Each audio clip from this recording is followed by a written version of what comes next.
Hey guys, and welcome back to another Maximus Overdrive video, and today, we've done it.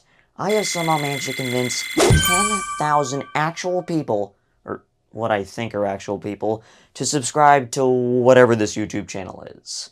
I like to think of myself as a merchandise historian or a plush connoisseur, but I think the reality of the situation is I'm just some bloke on YouTube who has an overly obsessive passion for Angry Bird merchandise and its history, and apparently that content alone has managed to convince 0.0000001% of the world's population to think me and my channel are completely worthless. So, to all of you who have stuck with me the whole way, and especially those who have been around since the 1,000 subscriber days, and especially those who I actively engage with, thank you. Really. I mean, the channel wouldn't be where it is today without all of you, and I guess the people who were around since the 1,000 subscriber days can probably vouch for me on this, but the content has certainly come a long way. Those were the iMovie days where everything was a mystery, and I really didn't think to fact check myself at all. I was just kind of rambling out my ass, and then there were the days where I started taking things more seriously, and that's kind of where the channel's at nowadays, but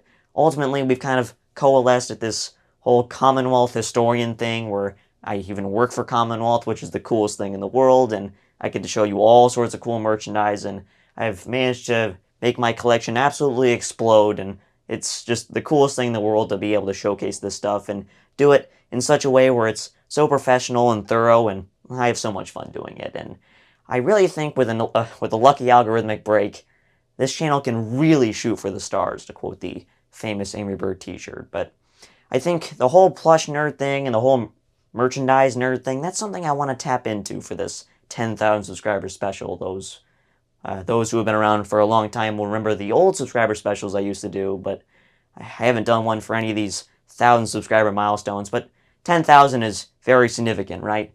I don't know if we'll ever get to 100,000, I don't know if I'll ever have the time to get to 100,000, but like I said, algorithmic break, come on, YouTube, promote the channel a bit. I can't do it all alone, I need your help. I never tell people to like and subscribe, I never like being told what to do, so I don't force other people to do that either. If you like my content, you'll subscribe. And apparently 10,000 of you have agreed to do so. But again, the plush nerd thing, let's tap into that today, right? Let's do the second most requested video. Those who are intimately into the know of the whole Maximus Overdrive lore will know what the #1 video is, and that one will come eventually, right? But today, let's do an Angry Bird plush collection. It's one of my favorite things to do, and we're going to do it a bit differently today as a throwback to the early days. I'm just going to ramble out my ass, and we're going to walk through everything. The whole 2 twin towers, the whole shebang. We're going to look at the closet, and I think it's going to be kind of a nice recap of everything I've managed to do in the 8 years on this channel. And I've been collecting the merchandise for 14 years, so I certainly have plenty of knowledge to dispense, and I certainly can talk all day all about the merchandise. It's just kind of all stored up here. I don't need an encyclopedia to reference. I am the encyclopedia. So I think this will be fun. Why not? Let the show roll on.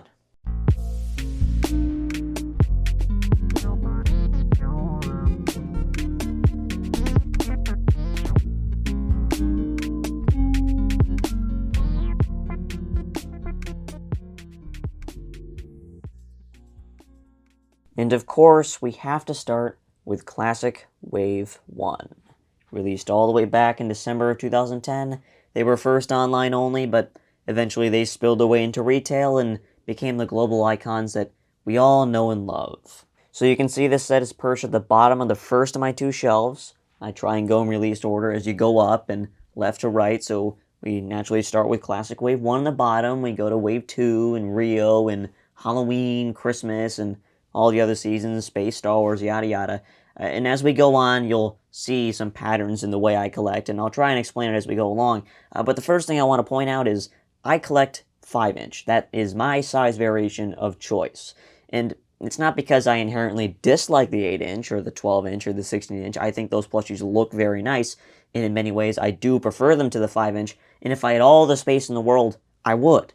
But there's 2 reasons why I collect 5-inch. One, and I've alluded to this just now, they are really easy to display in store, frankly, and I can have tons and tons of them. For a guy who wants hundreds of different Angry Bird plushies, all of them being different, 5-inch allows me, first of all, to collect as many different characters as possible, because Commonwealth made pretty much everything in 5-inch with very few exceptions.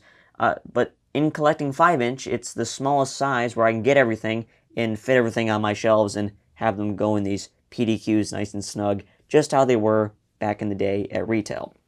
So it's just a nice convenient size.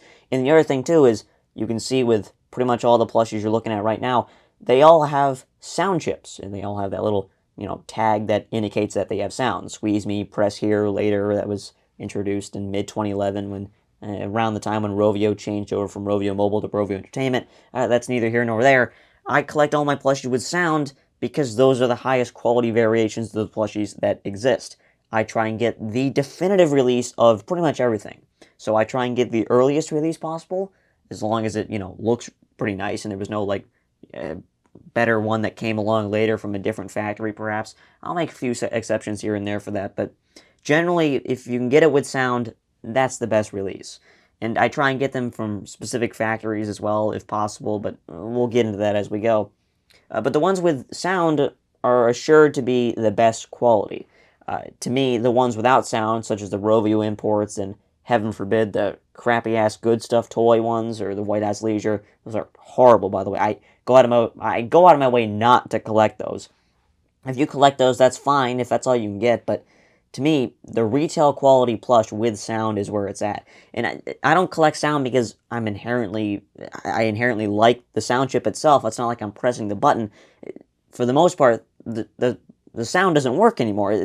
These are old LR44 batteries from 15 years ago. There's no way they work anymore. That would be stupid for me to collect them for that reason. I just like the way the tag looks, and I know for sure that the plush is going to be of a certain quality. It's not like I can't tell visually. I'm more adept than that, but it's just something that I prefer to have in all of them. And it'd be weird if I had some that didn't and some that did. It's just a way of making everything look a little bit more uniform and the way they should. And again, ensuring that high quality toy, right? So let's start actually taking a look at some of these and seeing what I've chosen to collect as the man with the definitive Angry Bird plush collection on the face of the earth. So we start here with my representation of red. So what red have I chosen to keep in my collection? This is in HK98 A11 red, the first ever release of the HK98 red. So the reason I've gotten this one, and not something else or something a little bit more, I don't even know what the word would be, generic perhaps, as you will see, is because I wanted a really early red with sound, but with the first gen label. Now, a lot of people will go for the first gen hang tag as well, which really completes the look, but the problem for me is it's almost impossible to find a variation with sound that has the first gen logo on the tag. And getting a whole set, that's nearly impossible. They sold it in the UK, I know that for sure, and there's probably another country or two that got something similar, but for the purposes of the US, really it was just Toys R Us and Hot Topic that had plushies like these. So I do believe that's where this one comes from as well. So he's kind of a hybrid. It was during the transition between the two different logos. So that's just kind of an interesting little tidbit, and you will see that on pretty much all of my plushies from Wave 1 here. They're kind of a hybrid between Gen 1 and Gen 2. So here is my blue. I got this guy in the same lot off of Mercari, which is our little resale site here in the US. So he is from the same batch in HK98 A11. I pay very close attention to my factory and date codes, as you will see. It's very important to me to log the history of my own merchandise. This is the older design of blue, yada yada, Death Stare and all that. I probably won't be commentating too much on the actual look of the plushies. If you want a commentary on that, you should just go watch the Classic Set documentary. That's the definitive video for this stuff. But again, just a nice looking blue HK98. HK98 and HK12, they're kind of like the two factories to have when you're collecting Angry Bird toys, at least for me. All right, let's take a look at Chuck. So this Chuck is an HK12. So HK12 was the first factory that was making Angry Bird plush toys. So to me, they're kind of the definitive ones to have. And if I could have a red or a blue from HK12 with the same type of tagging, being the second gen hang tag with the first gen label, I would. This, to me, I believe is a production sample, given that it does not have a date code on its sewn-in label. And I got it from a pretty questionable source, not from Commonwealth, but something I don't really care to explain at the moment, but he looks very nice. This is the nicest Chuck I've ever seen, at least in terms of the original design, the Death Stare. So, nice to have. I like the yellow color that's on that one. Grab in here. This is very crude. This is not going to be a very well-made video, I can assure you. Here is my Spot Bomb, perhaps the most desirable plush from Classic Wave 1. He's got the spot and all that. Before Yako Izalo told Commonwealth, hey, that's not really supposed to be there. That's just glare in the artwork. Remember, there was really no art directive or brand guidelines at the time. They were just kind of winging it. And such is the case with this bomb. He has the Gen 2 hang tag and the Gen 1 sewn-in label. Again, my original 6 plushies, they all have this quirk to them. Now, this bomb actually comes from a different batch in the red and the blue. He is a Toys R Us, and you can see on the sewn-in label the signature Toys R Us code that's back there, along with the HK98. I have since learned what the code actually means. You can pretty much ignore the last 2 parts of the code. Those are just standard Toys R Us codes that Commonwealth adhered to.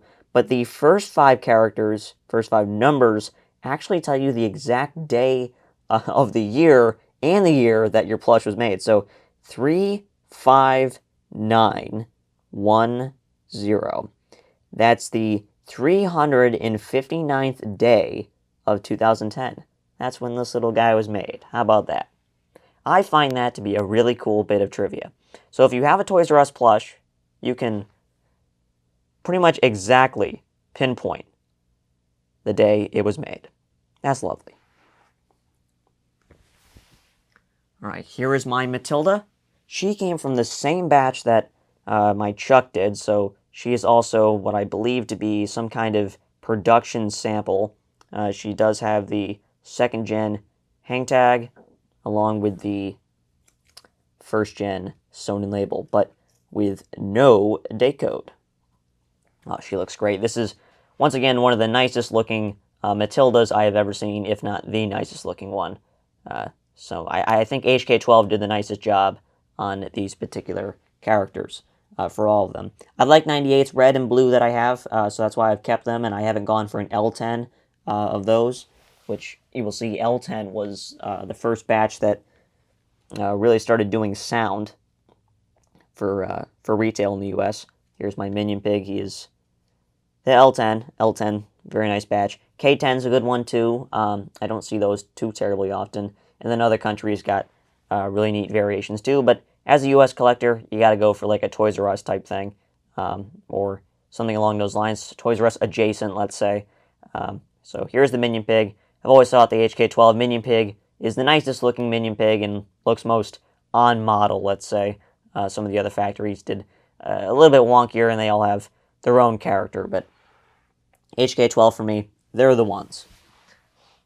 And then here is my HK12 helmet pig, or Corporal Pig as newer fans will say. I'll always see him as helmet pig to me. This is the first pure Gen 2 plush in my collection, with his Gen 2 hang tag and Gen 2 sewn-in label. C11 on this guy.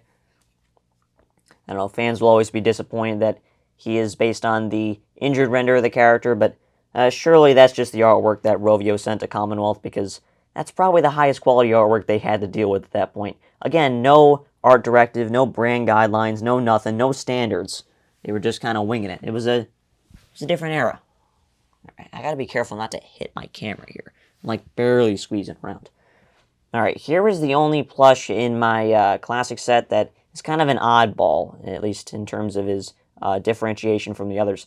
This guy is, of course, the Mustache Pig, but he is an HK86 release, which, if you don't know your factories and how they tend to make plushies look, I mean, look, there's really no, if you want to say, variation between toys, what should be the same toy.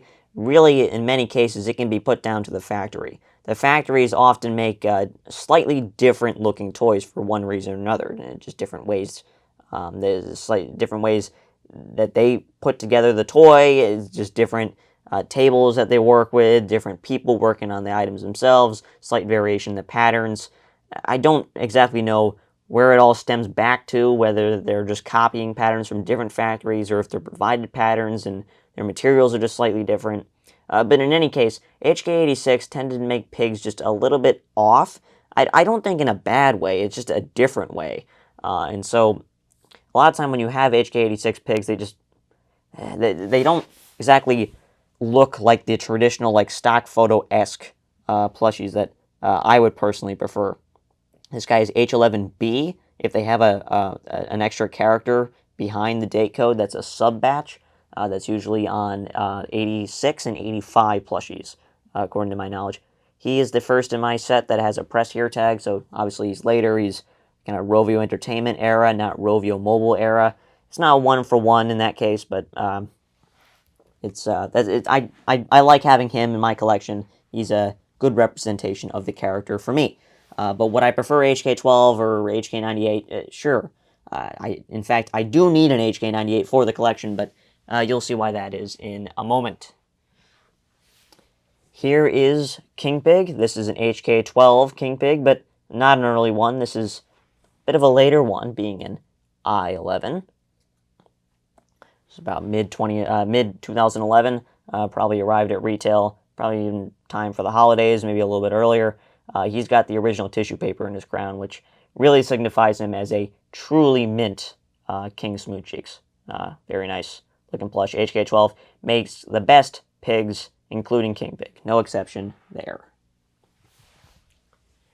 All right, now here is a very interesting one, at least to me. This is one that I first pointed out in the Classic Set documentary, and many people have taken this and ran with it as a phrase of speech. This is the Darker Fur Red, which was the first ever release of Red. Now, this one in particular is a production sample, as you can see with the lack of a date code back there. This guy is really the only plush I have that is fully Gen 1.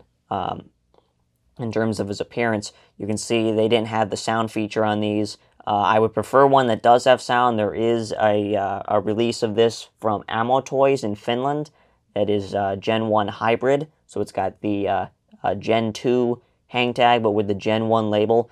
And I do indeed have that. I'll show you in a second.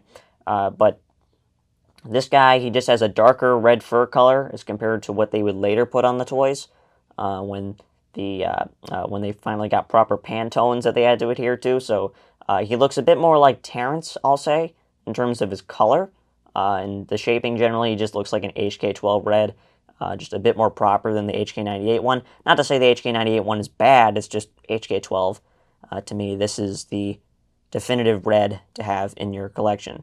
Just having no sound is kind of a downer, because he kind of sticks out a little bit. I do have the Ammo Toys one right here. I got this when I was in Finland. I went to the thrift shop. Hopefully I say this right. I'm going to go for it. 3, 2, 1. Keräytyskeskus. Hopefully I said that right. This was €2. This is Ammo Toys' first ever import of Red. And you can see he has that darker fur color and that HK12 look. And he does have a sound chip. It's up there. But unfortunately, this one has no tags whatsoever. No sewn-in label, no hang tag, no nothing. So it does me a little good. But it's a nice piece to have, maybe to restore one day, and maybe he can replace my production sample that I have. All right, then here is the traditional bomb. The first, this one in particular is actually the first one that was made post the spot getting removed. This one by HK98. He looks very similar to the other one that I have, just without the spot. Maybe a little bit wonky. This particular character was actually made all the way from B11 all the way to K18, 2018, November 2018, in fact. So this is one that HK98 made plenty of over the years, and for quite a long time, and they still kept making it technically for the Mighty Mojo ones in October 2022. So you can see B11, HK98. So there is actually a Belgian release of the Spot Bomb that has the same characteristics as this one, like the second gen hang tag as well as the second gen sewn in label, but of course it has the spot, and I do believe it was made the same month as this guy, so there was a little bit of crossover. Now, that one was HK12. I think HK12 took a little bit longer to get rid of the spot, hence the second gen label. That or had something to do with the additional import tag, and I guess they just went in and bothered to change the logo on that one. There's a multitude of explanations for that one that are out there, but for the purposes of the U.S., B11, so February 2011 was when they did away with the spot. A11 is the last one you can get. So that means spot bombs only exist really for J10 up until A11. Quite rare, and hence why it fetches a pretty penny on eBay these days. I am very fortunate to have one that is new with tags. Now here is the first of my true development samples. The other ones were production samples. This is the ever-iconic Orange Beak Matilda. I do wonder what happened to the others. I would adore a full set of 5 of the original birds with these placeholder colors. These are so iconic, and not because, you know, everyone in the world knows about them, but they're just a staple of our little plush community and people in the know and all those who admire the Dallas Toy Fair and those days. It's got the sewn-in label on the side, the traditional Commonwealth one, and this hang tag, which has a bite taken out of it, and the Velcro underneath that has the sound box with the replaceable LR44s. She's fantastic with those placeholder colors. Brilliant plush. So happy to have some kind of representative of that era in my collection, even if it is only one. Here is the first oddity that I have in my collection. It is the HK98 Toys R Us release of the Minion Pig, and the reason I keep this guy is simply because of the ear embroidery, or the lack thereof in this case. So for HK98, and here's the story on this, HK98, when they first started making these Angry Bird pigs, they were omitting the ear embroidery for some reason. You'll notice on the other factories, they always put it there. There's always a ring of embroidery going around the centerpiece of the ear. But for HK98, and specifically these first few releases that were mainly sold at Toys R Us and a few other retailers here and there, you can tell this one's a Toys R Us based on the factory code back there. Well, not the factory code, the date code. This was made on the 56th day of 2011, so quite early into 2011. And there are hybrid Gen 1 releases of this one as well. But they were just omitting the ear embroidery on the Minion Pig, the Mustache Pig, and the King Pig, because those are the ones with ears. So it's not a bad-looking pig at all. Quite like it, in fact, but it's just weird to see that not there. And I think it's a worthwhile variation to collect for someone who's a true completionist like myself. We'll skip over this guy just for a moment, because I want to take a look at this King Pig. So this King Pig is not a Toys R Us variation. It's not from 2011. You can see this one actually has a 4th gen label, and it's a K13. But you see it still lacks the ear embroidery. So this guy I somehow swindled out of Russia a few years back. It was before that was really something that became difficult to do in America for a multitude of reasons. I'm not going to get into any of that. That's not what this channel's about. It has, okay, let's look at this. It has these Russian hang tags. This is the import hang tag, and it doesn't have any import label back there. So if you didn't have this, you wouldn't even know it's Russian, really, because it's not like the press here tag is in Russian or anything like that. But it's kind of curious. There were 2 different Russian importers. There was General Freight, and then there was Next Time that later did these batches. But you can see this guy being an HK98, they were still omitting the ear embroidery, even as late as 2013 and with this 2014 release. So that's kind of insane. HK98, they finally fixed it for the Sallow production runs, but before that, nah. So really, you can get any HK98 pig in 5-inch, and it'll lack ear embroidery. So that's just interesting trivia for those who care. I'm sure there's all of 5 of you who do. All right, let's move on to actual variations that matter. Here is the updated design of Blue. Very iconic plush. Not nearly as iconic as the original, but much better in pretty much every single way, objectively. Those who prefer the originals will prefer the originals probably for nostalgia reasons, but this guy, in terms of game accuracy, this is the one to have. And specifically, this is the one of this one to have because this is the first ever release, being a 3rd gen from HK98, a D12 variation. You see, I forget what store was carrying these. I think it was one of those mall outlet type stores, but he's got the 2 tail feathers and the cross-eye look, and it's just a fantastic looking plush. The later releases, I think the lines, the embroidery lines are a little bit too thick. It doesn't look quite as nice as this first ever release. And of course, it's always nice to have a first edition of anything, right? You don't want the later release. You want the first release, at least to me. It's just kind of nice. I can tout that. Now, this next one, get in here. This next one is one that I wish I could tout having the first release, but instead I have perhaps the last release. This is the redesigned Chuck, but he's no ordinary redesigned Chuck. He is a Sallow Toys redesigned Chuck from HK111. Very uncommon factory that was doing plushies quite later on for international markets such as Finland, but they were doing some Sallow plushies for when Commonwealth was in the business of doing that. When I say Sallow Toys, that doesn't refer to a different toy company. That refers to Commonwealth that's under a different alias that was selling things on Amazon. At first, it wasn't really illegal. It was just fake dead stock, but later it became a little bit more fishy. I do want the original D12 release to match my Blue, but having this guy has really never bothered me too much because, I mean, look at him. He looks very nice. I think HK111 did a nice job on the redesigned Chuck.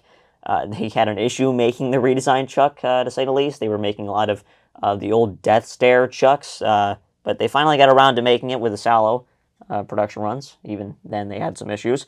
But this one looks great with the 4th gen hang tag and 4th gen sewn-in label. But having that 3rd gen one from D12 would be the grail for me. Now, as for anything I'm missing here, really, you'll notice I didn't show a mustache pig without the ear embroidery. I don't have that. Still looking for it. You know, it could be a nice C11 or Toys R Us variation, B11. I've seen those. Anything from early 2011, it's out there. And the last plush I want to show here, though, and make sure I don't forget, is this guy. So this guy has a bit of an interesting tale to him. So obviously there's no ear embroidery helmet pig because he has no ears, if you didn't know. Now, there is technically a variation to this plush for that run, HK98, when they made those early helmet pigs. They were making them way too small. He was almost a 4-inch mini. HK98 would later rectify this with this development sample. Now, I call it a development sample. I guess could label it as a production sample, because this is probably how they would have produced it. You can see he's got a 4th gen label and all that. He is visibly much larger than any other helmet pig that I've ever seen, at least in the 5-inch scale. Almost makes me question whether it's kind of a Walmart 5.75-inch or Kmart 6.5-inch situation here, but that's not the case. This is actually a revised helmet pig that was going to release in 2013.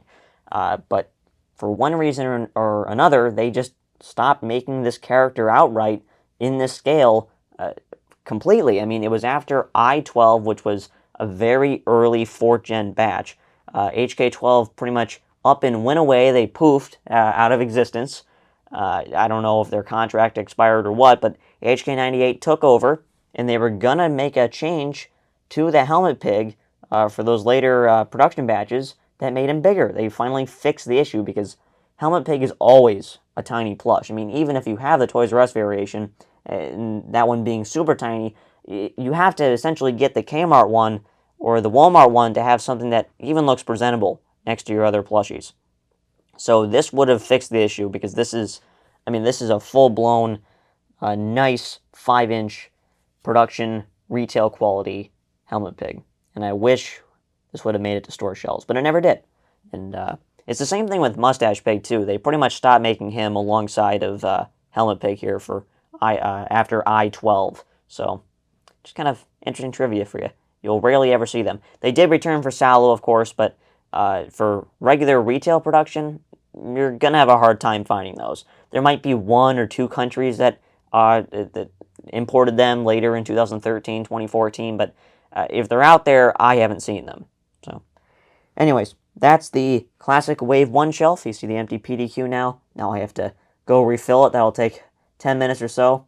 Probably dust it off while I'm at it. We'll move up to classic Wave 2. Okay, so here is my classic set Wave 2 shelf. You can see they're all sitting nice and snug in this 3rd gen PDQ, which is my PDQ of choice for the set because that's when all the characters in the set collectively became available for the first time. If we were just talking Hal and Terrence, of course, they were released in Gen 2, so they'd be sitting in a Gen 2 PDQ, but because we have to take into account Bubbles and Stella, they were released in Gen 3, and that's where most fans tend to associate all of these characters together, right? Gen 3. And there are many assortments out there that included the likes of Hal, Terrence, and Bubbles in these 3rd gen PDQs. And you can also see on the side a couple of other miscellaneous plushies that didn't quite fit in the classic Wave 1 shelf because I've only got so much space. And classic set Wave 2 being kind of a smaller assortment, it just kind of made sense to shove them here. So let's start with Hal and Terrence.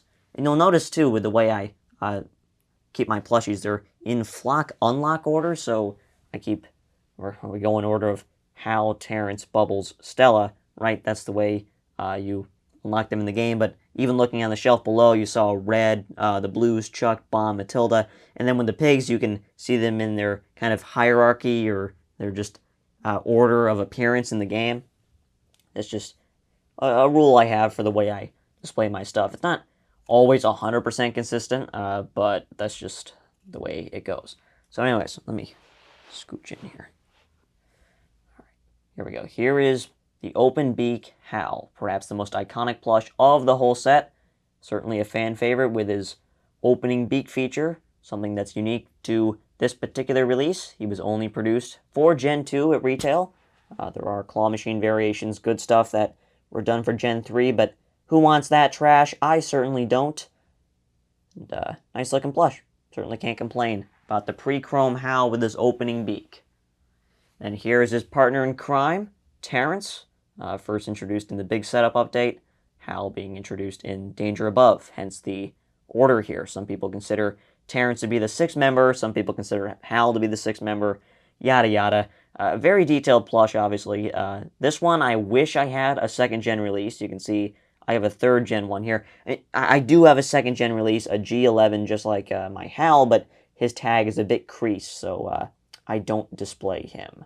I display this nice looking 3rd gen one from Toys R Us, and you can see date code on him, 76th day of 2012. Perfect looking Terrence, in my opinion. And then we have another Toys R Us plush here with Bubbles. Now, for all of you people watching who have Bubbles, I want you to go take a look at the Sonnen label on yours, because I am under the impression that the Toys R Us release of Bubbles is the most common variation of Bubbles by far. It seems that most of these originate from their HK12 Toys R Us release, this one being from the 37th day of 2012, it seems. Very nice looking plush. HK12, I think, did the nicest job on Bubbles. The HK98 releases from Claire's and the later Walmart ones, I just don't think are up to snuff. Their foreheads are too big, and the sound chip placement's kind of funky, so this is the one that I prefer for my collection, and him being a Gen 3 is all the more fitting. And you can see with the inflated Bubbles, too, which you don't see on this shelf, but he's lurking around. Alright, so next we have Stella. Get her head feathers all in order. Now, there are many different ways you can go with Stella if you're a new with tags collector like myself. For me, I have chosen this Next Time Russian 4th gen release, which I got with the King Pig I showed earlier. You can see her import label here. If my camera wants to focus, please excuse the camera. I usually don't have it on autofocus, but for this video, it's pretty much necessary to be showing all these plushies up in detail. This one is just the one that I think looks the best of the Stella plushies that I've encountered. I would have a 3rd gen one, but pretty much all of those, I say pretty much all of those are E12 5.75-inch Walmart releases, and they're too fat for the PDQ. So to me, it just doesn't look good. It's out of scale. I don't want it. So to have a Stella, I gotta have a 4th Gen one, and it's either this one or the one with the Stella specific hang tag, which I also do have, but my particular one I don't think looks quite as nice as this one. This one presents the best to me with their head feathers in the proper position. Don't have them drooping like that. She looks bald. Very nice plush. It's also, by the way, K13, so quite a late one. Next up, we have quite the conspicuous plush. This one has quite the decorated history, to say the least. This is the pre-chrome Hal, but with the sealed beak. Now, for those of you in the know, you'll know that the 8-inch and 12-inch and 16-inch variations of the open beak Hal look like this. They did not put the opening beak on the larger size variations of that just because it didn't look quite right, and you can see that on one of the samples I'll show later. But with this guy, he is the 5-inch variation, but he doesn't have the opening beak. So why exactly is that? Is this some kind of factory error? Is it like a transition between this one and the Chrome Hal? To explain what happened with this one, you have to know a little bit about the factories and who made what. HK12 made the open beak Hal, and that's pretty much all they did until they moved over to the Chrome Hal, which we'll look at in a second. HK98, which was, again, a different factory that was making this stuff, when they first made Hal, they made it like this in all the sizes, 5-inch, 8-inch, 12-inch, and 16-inch. I don't even know if, I think there are 8-inch variations from HK98. I don't think I've ever seen a 12-inch or 16-inch, but that's besides the point. For 5-inch, they made this thing, and they kept making it into 3rd Gen, curiously. You can see with this, this one actually has a additional tag for Claire's. It's kind of funny.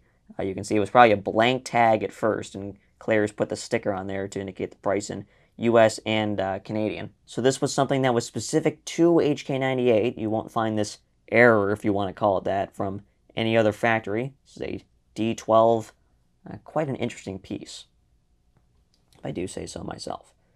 So it's one that a lot of people do consider for their collection. They do consider it to be a proper variation, and I guess I would too, and obviously that's why I have it. A neat piece for sure. Definitely one that would have been weird to see on store shelves, probably back in late 2012, especially as Rovio had long switched over to the Chrome Hal.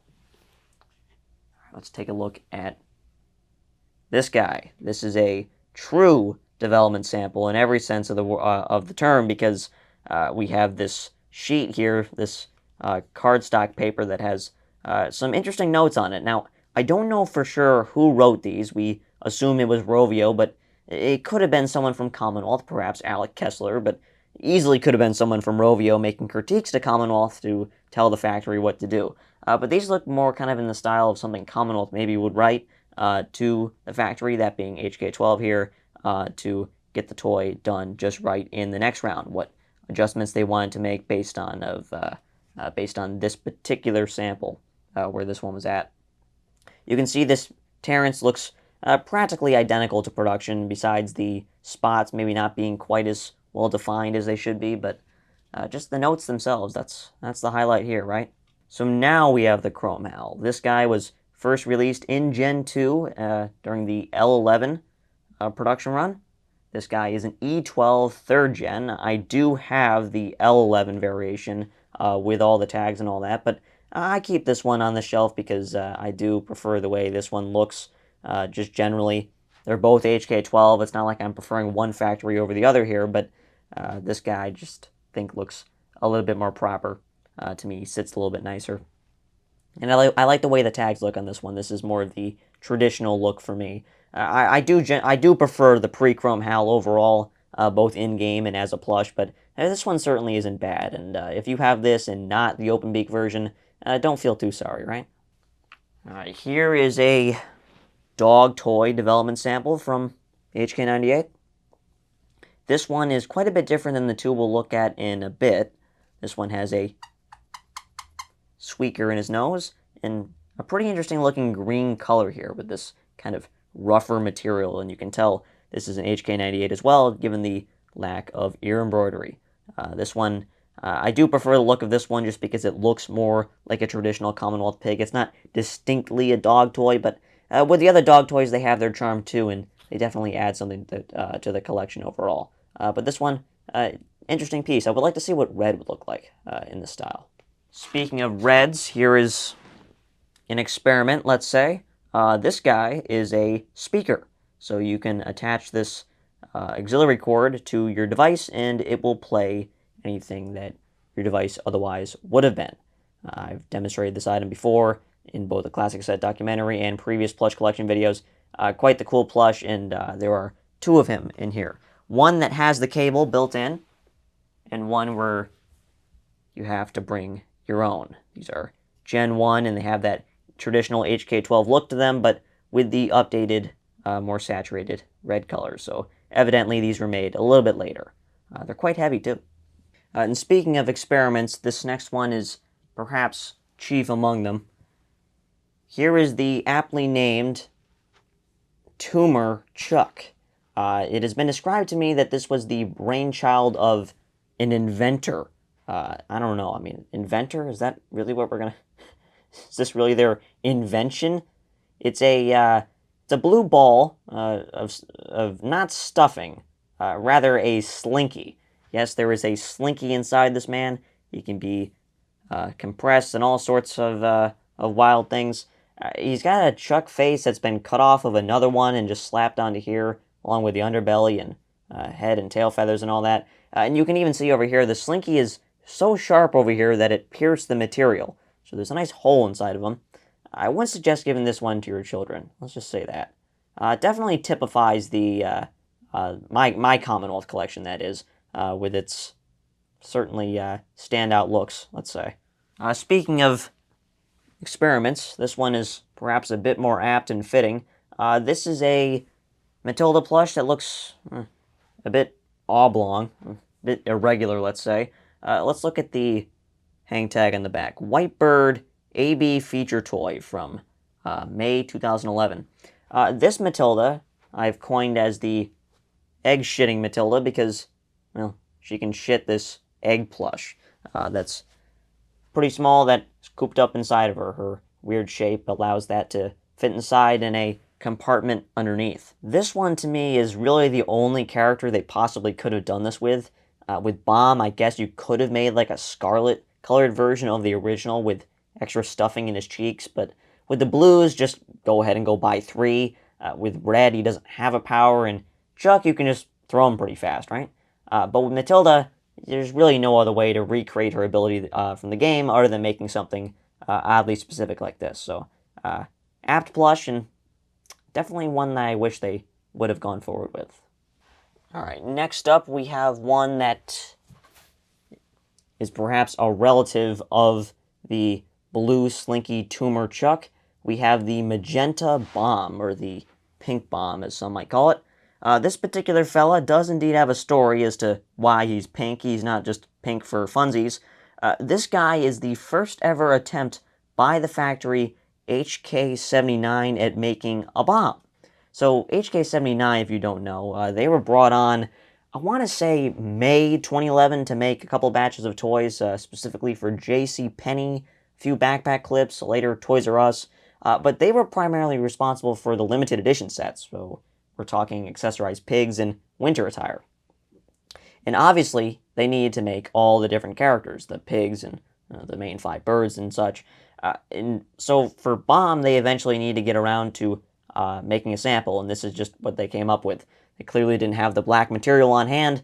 They had whatever this magenta material was used for, some other toy, who knows.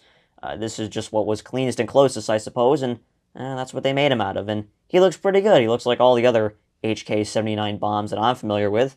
It's definitely a factory that made a nice-looking bomb, as opposed to some of the others being 85 and 86, which their bombs weren't so good. 98, their bomb kind of deteriorated over time. This guy is quite proper. It looks a lot like the HK-12 one to me, which is a good thing. So, not bad. And that's why he's pink. And then we have this curious bunch who were lovingly called the Fuzz Pair back when I first revealed them. This is the dog toy red with his really shaggy fur material that he uses. He's otherwise just an HK-98 red, but certainly doesn't look like a traditional red, not with that fur. And especially his head and tail feathers being replaced with these rainbow-colored ropes, which are typical on dog toys and such. Get those in focus, so yeah. There you go. Nice color, and he definitely is something that, again, stands out in my collection because, well, not every day you're going to see a red plush that looks like that, right? And then there's the pig to go alongside him. Here he is. I think he actually looks a bit better than the red. Something about the kind of the washcloth material here just kind of works on him. He does have a rope back here, which maybe signifies there were plans of giving pigs tails at one point, but I think that was just a stylistic thing they did on this guy. Otherwise, his 2 ears are replaced by some stubby ropes up there, but very nice looking pig. Just another HK98 example, though you wouldn't be able to tell him immediately because he doesn't have ears, so no ear embroidery giveaway on this guy, right? There you go. And so that does it for my classic Wave 2 shelf, which, again, had some miscellaneous stuff sprinkled throughout. Next up, we're going to take a look at the Angry Birds Rio collection. Real quickly here, before we move on, I don't want to forget this guy. We have my 10-inch development sample open beak howl. Not often you see a larger scale howl with the opening beak. Of course, they did the seal beak with the larger sizes, but this one is a 10-inch. This one comes from around the time they were developing the Howl plush originally. You can see with the placeholder first-gen Sonnen label by HK12. Alright, it's Samba time, people. We're taking a look at Angry Birds Rio. So this set holds a very distinctive place in the history of Commonwealth merchandise because these characters are based on merchandise-specific renderings of the characters that were provided solely to Commonwealth by Rovio, just for the sake of making these. And so they have a pretty characteristic look, and I think they line up pretty well with the artwork that we saw previously in Angry Birds Classic and Angry Birds Seasons. They definitely look like they fit in the whole Angry Birds world, if you want to call it that, the universe that they were making. And you can also see some Abracabacon stuff in the back. Don't mind the placement of them too much. This is just kind of the only spot where I feel like they kind of fit. There was a little bit of a space in the back row there behind the cage birds. This set isn't that big, so this is just the only spot really where I could fit them conveniently on my shelves. So let's take a look at some of these merchandise-specific characters, shall we? So first, we start with Blue, the endangered species, the blue macaw. But there's only supposedly supposed to be 2 of these left, but I'm pretty sure the Rio Cognoscenti frowns upon the second movie, right? Do they even consider that one canon? I don't know. Nice looking plush overall. If you want to hear about the actual merits of the designs themselves, just go watch the documentaries that are associated with these. For the Rio set, I've tried to collect variations of them from G11, which was the first batch that they were made with all the sound and all that. Technically, the first batch is actually the Rovio imports from F11. Those are a really distinctive batch because that's the only wave that they actually did Nigel and supposedly Nico, though we don't know for sure as of recording this video, in 8-inch for retail. Otherwise, you can only get them as claw machine variants. So HK12 made this batch of plushies, though you can get them from different factories, though that is pretty uncommon. Here is my Jewel. She's got her sound chip tag, which likes to rest over here, and I think that's kind of a nice look to complement her flower on this side. Nice 3-dimensional eyelashes and all that. She's very nice looking plush. I like her eyes. Light blue contrasts very well. A nice light blue color generally. Looks a lot like the blues color to me. She pairs nice with blue from Rio, that is, as well. Here is my Pedro. He is also a G11 HK12. Here is Nico with his little bottle cap sitting on his head. Get him into focus. There you go. And once again, also a G11 HK12. You see, I've done a nice job on these ones getting pretty much a uniform assortment. And then we have to go over here because I have Nigel and the Marmoset flanking off to the sides just so you can see the whole assortment, kind of like the main characters right up front and center. And I figured it'd be kind of fitting to put the 2 villains on both sides. So let's see. See, Nigel kind of keeps Raphael sitting upright, but here is Nigel. He's one of my favorites in the set. I just love those eyes. Look at the embroidery there. Oh, so brilliant. If you look at the Sonnen label, though, you will see this guy breaks my rule. He is a Toys R Us release of Nigel, though he is also an HK12, so he kind of fits in spiritually. He was made on the 216th day of 2012, so he comes from quite a bit later. Then we have the Marmoset, the first character in the set that is actually based on his in-game appearance, not the merchandise-specific one. That's partly because this guy was actually released much, much later than the other members of the set. I don't know exactly why this one was delayed. Perhaps it had to do with that sound chip, but I'd like to think that it wouldn't have taken a few months to develop a sound chip, put some sound files in there from the game. So HK98 made the vast majority of these. I think they probably actually made all of these, though. I could be mistaken on that. I don't have eyes in all corners of the world. Mine's the first release from K11, so quite a nice looking plush. I've seen variations where the actual tail back here can be inverted, which is quite curious, but I love the Marmoset. Definitely a favorite in the set for me, partly because of that unique sound chip, but also because, just look at it. That's highly game accurate, and I like the 5-inch scale one, though. I've had the jumbo one before, sold it through the Commonwealth collection. That one is superb as well. So here is Raphael the Toucan. This guy is from the canceled Rio 2 set. I do believe this is a one-of-a-kind in 8-inch. I would have the 5-inch variation, which does exist, or did exist at some point, but just can't get my hands on it because no one knows where that one is. This is the one that was apparently archived, and so it's the one that I keep, just to have a representation of the character. Brilliant looking plush, yet again. It's the Fruit Loops Toucan. That's how I view it. What, Toucan Sam, that's his name? No, he looks, I like the brown color. This one looks really accurate to me to the Angry Birds lore, if you've seen any of the renders on some of the European releases of, like, the puzzles and stuff like that, some of the artwork that they used on there. That to me is where this thing is ripped straight from. Curious that they were going to do him in a Rio 2 mix, because he was going to be alongside, let me see, her, Gabby the poison dart frog thing. Yeah, I don't, this one's weird. It's not a bad plush at all. I'm never going to complain about a sample. This thing is really cool to behold, but at the same time, I'm not exactly sure what was going on with this one. She's a prominent character in the movie. She's Nigel's, like, not that Nigel's a love interest in her, but she is a love interest in Nigel, like a secret admirer of sorts. And she doesn't have a prominent role in the game.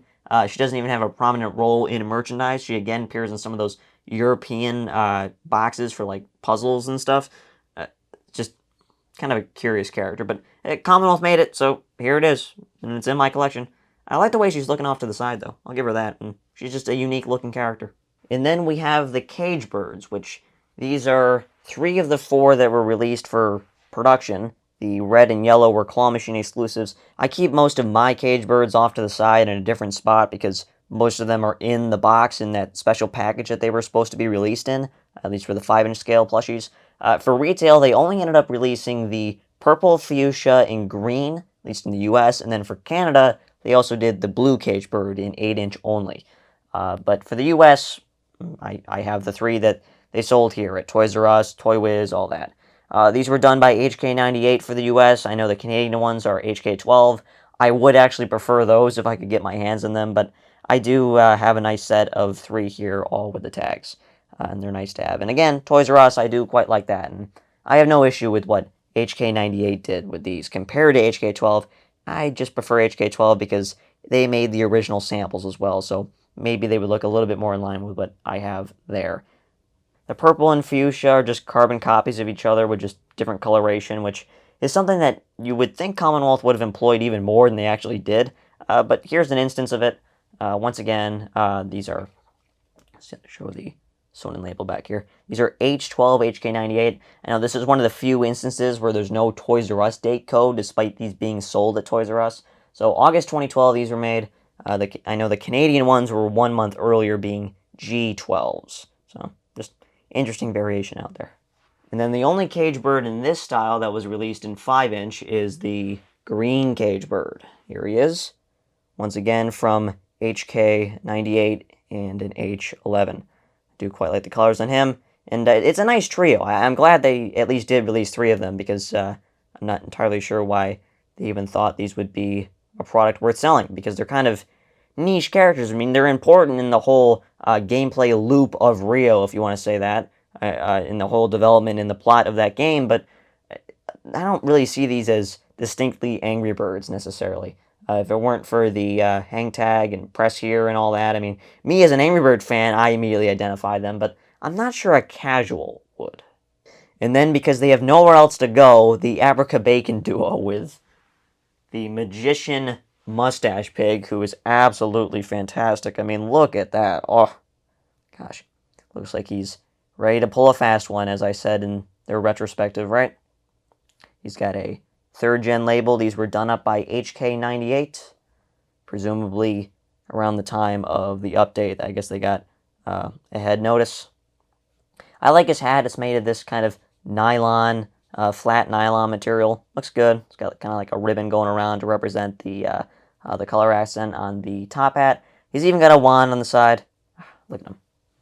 Quite brilliant. I love his facial expression. That's something I would have loved to see more of in the whole Commonwealth lore. Just alternate facial expressions of some of the characters. I think the Stellas were done especially well, but I just would have killed to see more of them. I wouldn't have actually killed, but like, you've seen the open beak blue, which I unfortunately don't have. But again, just facial expressions. Just, it's fun. Just, why not do it? And it feels like there's so much you could have done with pigs in general, because they have so many different facial expressions that they can have, especially with more being introduced over the years. Here's another fun one from Mustache Pig, this being the Jack-in-the-Box clown iteration from the episode card on the select screen of Seasons. He also has the 3rd gen label. I like his hair. Bit of a facade. I mean, I wish it was more full, but I see why they did this approach in particular, and I think they got the shaping just right with these glove-shaped sections, and the colors are perfect, the nose being red and the mustache being blue, the tongue sticking out and the pupils pointed that way. I see that's something they had fun doing every now and then with Stella and Obi-Wan and Mechanic Pig. Is nice to see it here too.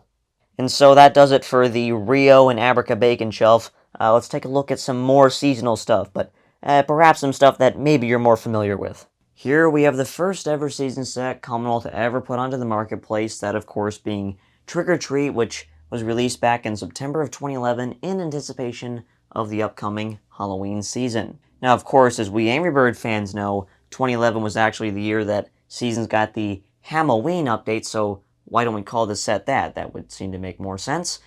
Well, take a look at the PDQ and the hang tag for me. Where does that art come from? Oh, that's right, Trick or Treat. Now, when you sit down and think about it for more than 5 seconds, obviously Commonwealth was basing this set off of the previous year's level pack, and in fact that level pack was actually the launch of the Seasons app itself with the whole Halloween thing, and then later it became Seasons when they added Seasons Greetings, and this whole naming convention with the whole previous year's update is something that I generally stick to. I call the set based on the artwork that is seen in front of me. Now, for the purposes of actually collecting this set, it kind of goes back to something that we talked about with the whole Mustache Pig and the whole HK86 thing.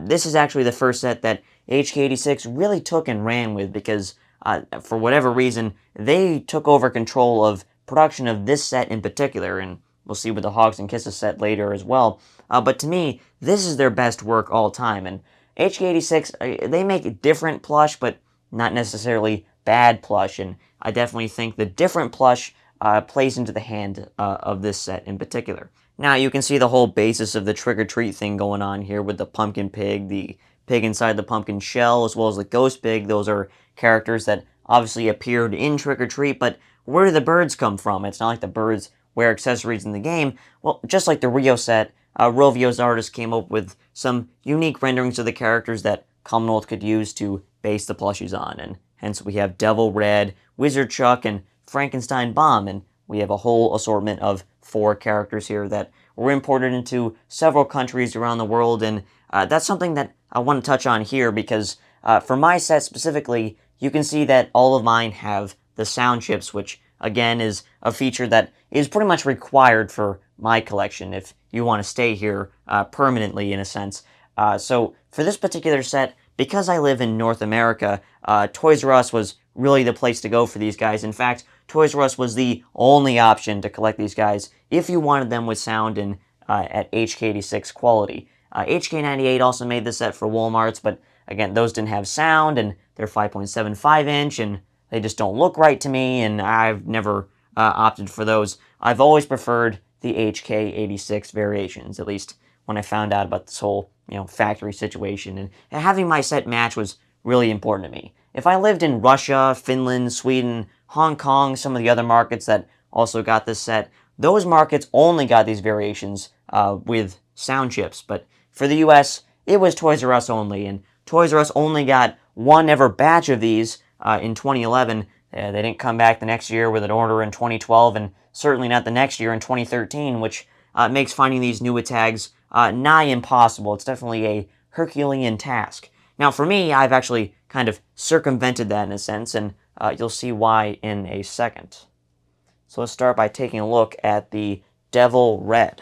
So here is Devil Red, definitely a nice looking plush with those horns and that little devil tail around back. Once again, with sound. Now, this is actually not the Toys R Us variation. This is actually a model ripped straight from Toy Fair 2013, which, if you don't know, the Toy Fair models tend to be of pretty much the same quality as the Toys R Us ones because Commonwealth wanted to show potential investors and retailers like, hey, here's the plush that you can expect to get from us should you place an order. And you can definitely see they're from Toy Fair 2013, given this L12 date code that they have, which is a production run that just doesn't exist in North America at all, or anywhere else in the world for that matter. Definitely something that is exclusive to Toy Fair 2013, and definitely you can see Toy Fair is something that takes place early in the year. These were made late 2012 for the toy show, that trade convention, which is something that I find really, really cool and definitely a neat piece to have in my collection, and allows me to not have to try and find a new tags Toys R Us release. And he looks identical, aside from the whole 4th Gen label, which is something that you won't find in North America. Next up, we have Wizard Chuck, who I believe is my favorite in the set. This is the only one that I actually had to go out and source myself. For the longest time, I had a variation of this guy that just didn't have sound. I had a Walmart release, which I didn't know was a Walmart release for the longest time, and then I had a Rovio import one, and now I finally have a proper Toys R Us release. And he looks absolutely fantastic. I've always thought his face looks a little flat, but definitely an HK86 quirk, if you want to call it that. Just that star-stickered wizard hat and that blue satin material just looks fantastic on this guy. And let's take a look at that label. So, of course, this one is a proper retail. This is 2nd Gen. Get that focus. There you go. 2nd Gen label. And then in the back, you can see, of course, being a Toys R Us, when exactly it was made. 201st day of 2011. And that is the only batch. There's no 2012, 2013. This is it if you want sound and you're in North America. We continue with the Toy Fair 2013 models here. We have Frankenstein Bomb, who has plastic screws in his sides and all these stitches, and camera does not like that. Such a small little piece. Now, my lens is set up for product photography, so it should be okay, but there you go, L12 HK86. This should be identical to what they sold at Toys R Us the previous year. The factories are generally pretty consistent between production runs. The only variation you're ever going to find on plush toys is typically with different factories. And then we have the fan favorite here, the only one in the production set that is actually based on something that you will find in the game, this one being the Minion Pig with the pumpkin hat. Not the one inside the pumpkin. We'll take a look at that one in a second, and unfortunately that one did not make it to production. This one did, and I mean, you can probably guess as to why that was the case. This one is actually what I believe to be a Toy Fair 2012 display model, given it actually has a 2nd Gen label, but it does not have a date code on the back, which is not something you usually see. The vast majority of these in the US will actually have G11 date codes, being July 2011. Once again, with sound, just the way I like them. And here we have the holy grail of the set, the one that was exclusively released into Russia and Canada. That, of course, being the redesign Wizard Chuck, who really just completes the look for me. This is definitely my favorite in the set, not just because of the rarity, but, I mean, just look at this guy. Absolutely fantastic, with the original star-stickered wizard hat, but on the newer body, which just looks far better to me. This one is not from Canada, and it's not from Russia. This is actually another Toy Fair 2013 display piece. You can see with that L12 date code that's back there, making this essentially a one-of-a-kind North American release, or I should say American release, because you technically do have the Canadian one, which I also do have myself. That's the one I had before I acquired this one with the sound chip. But the Canadian one looks a little funny, and of course it doesn't have sound, so I gotta have one that does. And if you want one of these with sound, you gotta go for the Russian one, which is the General Freight import. An impossible to find plush, and again, even if you do find it, good luck importing it. And for those of you in Russia who actually do have this plush, you should be proud to have this guy as a part of your culture. And then we have the other redesigned fellow who unfortunately did not go into production, was denied for a second time after being denied in 2011 during the initial production run. We have the Witch Blue, who we kind of all envisioned to have that older dead stare design, but here it is as the second consideration for the character, I suppose. And I'm glad it exists like this. It's just a recolor of Wizard Chuck's satin hat, but definitely fits on this guy. Definitely looks like a witch hat, and definitely a plush that is really, really nice looking. Definitely one that I'm glad to have in my collection. This one is actually not from HK86. This one is from HK98 with a generic Commonwealth sewn-in label. You can see that back here as well. So kind of an exception to the rule, I suppose. I wonder if this guy was actually going to be released into the US marketplace at any point, given that the United States never actually got another run of Halloween plushies. They just got the Walmart ones and the standard HK86 ones that were sold on the Shop the Angry Birds website, some retailers, and of course Toys R Us. And then we have the pig inside the pumpkin. This is one that was done by HK12. I believe HK12 got the nod for actually developing the set, but then HK86 actually took it up for production. This guy, I think you can imagine why he was not sold at retail, given he actually is two separate pieces. I'm sure they could have found a way of making it one, but perhaps a little bit too much material. But definitely the preferred look for this character, and one that it does appear in the levels, of course. Definitely an iconic piece from Trick or Treat. One that isn't instantly recognizable, and perhaps that's part of the reason why it didn't go into production. We have the Ghost Pig back here, who does appear in Trick or Treat in a way, but that is a different design of the character. This is more of a stylized look that Rovio came up with for Commonwealth, and they later used in some artwork for 2011's update. So in the Trick or Treat levels, there was indeed a Ghost Pig, but it did not look like this. The Ghost Pig was a bit more simplistic, more of just kind of a cloak that kind of went over the character, and you could see some exposed swine skin, I suppose. This guy is completely cloaked up and a little bit more stylized with those purple eyes and all that, purple pupils. But this guy did not make it to production simply because it resembled the robes of a particular terrorist organization known as the Ku Klux Klan. Definitely an unfortunate resemblance, and one that Commonwealth could not avoid. And this guy got pretty far into development before being ultimately dropped from the set, because obviously I don't think you want your child playing with something that looks like this. And if you've never seen the underside of the cloak, there you go. Definitely not a pretty face, but it's a plush that generally I like the way it looks. I don't think it's 100% accurate to the artwork that Rovio sent over, but I mean, of course, we know why it was canceled, and it's unfortunate that it looks the way it does. And then the final three here obviously are not Halloween, but this is just kind of where they fit in the whole display, because there's plenty of room behind the Halloween set, being a smaller assortment and with not too many samples. We have Kiwi here. Again, this is a character that we don't know whether it comes from Fun Video TV or not. Now, this is a set that we suspect is actually based on the characters from Fun Video TV, which is just a really bizarre story, and I would highly recommend just watching the video that actually talks about these guys, the video entitled, What the Fuck Are These Angry Bird Plushies? Definitely a really curious set, and we know they're from the second half of 2011 based on their Sonin label, having Rovio Entertainment printed on there and not Rovio Mobile, which isn't always 100% indicative, but I'd like to think it means something with these guys.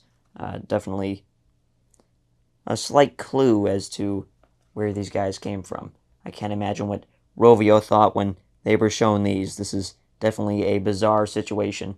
And these vehicles are really quite the mystery. The characters themselves, maybe not so much, besides Kiwi, but the vehicles, like, I don't even know what this one's supposed to be. The other two being a plane and a UFO, definitely are more recognizable, but we still don't know where they come from. Definitely a set shrouded in mystery, and unfortunately, I don't think we'll ever get the answers as to what these are meant to be.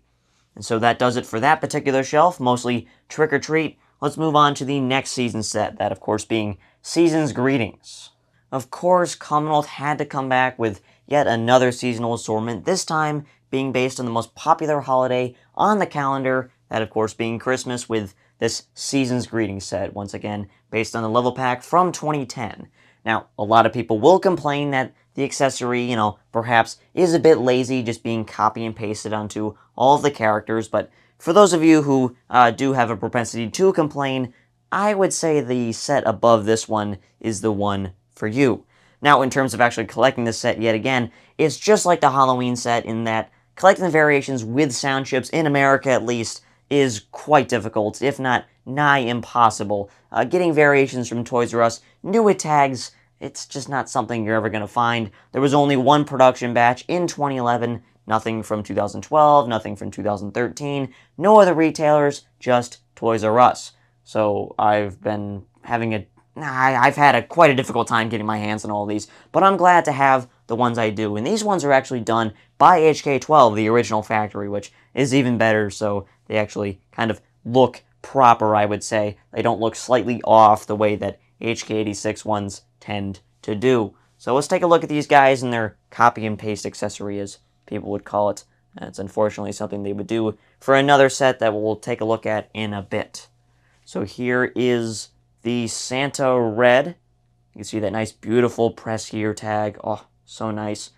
These guys, you can see the Toys R Us code on the back. We'll see when these guys are made. The 224th day of 2011. And you can see the stamp is actually different between the two factories. This stamp code looks different than the one that HK86 was doing. So, two different facilities stamping the codes in this case, which is quite interesting to see. Nice looking plush overall. Matches the one that you see on the app icon. Just not a character that actually appears in the game. It would have been cool in Seasons if the birds wore accessories too, but again, in Season's Greetings as well as Trick or Treat, it's just the pigs. Then we have the blues, or a singular blue as the case may be. I don't collect my blues in triplets. I think it'd be cool if I did, but I don't see the need to. Here this guy is.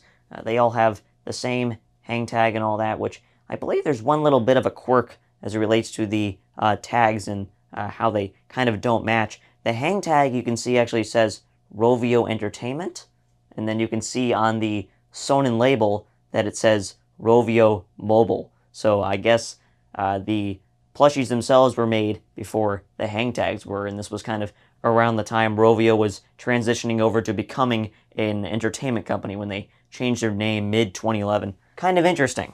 I think that's something that you're going to hear a lot today. Kind of interesting. Interesting tidbit. Nice trivia. That's something that I specialize in, I suppose. Here is Chuck, who is the last one that I acquired in the set. He was definitely one that was quite difficult for me to get. Once again, with the sound chip and all that. None of these are anything international. These are all Toys R Us. My set is completely in 100% uniform, which is just truly satisfying for a chap like myself. I was considering at one point going with Hong Kong variations, which are quite nice. Those ones are not promotional like the Halloween ones. Those ones were simply sold at retail or online. I mean, I don't live in Hong Kong. I'm not completely familiar with how those were distributed by Daniel & Co., but I have since abandoned trying to collect those because I found all the ones that I needed in America. And I actually got 4 out of the 6 in one whole lot, so that was quite convenient. Here is Bomb. Nothing too terribly special again, just the original HK-12 bomb, which looks nice with the Santa hat. We have Matilda. There she is. Once again, Toys R Us variation. Then we have the Minion Pig, the only one in the set that is true to the game, I suppose. This is definitely the strongest one in the set, not just for that reason, but because you have the whole red and green combination here. Of course, the two colors we all associate with Christmas. And then we have some redesigns here who I had to go to a different retailer to actually pick these up. These are, of course, the Kmart variations, which can also be Kohl's variations, depending on where you live. I don't know if those two companies are related at all off the top of my head. Perhaps they are. But with these guys were, of course, released the following year. And unfortunately, Kmart did not pick up the set with sound because they wanted to sell them at a pretty low price point, I'd say, given this whole $9.99 thing you can see on the barcode hang tag that these guys have. They have the updated, what I've coined as the Wreck the Winter Wonderland Halls with the elf pig on there, and the Wreck the Halls background. Definitely kind of a hodgepodge of themes, I suppose. Nice looking hang tag though, but I prefer the original app icon one. But these are fairly rare. I mean, you can find them if you're after them, 5-inch, 8-inch, and whatnot. These guys were released in several countries around the world, including Finland, where they actually were imported with sound in 3rd gen. And those are variations that I desperately want my hands on because I would like my entire set, of course, to have sound. Stupid Kmart and their low price points. Come on. We can't get these guys with sound. Definitely nice looking plushies overall, and I'll definitely settle for the Kmart ones, I suppose. They look very, very nice, being from H12. These guys are also HK98, by the way. You can see on the Sonnen label back here. Not from HK12. HK12 would not do any other Christmas plushies after 2011. But the Ammo Toys release, that's the one for me. And it's the one that one day I will ultimately have in my collection by hook or by crook, but I need to have it new with tags, just like these Kmart ones to truly replace them, because these guys are not long for the collection, if you want to call them that. And then we have the character that grazed the hang tag of the 2012 releases, one that ultimately got his own plush at last, the Elf Pig, who is quite the jolly fellow. In fact, this is perhaps the jolliest character that Commonwealth ever made. Just look at this brilliant design that he's actually got. He looks 100% one-to-one with the artwork that you see on the hang tag, having the striped printed candy cane made of nylon in his mouth and the felt cut out for his teeth. And he's got the egg that's stitched to the side, and that's not held on very well. It can swivel a little bit, but you don't want to mess with that too much. Samples aren't exactly made for to last, in a sense, if you want to say that. So look at the ribbon going around. Another instance of an egg plush, of course, and this very nice elf cap up here. Definitely a complete-looking plush. Definitely far more distinctive and unique compared to the ones that we've just looked at with the Santa hats. This guy definitely feels more in line with the limited edition variation of the set. Oh yeah, and his label is a 3rd gen label, giving you an idea as to when he was made. He was made by HK98. No surprise there, given that they also did the Kmart releases. But even the Elf Pig doesn't get the distinction of being the most unique in the set. That honor would go to the Nintendogs Red, who sits on a Nintendogs sleigh, of course, given the name. Now, this guy is a battery-operated toy. It's based on an older actual mold from the Nintendogs line that Commonwealth used to have, as well as a Frosty the Snowman plush, and they would rock back and forth if you put batteries in them and, of course, press the top of their forehead here. This guy is just a Santa Red that's been plastered onto this thing. He comes from the factory, I believe this is HK12. Take a look at that label. Yep, HK12. HK12, I suppose, was specializing in some really oddball novelty toys, and this being one of them. I guess they didn't even bother to change the print on this guy, just keep the Nintendogs on there, as well as the sound effects. The whole sound chip itself is identical to the Nintendogs toy from, I believe, is it 2008, 2010, somewhere in there. If you want to see how this plush works, just go watch the Season's Greetings documentary. I believe it's the post, I guess, credits in a sense, scene in that video. He takes a couple of AA batteries that you put down here, you flick the switch and hit the button, which is not easy to hit, actually. It's quite the process to actually get the feature to activate. But if you want to see how it works, go watch that video, because I don't display them with batteries, of course, because I don't want battery corrosion. I'm thankful that he actually doesn't have that, given how long this guy was in storage. But that'll do it for the Season's Greetings assortment. But of course, there is a limited edition variation of this assortment that we are going to take a look at now. It is far more difficult to collect than this one was, and even this one was a pain in the ass for me. Let's move. So, this is where the fun begins, with the Season's Greetings limited edition set. A set that is notorious in the Angry Bird plush collecting scene for being perhaps the most difficult plush set to collect of the ones that actually made it to production, that is. We have the 2011 releases that have the whole beanie scarf combination. They look great. And then you have the later releases from 2012 that made it into a small handful of European markets. We're talking Finland, Estonia, Hungary, that removed the scarves and gave them updated designs in some instances. And there's a box set as well that we'll look at later. But the idea is, if you're a completionist like me, this set is a nightmare because there were so few produced of the later releases in 2012 for Estonia, Finland, Hungary, all that, that finding ones new with tags is, you might as well not even do it. You just take what you can get. And luckily for me, I've had decent success, and in fact, I'm the only person who actually can claim to have the entire set, both the 2011 North American releases as well as the European or Uralic releases, you'd say, given those three countries are related in terms of their language, which is either a funny coincidence or a cruel joke by Commonwealth. Now, you can see with the ones in the PDQs that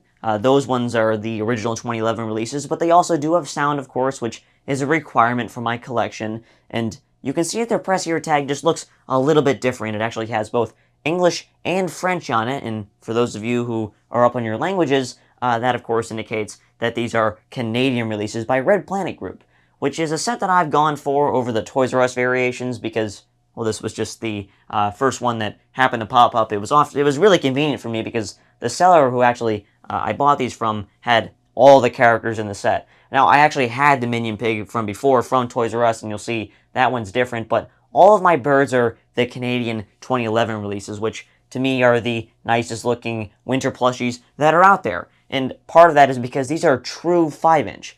Now, if you don't know what I mean by that, true 5-inch refers to the fact that these are not 6-inch ones, which are the ones that don't have sound, and those are the far more common release. If you have a winter plush, odds are it's the 6-inch one. And if not, maybe it's Toys R Us, maybe it's Canadian, what do I know? But let's take a look at these guys, because these guys were very difficult to collect. I mean, look, I lucked into a seller that had pretty much everything, but if I was trying to go out there and actually buy these today, I'd have a pretty hard time doing so. These were by the HK79 factory, who we talked about when discussing the Pink Bomb. They were in charge of all the special edition sets, and for whatever reason, when they gave these plushies sound chips, they shrunk. That's almost something that seems hard to believe. I have no idea why something like that would happen. You can find this on the Canadian releases, Toys R Us releases, or the Sony Ericsson Hong Kong promotional one, which is curious as well. But with the Canadian one, not only do you get the sound, but you also get the smaller 2.5-inch hang tag as well, with the whole gold neg tag that the European ones don't have. And you can see it's translated into French as well. It's the same hang tag that the Season's Greetings typical set would have, and you can see all the translations back there in the Red Planet information. And then we have Winter Blue, whose eyes are covered by this flap of his Finnish trapper hat, which perhaps is a good thing. That way we don't have to stare into those eyes that he has, which are a bit creepy at times, I suppose, though they're very charming and lovely to me. So he's got the Red Planet, all that going on, yada yada, you know. Looks very nice. We can take a look at his Sonnen label here. You can see 2nd gen, so obviously indicating that these are 2011 of some sort, and obviously likely made for the holiday season of 2011. Sing it focus. You can see HK79. They made all of the winter plushies. It's impossible to find a winter plush from a different factory. Red Planet Group plushies will always have this additional compliance label as well, which tends to look a bit ugly, and often results in Canadian plushies getting their Sony labels snipped. The hardest plush to find, at least in my experience, in terms of true 5-inch from HK79, is Chuck, oddly enough. I've only seen Canadian releases, though I have to assume there is a Toys R Us one out there. Definitely a really nice looking plush, one of the strongest in the set, even though this one is actually a fantasy one. Red, the Blues, Matilda, and the Minion Pig are the only ones that are really true to the Angry Bird universe, given that they have artwork and, I guess, appeared in the game in some sense on some of the menu screens and whatnot. Chuck and Bomb do not. These guys were simply made to round out the set, and they just reuse accessories from the other characters. I really like the red and black color combination on these guys. I definitely prefer the samples that they did for this set, which have the game-accurate colors of, red, Matilda, the Blues, and the Minion Pig, but for production, I don't think the colors they went with are bad whatsoever. Definitely complement the fur colors quite nicely. Matilda, who retains a bit of the teal from the original sample, but now pretty much everything is colored teal except for that little bob. I guess the bob at the end being red, that was okay.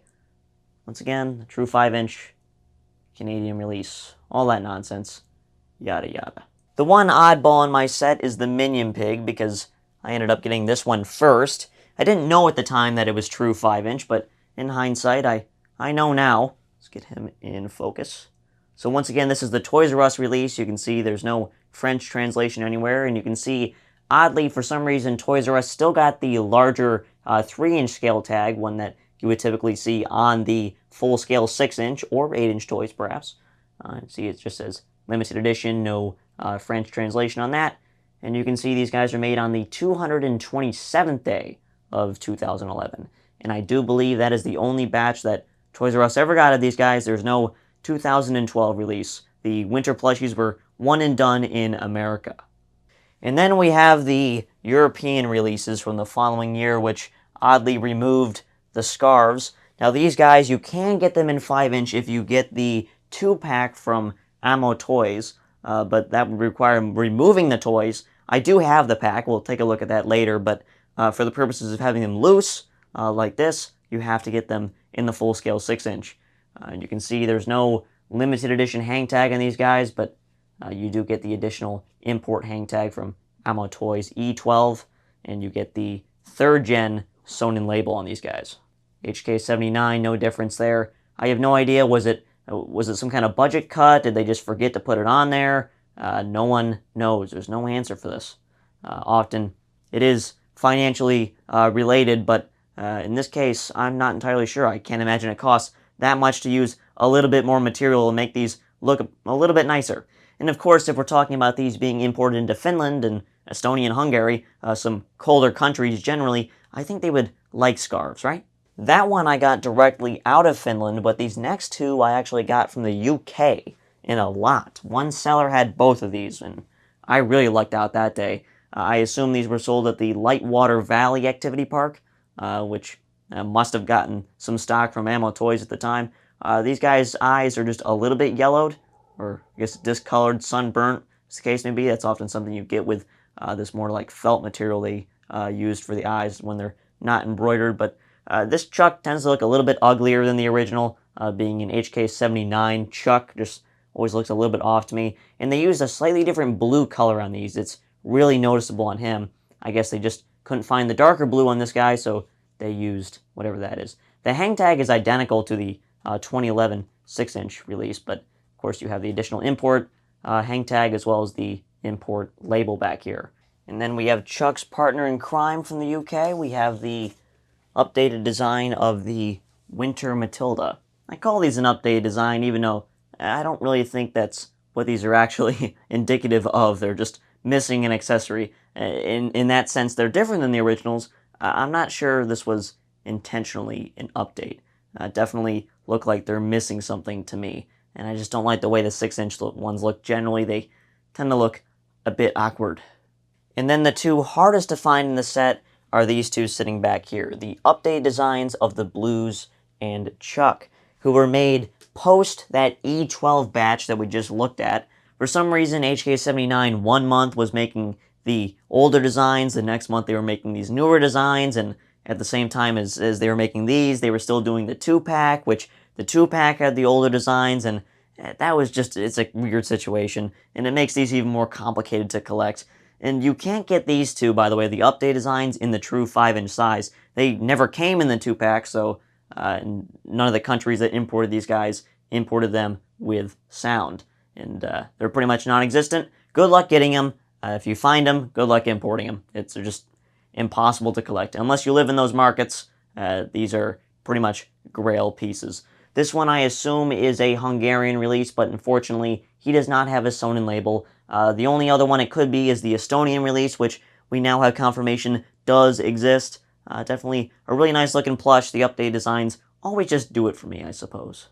This next one is the Ammo Toys release from the Vuokatti Activity Park in, of course, Vuokatti, Finland. We have the redesigned Winter Chuck, who retains the lighter blue hat from the previous Winter Chuck that we looked at, just now with the cross-eye look.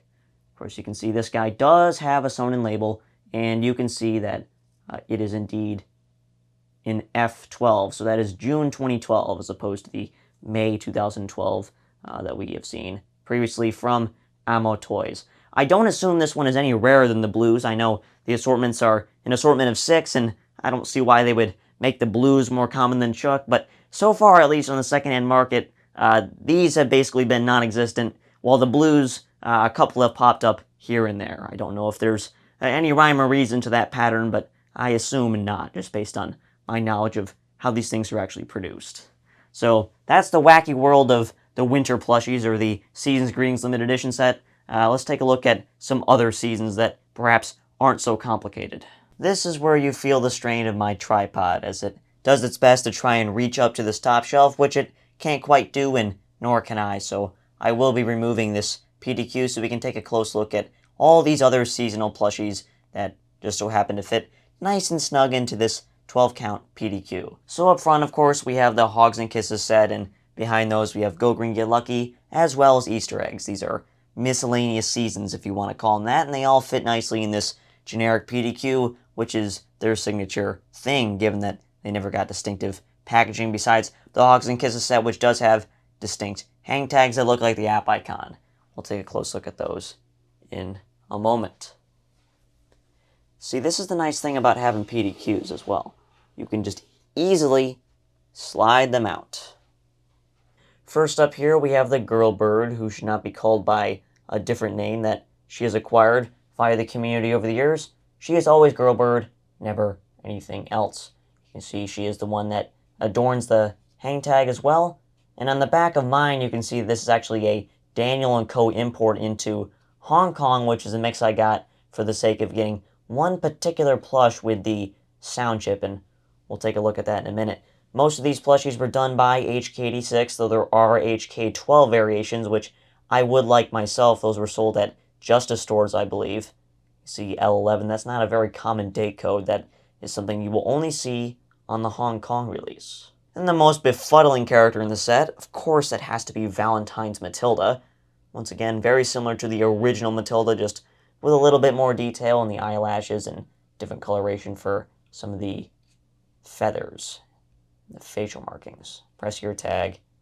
These are quite common to find from HK86. HK86 not only made these for the Hogs and Kisses assortment, which I have here, but they also made them for a girls assortment, which just included the characters with the bows at 11, just like Grillbird.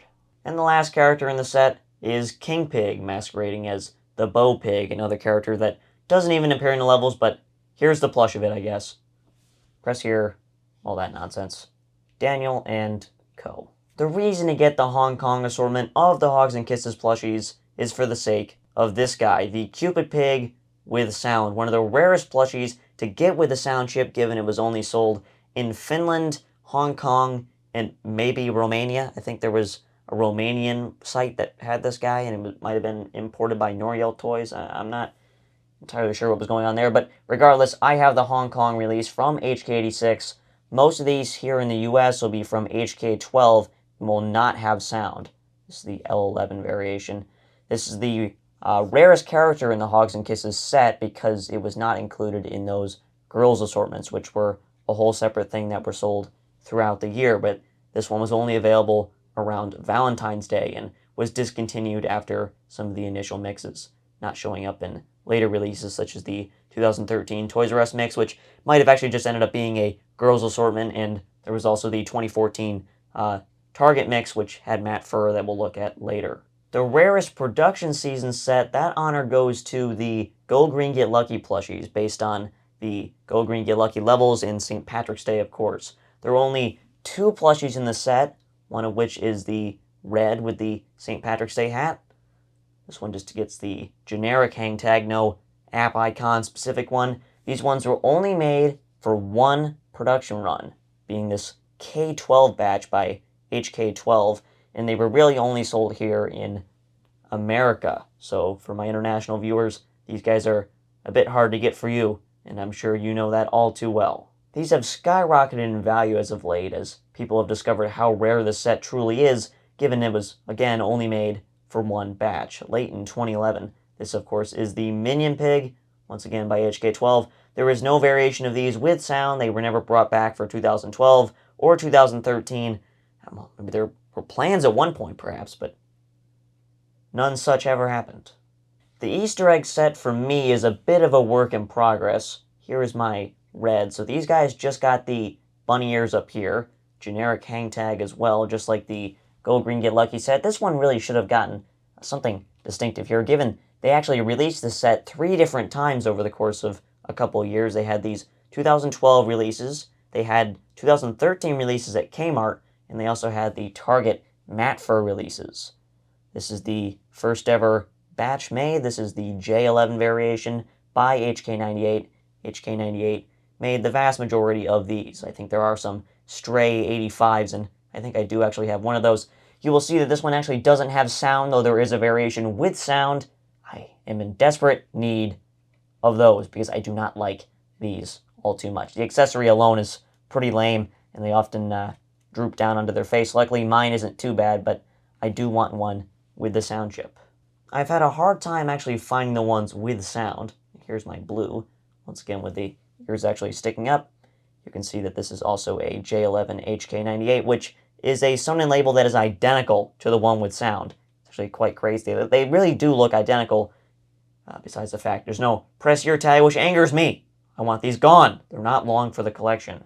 This one in particular is especially disgusting. This is my Easter eggs Chuck, of course. No sound, so that angers me, but his barcode is scribbled out, and he is by HK85. Gross! Much better. Press here, Easter eggs, Minion Pig. Wonderful. Order has been restored to the Maximus Overdrive Galaxy. And then we got this batch from Kmart the following year, done for 4th Gen with the redesigned Blue and Chuck. They, of course, did not get sound either, which pisses me off. But, of course, they had to get that $10 price point, so you can't have sound. Boo-hoo. K12, all that. HK98. And here is my Chuck. Much better than the 2014 Target release, to be fair. You can see they have the same exact hang tag as the Wreck the Winter Wonderland Halls ones. $10. Nothing different here. K12. And then the rest of the plush up here don't quite fit in the PDQ. First, take a look at this little chap. This is what I believe to be a Hogs and Kisses pig, perhaps meant for the It's Complicated 2-pack, which we'll look at later. But of course, in the typical 5-inch size, this is the Gentleman Pig, as the community is dubbed.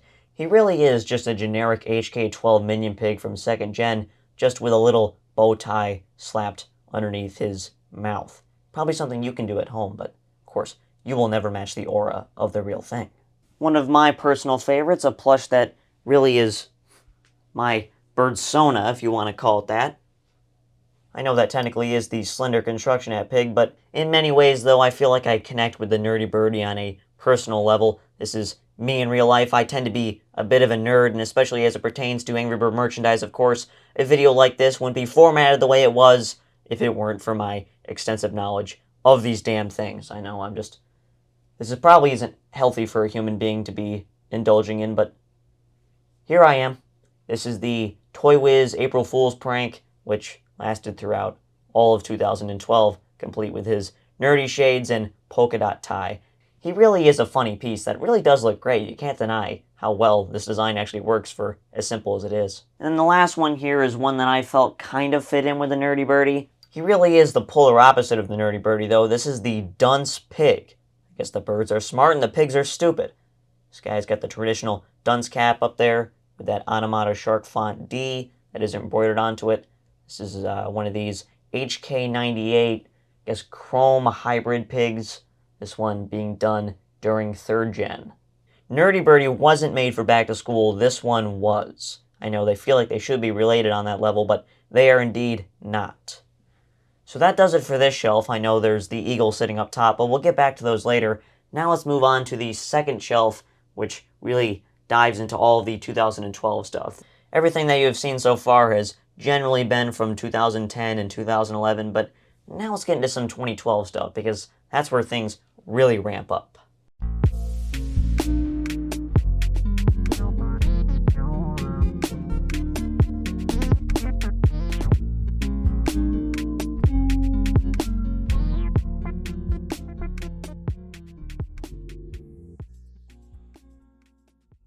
We now move on to the second of my two main shelves, I call them.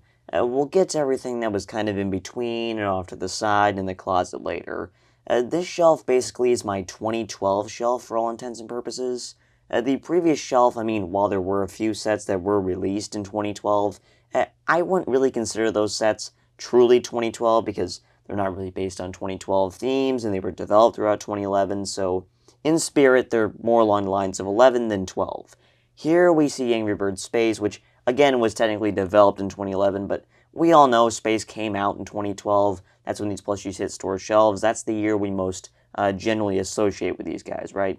And as we go above, we'll see Star Wars, Go, Stella, all that type of nonsense, right? You know, the other shelves have some of the other special edition sets that obviously we haven't covered yet, like the Accessorized Pigs and the Bad Piggy set, fur variations, 8-inch, and of course in other areas we have the Dragons and the Eagles and the box sets and all sorts of nonsense Star Wars vehicles, and you can even see here the Bad Piggy Banks as well as the cage birds that are in their cage-themed packaging, and we'll take a look at those in a bit, but obviously right now we're taking a look at the Angry Birds Space set, which is one of the most ubiquitous and famous sets out there, right? This set, of course, was developed in the later months of 2011 for a early 2012 release in conjunction with the game. You can see they're finally starting to kind of get on board with Rovio kind of hand in hand with the merchandise release as well as the game release, kind of coinciding at the same time. With this set, it's interesting to analyze their release, and it's interesting to actually collect this set because there's a lot of good stuff out there, first of all, and obviously we don't want the good stuff toy variations or White House Leisure, but in the case of this set, it has actually come to my surprise that I tend to like the HK86 releases the best. Now, HK86 appears to have gotten, I guess, the upper hand in terms of production in this set. Now, it would appear as if HK86 actually carried favor with this set over the likes of an HK12 or HK98. In fact, HK12 never even bothered with the Angry Birds Space set, as far as I know. Really, if you're looking for variations out there that aren't good stuff or White House Leisure, which are quite common out there, and they're kind of hard to avoid, especially with some of the less common characters like the Incredible Terrence, Monster Bird, whatever you want to call them, and the Lightning Blues, who were less assorted in the PDQs. Finding variations of these characters and collecting a kind of a uniform-looking set is not totally difficult, but, you have your choices. HK86, HK98, there's two different factories that really were deeply involved with the production of this set. And you'll see with mine in particular, I have a 50-50 split between mine. You'll see with my Space Red, the Monster Terrence, the Icebird, those are HK86, and with the Lightning Blues, Firebomb, as well as my Laser Chuck, those are HK98 releases. Now, this was the very first set ever released to use the 3rd gen Sonin label, so we'll see that in a second. It's a label that's actually made of silk and not paper, so they had to insert an additional Sonin label to actually print date codes on these, and you'll see what that looks like on the Sonin labels if you're not familiar with it. Anyways, enough of me rambling. Let's actually take a look at this set, because it's definitely one of my favorite sets that's out there, and one that I wish was actually fully expanded upon with some of the later characters they were planning to add, as you will see. So let's first take a look at Super Space Red. Now here's my Super Space Red. Now, as I said, this guy is an HK86, which is the factory that I generally prefer for these plushies. I mean, some of them don't look too different between the two factories that mainly produce this set. I mean, there are HK85 out there, which those ones I actively don't like. The HK86 and 98 ones look good to me, especially the 86 ones, because the 86 ones tend to be pretty early. I think 98 got in on the action with, it was either the March or April batch of 2012, but 86 was doing the Walmart batch, and of course they did this guy who was an A12, so this is the earliest you can get a 5-inch Super Space Red. I like the plush. I mean, the shades look cool.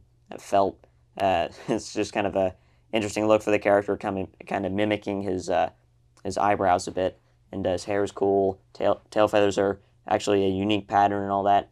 They did a nice job in him, making him just different enough from the original Red and making him look like a superhero. He's definitely a character that stands out on the app icon, right? Now, here is the first of my HK98 birds, this one, of course, being the Lightning Blues. Now, if you don't know, the Lightning Blues and the Monster Terrans, the Incredible Terrans, whatever you call them, are the two harder characters to get in this set. I mean, relative. I mean, this set's really common, but if you are trying to go out there and collect this set, you will find that you kind of have a hard time finding these guys at retail, because in the actual 12-count cases, which is what the PDQ is for, to fit 12 different plushies, these two, I believe, were assorted less in most assortments.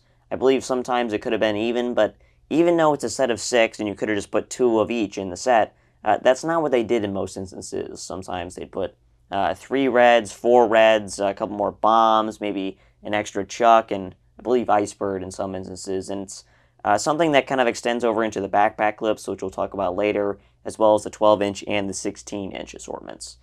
Sometimes, depending on where you live, that might be different, but here in America, that is the case. So once again, HK98, blah, blah, blah, blah, blah.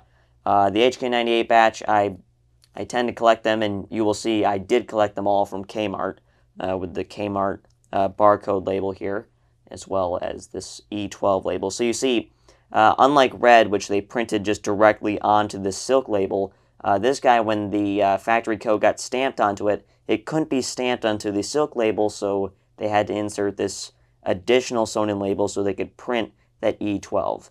And of course, Kmart's have this little additional hang tag they put back here as well. You can see that's an official Commonwealth fastener, so that's how it came from the factory. There's nothing on the back, and this is something you'll see on Bomb and Chuck as well, because, again, they're all from Kmart, so kind of a interesting little quirk there, I suppose.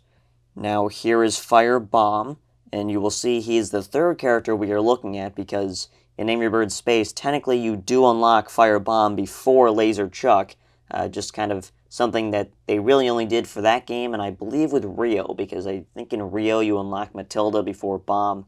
But luckily the birds in Rio don't look any different, so there's no plushies based off of those, unless you're considering pre-Chrome and Chrome, but this video isn't all about that. It's about the way I actually assort the plushies in my PDQs, and in this case I have done so with Bomb by putting him in front of Chuck, just for consistency with the game, and just a little thing I do. It's the little things when you're displaying this kind of stuff, and we all have our own rules, right?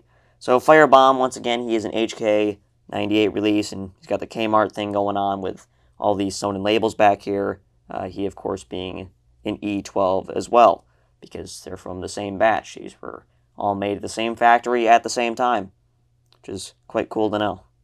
And then you can barely see him, if you can see him at all, behind Mighty Eagle's beak, but here is Laser Chuck. Now, I know for many that this character is the highlight of the space set just because of his lavender color, and it's one that I quite like too. I think I generally prefer the more saturated, darker purple on the Space Eagle back there, but Laser Chuck, no slouch at all, and I think it goes nicely with his nice satin red cape and visor with the light blue accents. I mean, this guy's really rocking here. The only thing I don't like about this plush is the whole gold Negstroid that he has up here, the actual emblem that kind of connects his cape together up front. It is done much better on Fire Bomb with the full embroidery. On Chuck, I think it's a little lackluster. He, once again, is an HK98 Kmart release, of course. As I mentioned, E12, no surprise there. I think that might be the only batch that Kmart did in 3rd gen. And of course, you want all your space plushies to be 3rd gen because 4th gen just doesn't feel right for these, right? You want that black tag because it signifies outer space a bit. I think it's a coloration that is very fitting for these. And you will notice with about half the space plushies, those being Firebomb, Laser Chuck here, and we're going to take a look at Icebird in a second, but their beaks tend to be a little bit more orange compared to the likes of Red, the Blues, and Terrence. I don't know exactly what was up with that. I don't know if it was something they were just trying to do in keeping with the artwork, but I think all the characters in the game tend to have more orange-colored beaks, so I like this color generally for game accuracy, and it's really only something you see with the space set. Kind of reminiscent of the really early Angry Bird samples in that orange beak Matilda that we looked at earlier, but for the space set, you will find it on half the characters in the set. And speaking of Icebird, because he is the 5th character you unlock in the game in Cold Cuts, here he is. So Icebird is a very unique plush in that he is matte fur to signify his kind of sheen in the game. He's a very shiny character, him actually being like a physical ice cube. Now, one thing about Icebird that I've tend to notice over the years, and it's something that you don't quite see in the larger size variations, are these rounded corners that he tends to have on these small ones, just because of the material itself. I mean, you can really only get these corners to look so sharp, and of course you can't have something that's too sharp because then that could injure children, and that's not what we want here, right? And once again, you can see this really orange beak here, and it is quite pronounced when you kind of compare it to the lighter, very light blue that he uses. And I do like the close attention to detail here with the slightly askew pupils, like in keeping with the game artwork, right? And you can see his sewn in label back here. He is from the same batch as Red, this very early A12 batch, HK86. So this is definitely the Icebird to have, in my estimation. Now, here is my incredible Terrence, the monster bird, whatever you want to call him. With this specific plush, and I want to point this out, first of all, by looking at the sewn in label, he is a B12, so he's a bit of a different batch than some of my other ones. He is also HK86 as well. But being an HK86 Terrence, he tends to just look a little bit off to me. This one in particular, I think, actually does look quite nice, and more in keeping with the more traditional HK12 Terrence. But with the Space Terrence, they literally just took the original Terrence and made him green. And I don't think the green is quite right on this guy. It's a little bit too saturated in my estimation. He should be a bit darker, and in fact, I think he should almost be the color of his embroidery, the main body that is, and make the spots in the embroidery even darker, or just a different shade of green, just to make them kind of stick out a little bit more. But generally a plush that I like because the original Terrence was so good, and it's hard to make that pattern look bad, no matter what color you put it in, of course.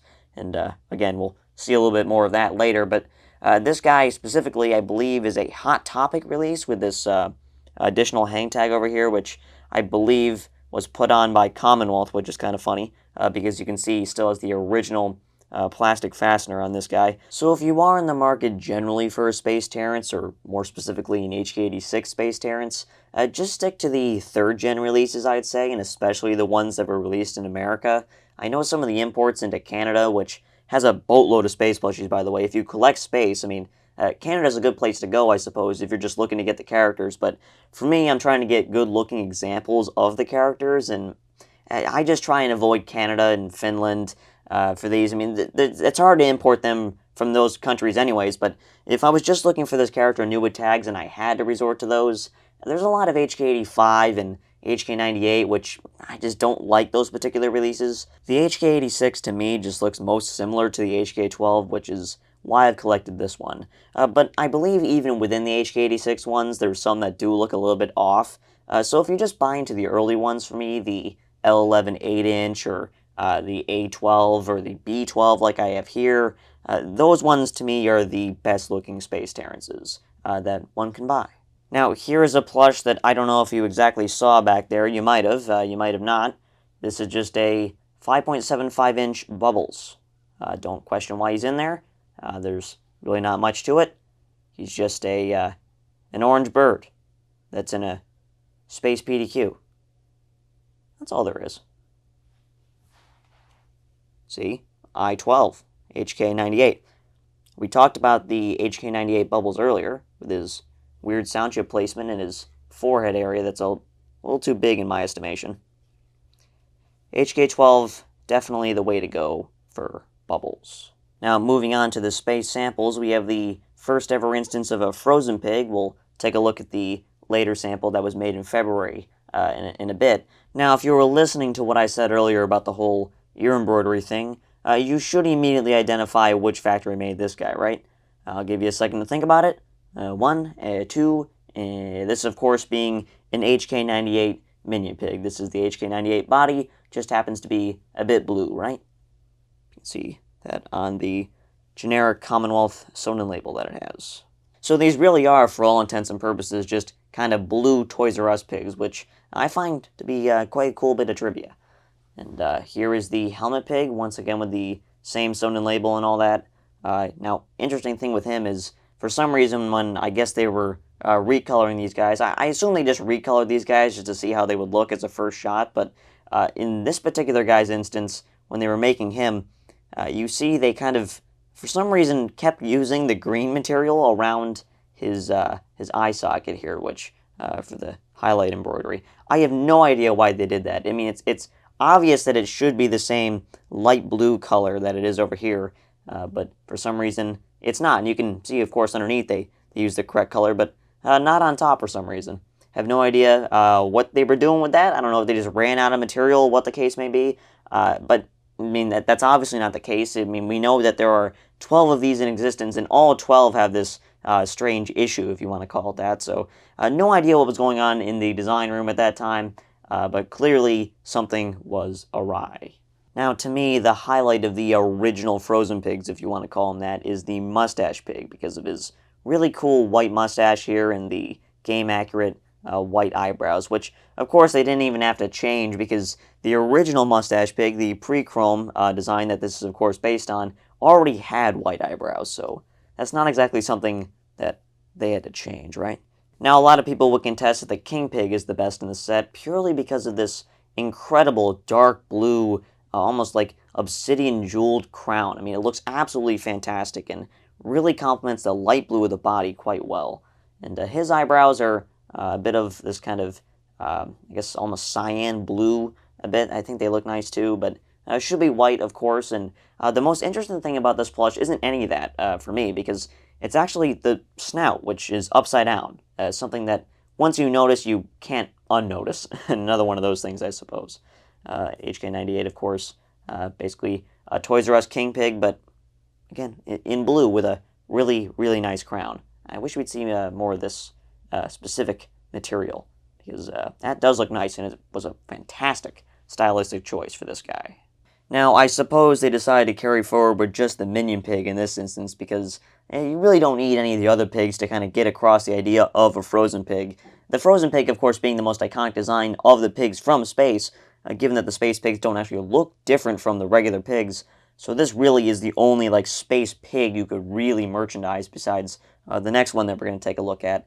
But you don't need, like, a whole army of them. It would be cool to have that. I mean, you saw other companies doing stuff along those lines, such as, like, MZB Imagination with the pencil toppers, or Connects with some of their figures. But for the purposes of Commonwealth, I guess they were just kind of looking into this guy, or they really only had gotten around to further developing the Minion Pig. But boy, did they do a nice job. I mean, this looks absolutely fantastic. This was 100% production ready to me. I don't see any issues with this guy whatsoever, including his color. Just this very nice, it really does look like he's frozen. This blue, just like it's an Arctic blue, even more so than the original samples. I think it's such a fantastic color choice and really spot on, especially the color inside the ears, almost looking like a teal. Just great. I love the felt for the icicles dangling on the snout. Now, of course, we can take a look at the Commonwealth hang tag that's fastened to the back. Of course, there's nothing really all that interesting on this side, but the more telling info is on the back. See, it says Frozen Minion Pig and the date that it was created, February 16th, 2012, as well as the style number that it would have dawned at retail. Now, I unfortunately do not know which factory made this guy, along with the next one that we're going to look at, because the Sonnen label does not indicate anything. It just says Commonwealth 2007. Now, I believe this Sonnen label is indicative of an HK12, and the stock photos, or the original factory photos, I should say, that actually show what this guy was looking like at the factory back in its day, do seem to indicate that it was HK12, but some of you are going to probably be quick to point out, hey, look, no ear embroidery.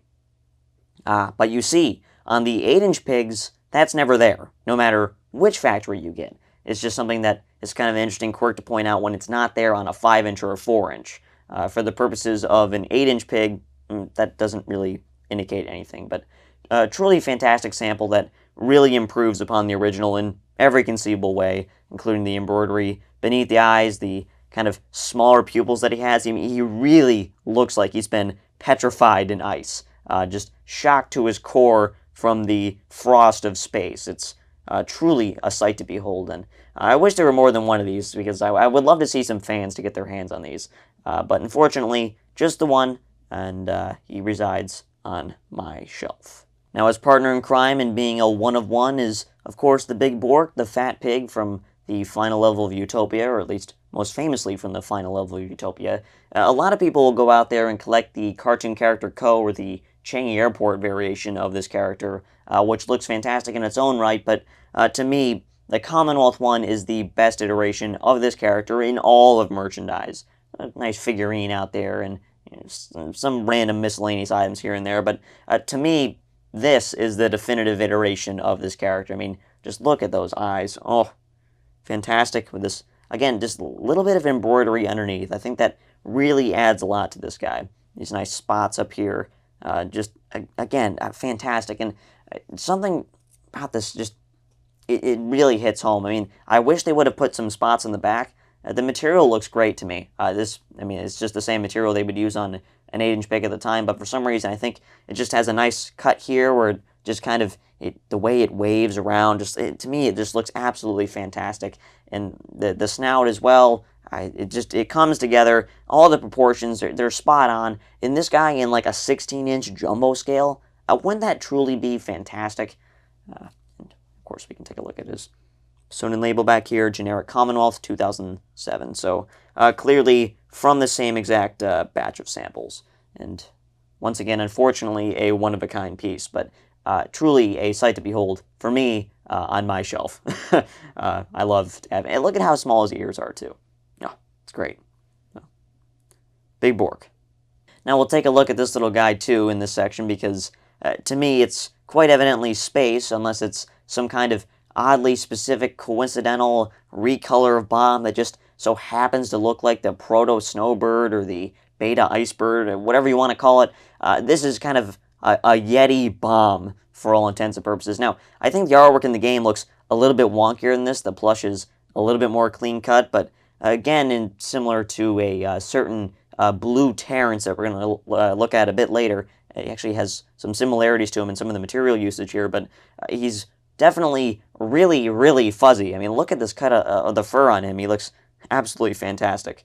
And this nice outline on the embroidery here for the eyebrows, it really stands out compared to a regular bomb and just gives off these Yeti vibes. I think this is truly great. And of course, he has the black Sonnen label as well. So really, this guy is just, he's screaming out to you, hey, I'm for space. And you can see that this guy was sampled by HK98. So in Commonwealth, they would have access to, certain beta images at the time, because, again, they were trying to develop these sets kind of in conjunction with Rovio actually developing the game, so they could release everything kind of on time and in accordance with the launch of the game. So it's no surprise to see a character like this. Now, are we going to see the other two famous birds from the space betas? That remains to be seen, I suppose, because they're not on my shelf, so clearly there's something missing here. We've only got 3 more space plushies to go, including this guy, who is more famous perhaps in the Hearts collecting circles due to that one extremely nice-looking sample that they did.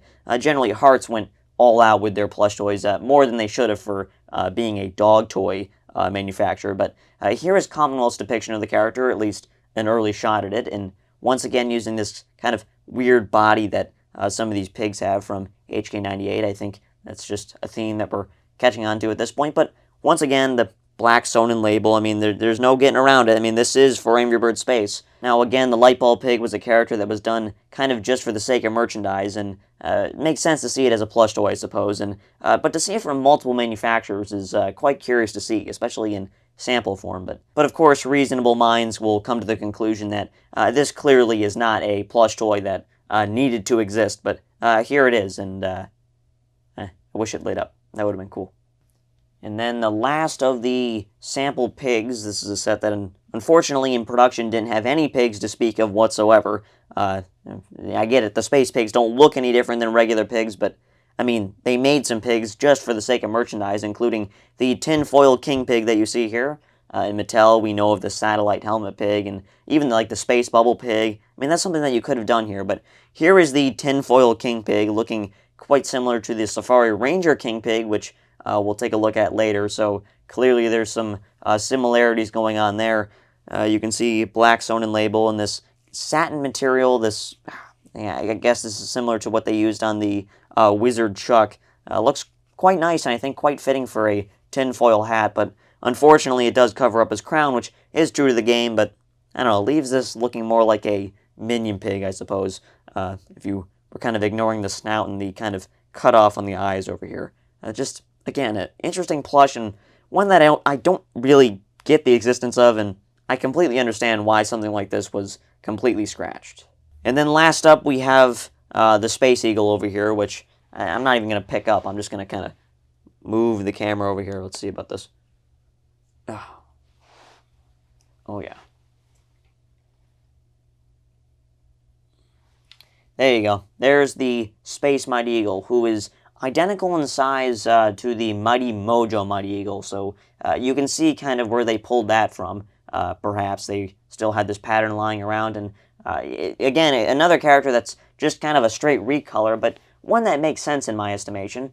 Now, we really don't get to see the Space Eagle necessarily from a good angle that would even indicate what color he is exactly. We think he's this kind of dark purple color with the black underbelly and these kind of yellow eyes, because that's kind of how he's depicted in the game, or at least the icon that activates him in the game. But the Space Eagle generally is a very mysterious character, even more so than the original Mighty Eagle, who his kind of whole shtick was that he is the most mysterious character on the island, kind of shrouded up in his cave as a hermit of sorts, but when needed, it kind of comes into action and saves the day for the Angry Birds. But here is the space iteration, and one that I think looks very nice, and so hopefully we can find a 16-inch variation one day.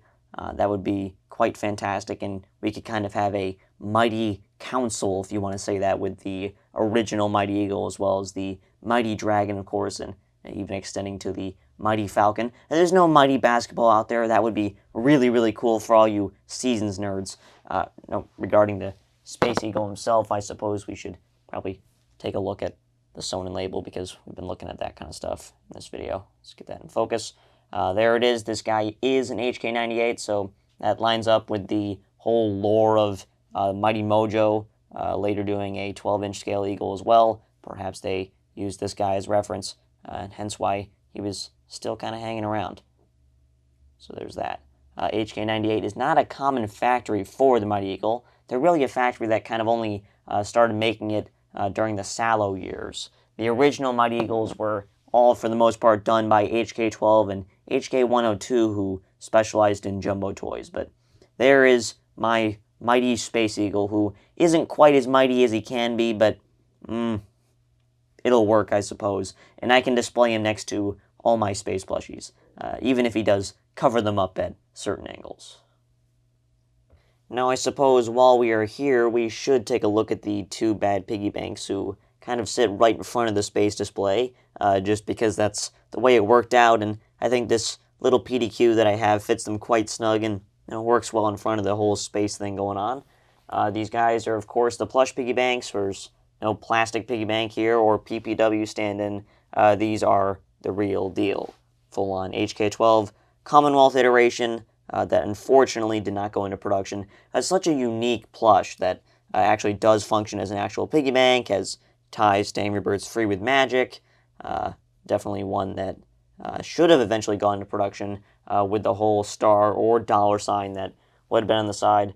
These guys are the variation that doesn't have a symbol at all, which to me makes them look more naturally like a pig. I mean, but a pig bank should have something plastered on the side. That only makes sense to me. Once again, I love how big the eyes are in this guy. I mean, he really does perfectly capture the artwork that was sent to Commonwealth by Arovio. A plush that I wish definitely got more love in the community for being as unique as it is, including this whole tail back here. I think that's quite a nice look. Definitely spot on to the artwork that Arovio created back in the day. Now, while we're here, we should probably cover this whole Angry Birds Rio cage bird corner thing I got going on here.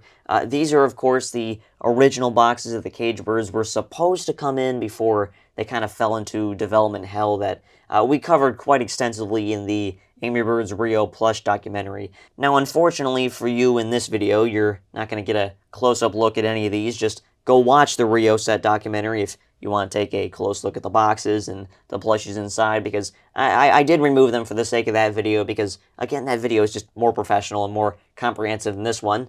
You basically, today, you're just kind of hanging out with me as we, point fingers at, this, that, and the other thing, with all my whole collection and all that. We've already seen the fuchsia, purple and green cage birds, right, from before, the HK98 official releases from Toys R Us. These are the HK12 samples. These are the proper ones. I get it, but those guys, including the blue cage bird as well, they don't actually come out of these boxes. I can open the roof on the boxes for all intents and purposes, and I can take a look, down into the box, but it's just the plushies, they're fastened to the bottom. It's almost like a 8-inch platform in a sense. The only two that do come out are the two characters that later got relegated to the claw machines in the red and the yellow cage bird. The red cage bird being the sample red cage bird, the most iconic of the I guess second batch ones, I suppose, the ones that we knew for all those years on the E. Starlin website and all that, and we had the stock photos of. But we can take a look at the ones that are kind of sitting above there, right? So this guy is kind of holding someone else up. So move him there.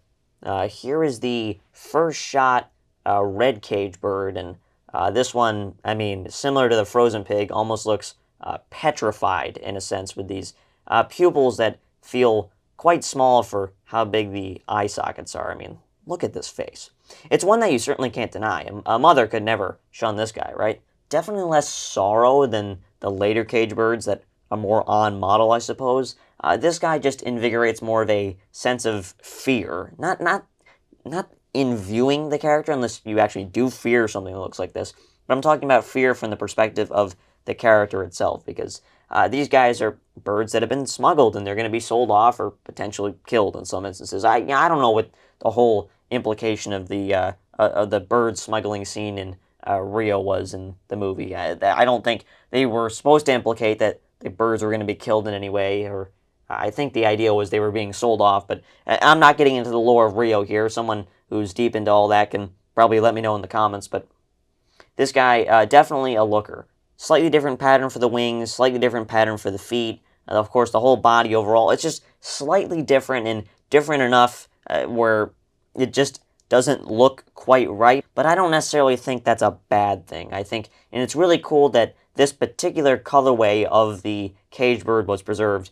Wish we could have had the other ones, of course, because they look really cool in their own unique way as well, but if we're going to preserve one, this was the one to preserve. Now you can see there is some minor staining with his eye, but that doesn't bug me too much. It's kind of only there if you point it out, and of course it's not something I caused. This thing was in storage for many years, and that's just naturally something that would happen to a few of these. So here is the sample red cage bird from the first round. Here is the final red cage bird, the one that was meant to go into production. Unfortunately, it only got put into the claw machine, so if you out there are trying to acquire this piece and you didn't get the one that was sold off through the Commonwealth collection, you're stuck with the claw machine version, which looks far too skinny, understuffed, and it's just not quite right.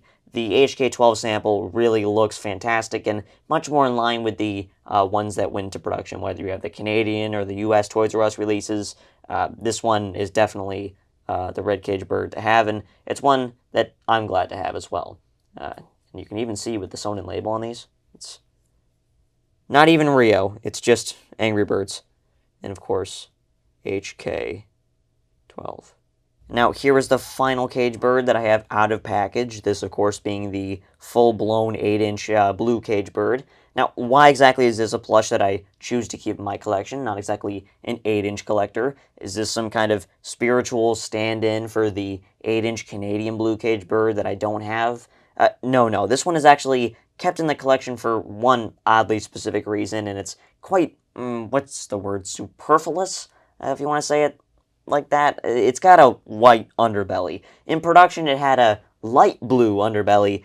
This one is white for some reason. I suppose they changed it to be more in keeping with the game artwork, but this is just a small difference that you'll find in the sample. Maybe it was a placeholder material because probably the lighter blue was more difficult to get. Though it seems they had plenty of blue for the differentiation of the colors on the main body, right? Like the darker blue up here, the lighter blue here, and this different blue they used for the embroidery. What do I know? It was probably something that they just corrected for the final iteration of the character before it went to production and later made its way into claw machines and all that. But one that I keep in the collection for some reason. I guess I'm a true completionist trying to collect everything I can, and even if there's one slightly small difference, I'll keep it. Well, we've put it off for long enough.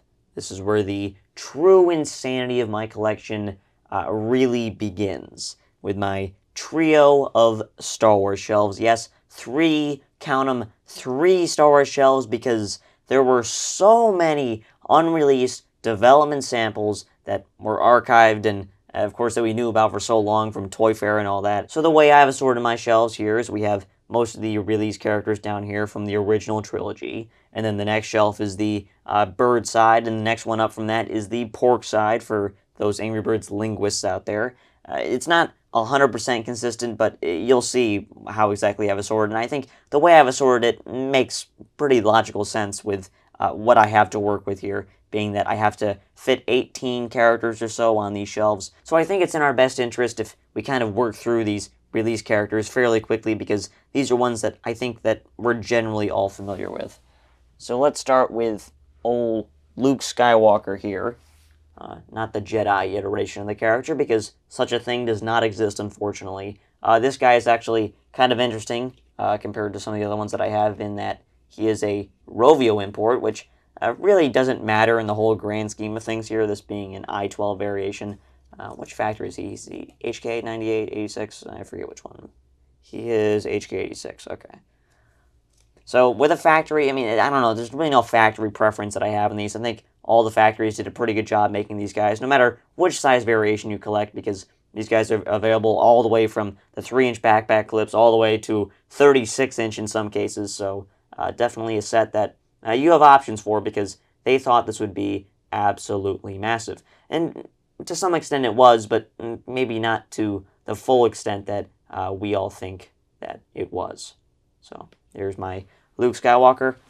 He is the first character in the set. This is definitely the most stuffed a PDQ of mine could possibly be. These characters tend to be a little bit bigger with their clothing and accessories and whatnot. So here is my Han Solo, and you will notice that we skipped over Obi-Wan Kenobi, or Obi-Wan Kenobi does not sit between Han and Luke, because in the game lore anyways, he's the second character you unlock, but in the plush lore, we know that he was pushed back to Wave 2, and I prioritize, of course, release over game order. If I have to decide within a set which order to put them in, I'm going to side with what order you unlock them in the game, but as it pertains to actually doing it completely, if I want to mix 2 waves, I'm not going to end up doing that. So here is Han Solo. Of course, new with tags and all that. Okay, which iteration is this guy? This guy's an H12. So he is 1 month before my Luke Skywalker. So I believe this is about the earliest you can possibly get a Star Wars plush, which is quite interesting. I think H12 was the first one. HK98, right? Something correctly. Again, with these guys, I can't really tell the factory variations apart. I think they definitely all look pretty swag. And yes, I know I did just mention that I prioritize the actual official release of the character over the flock order, but in this particular instance, I had to make an exception because I think it's just kind of nice to have Han Solo and Chewie together. If you don't know, Chewie was released in kind of his own wave of sorts. I mean, he was kind of a standalone release because he didn't quite make the cut initially. He wasn't quite ready for the launch of the plushies at retail, so they had to push him back by about a month or two. And when he finally released, they took advantage of that and marketed him as this limited edition character. Now, unfortunately, I don't think the actual plush lives up to the hype because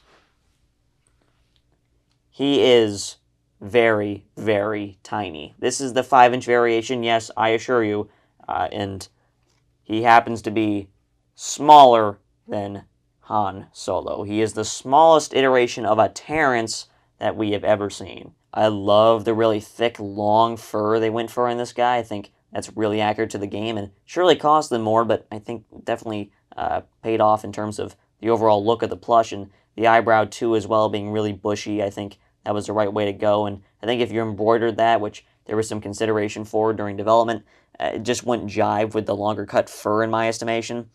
But they just need to make him bigger. And if you get the good stuff release, which technically isn't a good stuff release, but that's a story for another day, that one is 6.5 inch and it definitely looks more proper. And if you get the 8 inch, 12 inch, or 16 inch, they might still be a little small, but in those scales, it's perhaps less noticeable. But if you do end up collecting the 5-inch variation like we have here, he definitely looks more 4-inch to me. Definitely one that I would recommend avoiding in keeping with the other Terrences in the whole Commonwealth collection. The original Terrence, the Space Terrence, both being 5.5 inch. I wish this one just felt a little bit more like that. And you can see on a Sonnen label, he is a J12, later released by HK98. They still somehow couldn't get a sound chip in him for some reason, but they would later rectify that, and you'll see I have made an exception for that variation in my collection. And you can even open his mouth. He's got 3 little teeth. It is really a really well-detailed plush. It's really fantastic. I just wish it was bigger, unfortunately. And then let me remove Lando real quick here because he's kind of being propped up by Princess Leia. This definitely is the tightest space in my whole collection, PDQ and the plushies that flank it. Here is my Princess Leia, of course with that very nice neutral Stella face. You can get one that looks even better, and that was on the 12-inch release at retail. That one looks really, really nice as well. That's actually technically an error, but for the 5-inch variation, you have her looking off to the side. It's similar to the original Stella plush, I suppose, but not quite as angsty teen looking, I suppose. This one definitely looks more like Princess Leia from Angry Birds Star Wars, and I think it was the right call on that to go with that facial expression.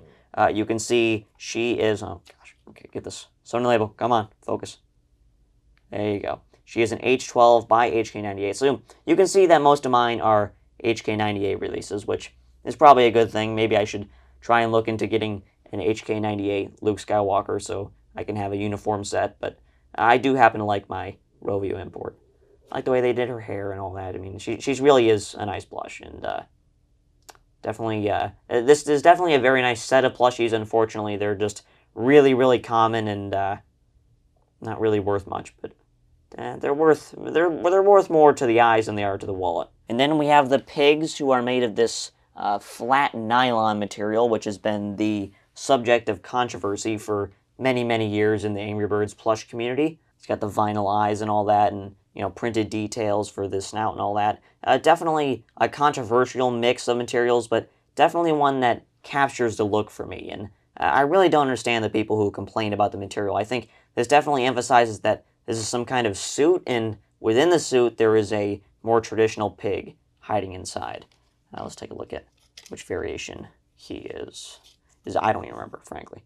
Okay, HK98, H12. So again, just the first ever release. So I'm glad that this is the representation of the Stormtrooper that's in my collection, I suppose. And then we have the other pig, who technically isn't even a pig, Darth Vader, or Anakin Skywalker, for those in the know. So once again, he's using this combination of this flat nylon along with the vinyl for the eyes and the printing for the snout, and I definitely think it's a combination of materials that really captures the look of the character. And again, I just don't understand the criticism here. And you can see on the Sonnen label that he is a K12 HK98, so November 2012. slightly different batch than some of the other ones, perhaps a later Darth Vader of sorts, but I'll allow it. And then we get into the Wave 2s, who do have sound, in stark contrast to Wave 1, which never have sound. These guys have unique sound chips, and I think you're doing yourself a disservice if you don't get the variations with the special sound, because that was the whole gimmick here. You hear that, Rovio? Yeah? Hear that? Anyways, Wave 2 is truly fantastic. I think it's one of the best sets that Commonwealth ever released. It is unfortunate that these characters had to be booted from Wave 1, essentially. They were all supposed to come out at the same time, but development was hectic. These were characters that Commonwealth wanted to get right, and unfortunately, these guys had to be second fiddle of sorts. And it's unfortunate that there were still some characters who kept getting pushed back into Wave 3, Wave 4, or whatever became of it, as we'll see. And those characters just never made it out into the hands of the public. And there's a multitude of reasons for that. Again, a story for another day. So let's take a look at Wave 2. See if I can weasel in here. So these guys are fantastic. I have no complaints whatsoever. With Luke Skywalker with the helmet here, it is interesting to point out that he uses matte fur, which is definitely the correct decision, because you will see on the White House Leisure releases, on the small ones anyways, that they use fluffy fur, and it just looks a bit too puffy down here, especially in stark contrast to the helmet, which is made of that traditional Star Wars material. I'm not going to showcase the sound chips here. I don't even know if they work anymore, frankly. I haven't pressed them since I made my Star Wars video, but you can see it's a D13. This is the batch to get for Star Wars Wave 2, HK98, yada yada. And you will see that this is actually the original hang tag placement in this guy. It's never on the side like this. It's always down here, for some reason, attached to the chin strap. And then we have Obi-Wan Kenobi. This is definitely a character that should have released in Wave 1. I have no idea why this guy was pushed back. This is such an iconic Star Wars character, and of course, in the game, as we mentioned, he is the second character you unlock, so definitely an important one to have for any Star Wars fans out there. And unfortunately, Wave 2 tends to be a harder set to get for many regions of the world, so a lot of people tend to miss out on these, or they're stuck with the White House Leisure release, which is just total trash. You don't want that one. You want the normal retail release, especially with the sound chip, as we have discussed. He's got the hair underneath and all that. He's got the facial hair and the lightsaber, the cloak. D13 HK98. The conventional release. And you can even see these guys, whatever store they were sold at, $15. Not too shabby. And then for some reason, I collect two variations of Chewbacca. Now, why do I have two Chewbaccas? It's a question I'm often asked, or it's a question that I often ask myself, because, oh, why don't I just keep this one? This one has the special sound chip that it acquired when transferring over to the Wave 2 assortment. It was originally released, as we've talked about, as a special edition character, but later re-released in this Wave 2 batch with the unique chip. And of course, with this very strange shake to fluff tag that all these have as well. It's a signature tag that is on these. Once again, D13 HK98. So yeah, I keep two, just to have one from the original set, which it was technically from, and to have one from Wave 2, just to have complete assortments, because that's the way I roll. And then, of course, we have the only Star Wars character who is completely distinct in that he is not based on a pre-existing Angry Birds character, and I definitely think he's better for that in terms of design. He definitely feels quite true to the Star Wars design while keeping the aesthetics of an Angry Bird. Definitely think he's a strong character design, both in-game and as a plush. Commonwealth definitely nailed this guy quite well, especially with all the detail, with the gray hair around these pretty wacky ears and the facial embroidery. He really came out quite well, and the sound chip really makes it truly fantastic. And I don't need to say it at this point, D13 HK98. And then we have the first of two droids, and unfortunately the only one that actually ended up going into production. We have C-3PO, who is based on Matilda. C-3PO, again, uses this typical Star Wars material that we saw in the Stormtroopers and Darth Vader and Luke's helmet. Of course, it's used for medals and suits, and definitely feels at home here. And I do like the color here, especially with the embroidery, which kind of brings in a little bit of that shine that is kind of depicted in the game a bit, but less so in the actual merchandise artwork that was sent to Commonwealth at the time. So this definitely feels accurate to the artwork, if anything. I wish maybe it was more chrome and keeping with the whole Star Wars lore from the actual movies, but I don't. It just doesn't feel like Rovio went that direction with the character design, which is okay for the sake of actually merchandising the character, because I'm sure a shinier material might have been more expensive or a little bit more difficult to continually source for mass production. So definitely a nice look for this one, and in conjunction with some of the printing on the back here and on the head feathers and all that tail feathers, it's definitely a nice looking plush, and one that pairs very nicely with R2-D2, who should have made the cut, because what is wrong with this plush? Now, maybe you could have made this head area look a little bit more three-dimensional, but you see on the 8-inch variations where there's a little bit more budget to work with, and of course on the 12-inch and 16-inch as well, they made this kind of eye just completely three-dimensional, made of a vinyl material. So I really don't understand what happened to this and why it kept getting continually rejected, because it really should have made its debut in Wave 2. This had no right, no business being in whatever Wave 3 was going to be. Wave 3, ultimately, I mean, that should have been released too with some of the star characters that was set to headline, but just this needed to be in Wave 2. Definitely at home with C-3PO. And just some general lore about mine in particular. You can see there's a pen mark here. And on the hang tag, you can see the style number was originally crossed out and replaced with one that ends in a B. I believe that's a 93165B. And that is in keeping with the hang tags that are actually on the Wave 2 plushies, which you can see here is a 93165B. Ends in B. Obviously, there was a Mix A, and I do believe that Mix A was a cast of characters from the Wave 1 set. So that makes sense that they were being sold alongside each other, and it makes sense that HK98 in April of 2013 made assortments of both sets to sell at retail. Now we have some more oddballs, I'd say. So let's start with Slave Leia over here, who looks very much like the original Princess Leia, but with perhaps the 12-inch face that the original Princess Leia had, and having the pupils not looking off to the side finally.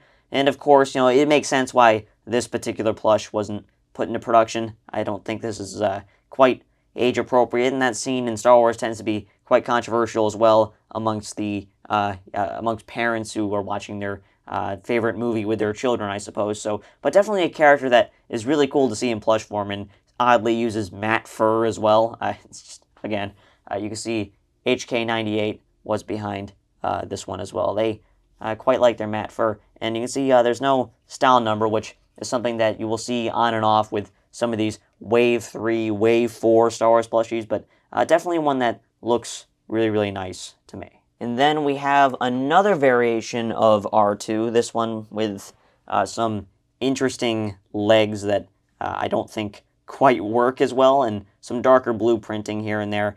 Similar to the one that we just looked at, but I guess this was, it's either an earlier variation or a later variation. I don't exactly remember off the top of my head. There's about 50 billion R2-D2s, because another character that was just kind of in development hell, similar to the Rio Cage birds, but this one even more so, as we know. It's quite famous that, of course, R2 was supposed to be released alongside Wave 2 and just kept getting pushed back and back and back, and his story is quite sad. And this one, interestingly, has a blank style number.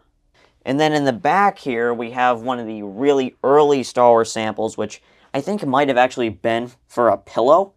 This is the sphere Darth Vader with simply printed on details that you can hardly see in person. I mean, because the material itself is the same material they ended up using for production, but it doesn't really work too well with these really dark prints. The only thing that really does pop to me are the little pipes that are on the side here that are just represented by a simple print, as well as the sewn-in label, which tells me that I believe this was made as a pillow sample of sorts that just happens to be quite plush-like, being by HK102, who also did many of the Star Wars development sample pillows. And then we have a plush that I had to briefly move off to the side earlier. We, of course, have Lando Calrissian, This is the first variation with the blue robes and all that, and the different mustache placement. Again, if you want to know all the ins and outs about these plushies and all the history and their details and all that, just go watch the Star Wars documentary, the Star Wars 2 documentary specifically, because that was the set that this guy was meant for. People in the community call it Star Wars 2 because the branding looks like that, and of course there's many characters from Star Wars 2 in the Star Wars 2 set. Really, it was just an additional wave of Star Wars plushies. And you can see his little hang tag over here. This guy does have a style number. It is, let's take a look at that, it is 93229. This guy is HK86, I believe, with the, generic Commonwealth label. Some of these are HK86, but most of them are HK98, in keeping with the original Star Wars plushies that did make it into production. I like his smile. Looks really good. And then we have Ewok. So these are characters that were from some of the later updates in the first Star Wars game, hence why they're on this shelf and not the shelf above. And really, again, it's just because this is just the way it works out for me. I can only fit so many plushies on certain shelves, and certain ones have to move here and there just so I can put everything together. Really what I want to do, keep everything contained to 3 shelves, so that's kind of why it is the way it is, and kind of why some of these characters are forced to sit where they are, just so everything fits in one spot. So again, here is the Ewok. This is the first variation, which I think is superior, with printed detail here, yes, and maybe eyes that maybe lack a little bit of detail, but overall I think the slingshot definitely adds a lot, and I definitely think this looks like the more complete variation of the character. And then last up we have this Yoda that's back here.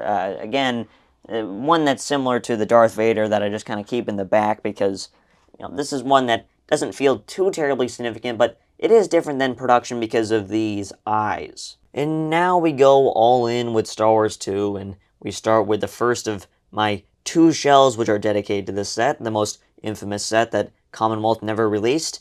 This is the bird side shelf, which mainly consists of Qui-Gon, Obi-Wan, Jar Jar, and Silver C-3PO, which is no coincidence because this set of 4 characters have 2 different variations each.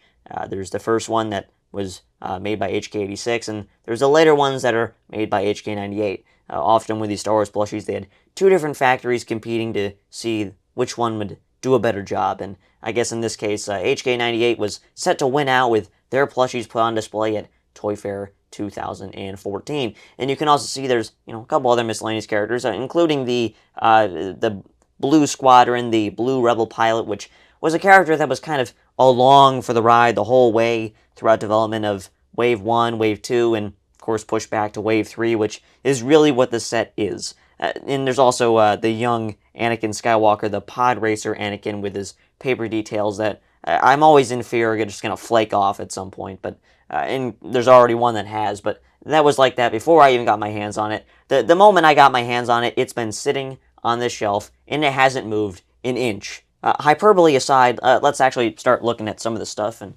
I'll stand up to actually grab some of these guys. Once again, another tight PDQ. These guys are especially quite bulky with their clothes and lightsabers and hair and whatnot. So Qui-Gon Jinn, he's the first character you play as in Star Wars 2, of course being a staple, a main character of Episode 1, The Phantom Menace. It makes sense and all that, and so he's the first character that appears in my PDQ. This is the first iteration of the sample. The later one we'll take a look at in a second, but he is by HK86, just like the Lando that we took a look at. So, very nice looking plush. I mean, again, if you want the details, just go watch the Star Wars 2 documentary. That is one of the most important videos that I have on my channel because it really dives into the detail put into these plushies, because quite obviously there was a little bit more budget put into these to satisfy both Rovio and Lucas, because this was a huge line of plushies, and unfortunately the first wave and the second wave really didn't do well, but these waves just, they sat on store shelves, they were overproduced, and by the time that these were even considered, it wasn't feasible at that point. Now let's take a look at Obi-Wan Kenobi, the first variation, which is the side-eye variation, which to me is the facial expression that I really like for this character. I think this is the one that looks most like the artwork from the game, the sprite that you actually fling out of the slingshot in the game. But it's unfortunate this one is kind of stuck with the less ideal haircut, but it still looks good. It's just it pales in comparison to the one that we'll look at in a moment. But again, by the HK86 factory. Jar Jar, the meme he is. Let's take a look at this Naboo senator. So once again, the first variation of the plush, and really the main difference between this one and the later one are the eyeballs and how they're kind of done out of this, again, this kind of boa material, the same stuff they used for many of the, many pieces of clothing for these characters, which you can even see on Jar Jar himself with the suit that he wears and inside of his mouth. It's just a material they liked using here. And you see the felt teeth. This is a really well done plush. Again, they hit these out of the park just right off the bat, and you couldn't ask for much more. And it's such an unfortunate timeline that we live in, given that these were not sitting on store shelves. Unless, of course, you are one Maxi Bird and you somehow have access to this black market where you can pick these up. But we're not all Maxi Bird, and he lives in his own little universe. And unfortunately, the rest of us plebeians, unless you're me, of course, don't have access to plushies like these. Silver C-3PO, the plush that looks a little too dark, perhaps. Not quite silver enough. He almost looks like a charcoal C-3PO. You can see this guy is HK98, unlike some of the other ones. I guess HK98 was the designated factory to do materials like these, or I guess C-3POs in general. They're probably the factory that actually carried the pattern, which is quite interesting to see. I like the way this one looks with these yellow highlights, which is basically details just ripped off the original C-3PO. It makes for a nice-looking plush in my estimation, but not exactly game accurate, and I definitely think the later one looks better. But the later one is still missing something to me. But again, we'll take a look at that. Now we have the other Lando. Gosh, this is getting quite difficult to grab all these guys. This is the more game-accurate iteration of Lando Calrissian. The first one using blue robes, which I guess is more screen-accurate than movie-accurate, but for the purposes of Angry Birds, he definitely does wear purple. I don't think that's something you can deny. So you can see with this guy that he is also HK86, just like the first shot sample. So it seems that HK86, and maybe this kind of debunks the theory of HK98 completely winning out, because you still had HK86 making this particular plush, and maybe, for the purposes of sampling, maybe they were slightly cheaper to go with, or maybe they had more readily available materials to make a plush that looked like what they wanted the plush to ultimately look like. Perhaps in production they were just going to go with one factory completely outright and have them do the full assortment, but it seems for the purposes of sampling they kind of split it between two factories, and depending on what materials were required for the characters. Again, who knows what it would have been like in production. Production is always a different story when you're talking mass scale. And then we have the other variation of the Ewok. The previous one was an HK98. So I believe this guy is as well, if memory serves me right. This guy gets embroidered detail on his cloak, and no slingshot, unfortunately. But the embroidery is quite nice. I do always prefer that over some lazy printing. And you can see HK98 on that Sonnen label. Yeah. Nice looking plush, and I like the eyes on this one too. Definitely got more detail than the other one, but the other one, just the slingshot really adds something. And maybe you can say the other one is indeed Wicket, and this one is just a generic Ewok. Maybe there's a nuance there that perhaps is above my head. So here is the other Qui-Gon Jinn. This guy, of course, looking pretty much identical to the first one that we looked at, with the exception of the robes, which are now more in line with what the hair was made of. But the hair as well is now completely uniform and doesn't look like it's kind of split into two different materials between the top part, like the noggin, and the dreads that are back here, I suppose. HK86 as well. So HK98 did not get their hands on the pattern quite yet. They were still having 86 make this guy. And moving on to quite an amazing plush. One that many dub as the definitive Obi-Wan Kenobi. The young Obi-Wan Kenobi, this time with the accurate hairdo. In my oh my, what a plush to behold. I mean, even as a supporter of the original Obi-Wan Kenobi sample and his really cool face and his facial hair, the hair on this one really makes this step into a whole another stratosphere. And I agree with people from that perspective. There's aspects of both that I really like, but Obviously, this one, I think, definitely looks more like something that would be sold at retail. And, of course, it was going to be. Unfortunately, it was not meant to be HK86 once again. So we notice a pattern here. And definitely with the materials that are being used here. If certain materials are being used, like a nylon, maybe we'll see HK98. If not, if it's more of this kind of like flat cloth material, and especially on these birds, you'll see HK98 appearing more on the pigs. But with these bird characters like Obi-Wan and Qui-Gon, you're seeing HK86 take over, which is just a curious nuance to see. And then we have the other Jar Jar with his longer cut for his eye sockets now, looking far more uniform, far more complete. I do wish his eyelashes were perhaps that same brown color that they were originally, to kind of contrast the look there. But I think overall, definitely this is an improvement, especially with these longer, what do you call them, ears, I suppose. That's really the only other difference I see with this guy. And you can see on the sewn-in label that they actually crossed out one of the materials used here in the polyurethane foam, being from HK86 and all that. So it's just kind of an interesting little bit. Sometimes you see with these samples, they will cross out things with a little bit of pen. Again, this isn't something they, in the period anyways, at the time, thought, oh, we'll preserve this and have it looking all nice and spiffy, 15 years down the line. But here we are today in the year 2025, and here I am holding him with a bit of a pen mark on his sewn label. Kind of fun. And then we have Captain Panaka, who is a character that oddly stars in Angry Birds Star Wars 2 for some reason, even though in the movies, I guess his role would be described as niche or minor, and that would be doing him a favor in terms of his screen time.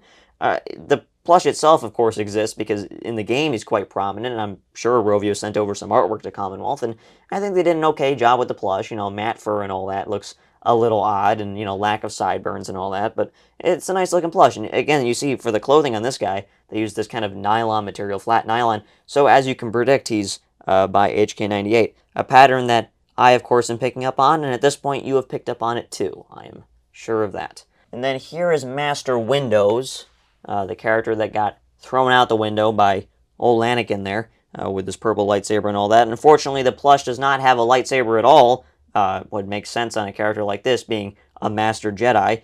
This plush has a matte fur variation as well, just like Panaka, but this particular sample is the one they showed off at Toy Fair 2014, and it's got the longer pile and this kind of nice sheen look to it. I think it looks really nice. It's just the matte fur one looks really good in its own way too. I don't really know which fur material I would have preferred. Given that Mace Windu is a bald character, I guess having him have a more bald material, something that was shorter, might have made more sense in my mind. And you can see his sewn-in label is quite well tucked in his robes, and you can see he is actually an HK98, somewhat breaking the mold of characters that we've looked at during this segment. So I think it's because the nylon material is used here on his belt, but other than that, he uses similar materials to the others. Maybe it's the actual fur material that they used here, the polyester, the longer pile. Maybe that was something that was only available at the 98 factory.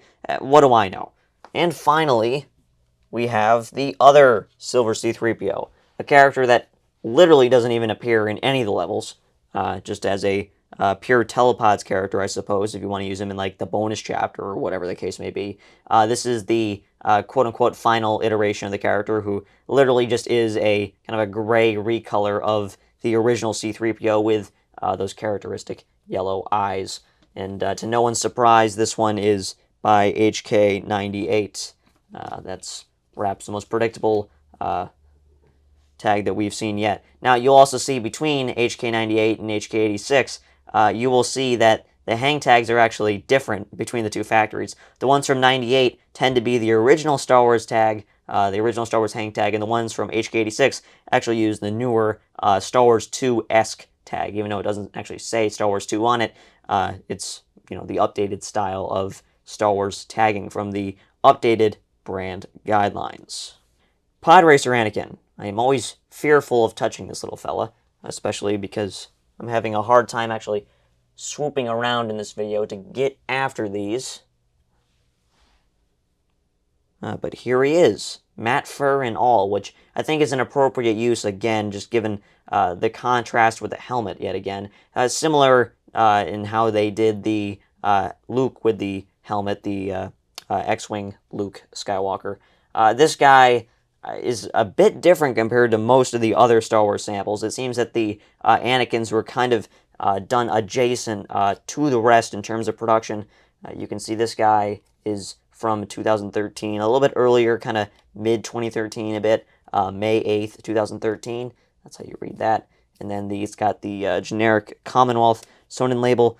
So, again, that indicates to me that this guy is from HK12, given it's got a 2007 Commonwealth sewn in label. So it seems that a completely different factory was making these, which would explain kind of its kind of like an outlier of the set. It is kind of off in his own little world, him and the other Anakin that we will take a look at in a moment.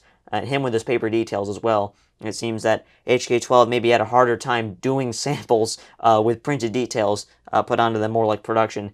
They had to settle for these paper details with assets that Rovio sent them for the lenses and, of course, with the details on the side. Nice looking plush, but once you notice that he's a bit naked on the back, it's another one that you can't really unnotice, and you can see all the glue residue. This is definitely one that hasn't really stood the test of time quite like the others in the set, but definitely a nice one, and definitely one that I'm thankful was preserved, especially in 5-inch as a 5-inch preservationist.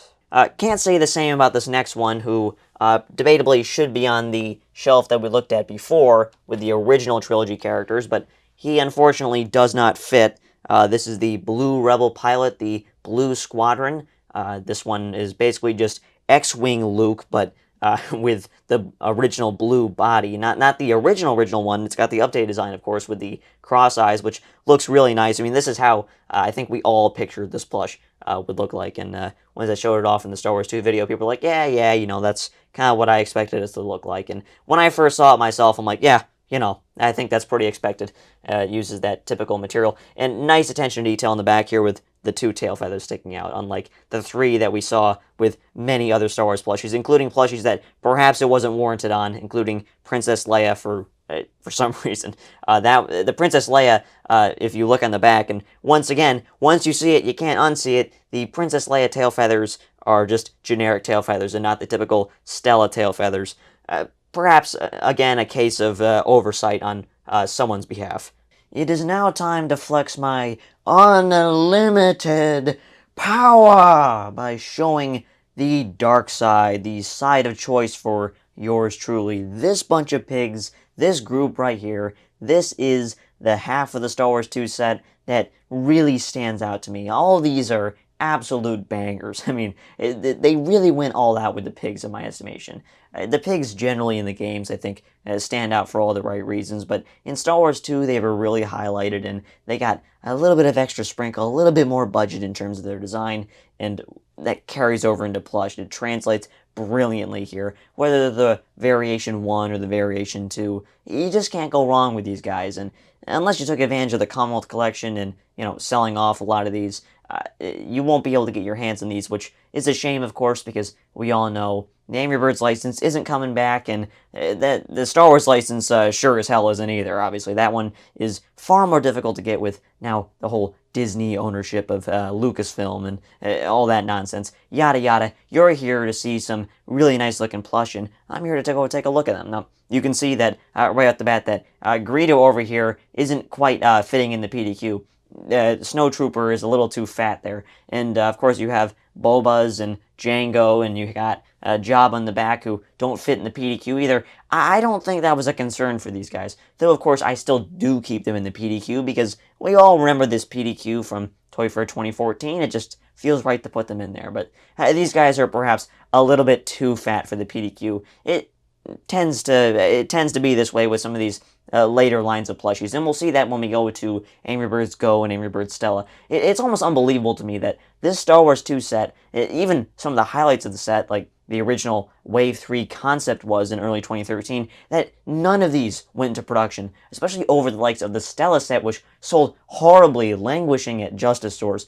These guys, if you just picked a handful of these guys, say Boba Fett or the Royal Guard or Emperor Palpatine, Darth Maul, these guys would have been absolute gold. These would have been hot, the hottest of sellers. These would have sold even better than the original plushies. These were far better, far, far better in my estimation.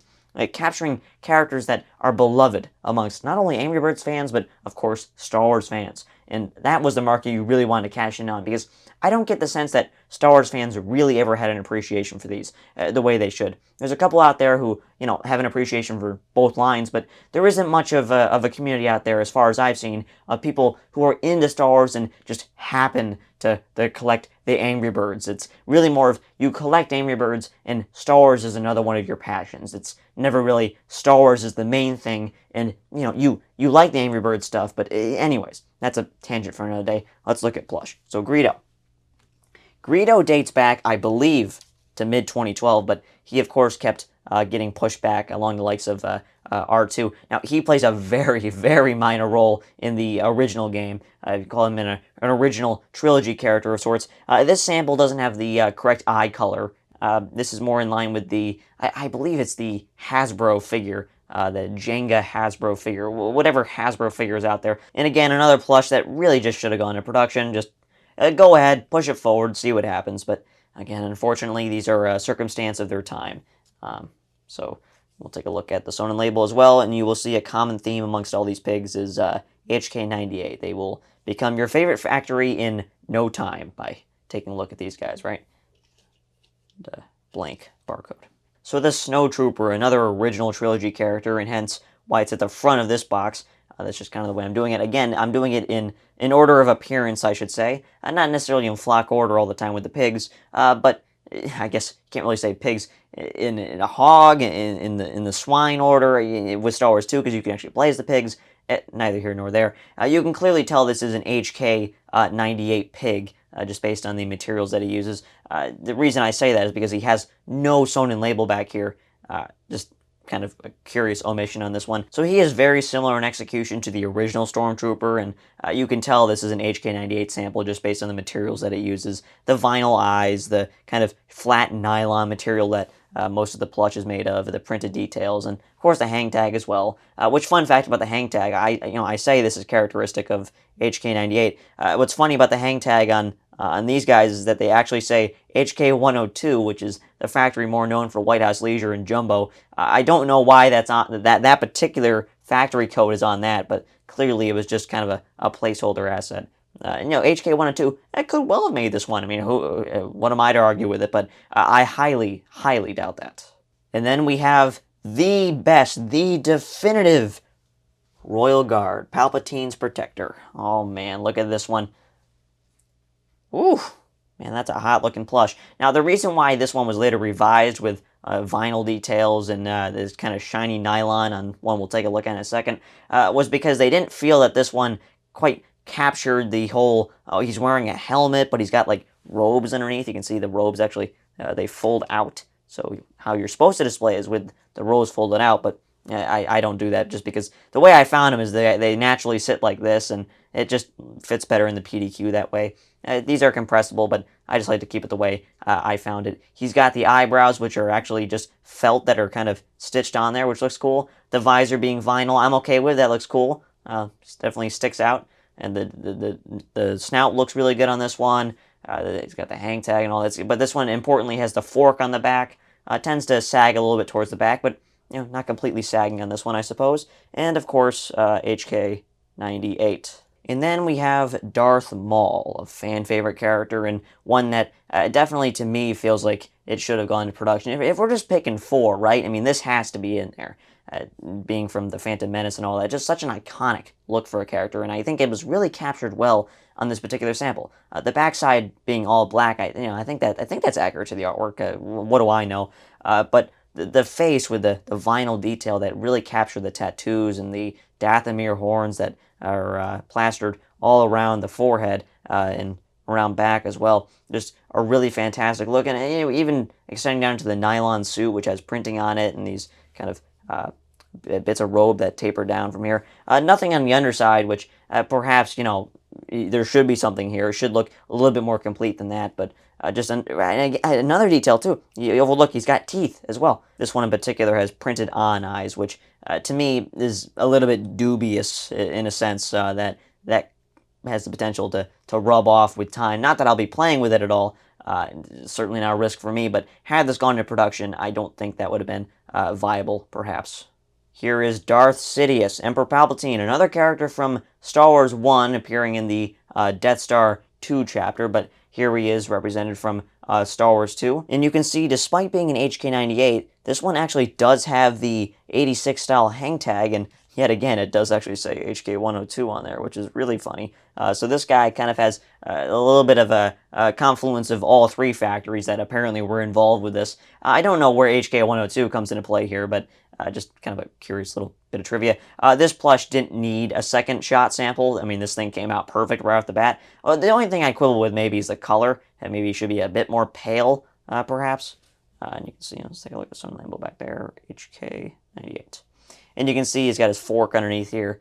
Yes, that is a fork, by the way. Go watch a Star Wars 2 video. Again, and then we have the first of the second variations here. We have Greedork, or whatever you want to call him. I know all these characters have specific Angry Birds names, I suppose. Go read the Angry Birds Star Wars 2 Character Encyclopedia. That's an excellent piece of media that will tell you all about the names.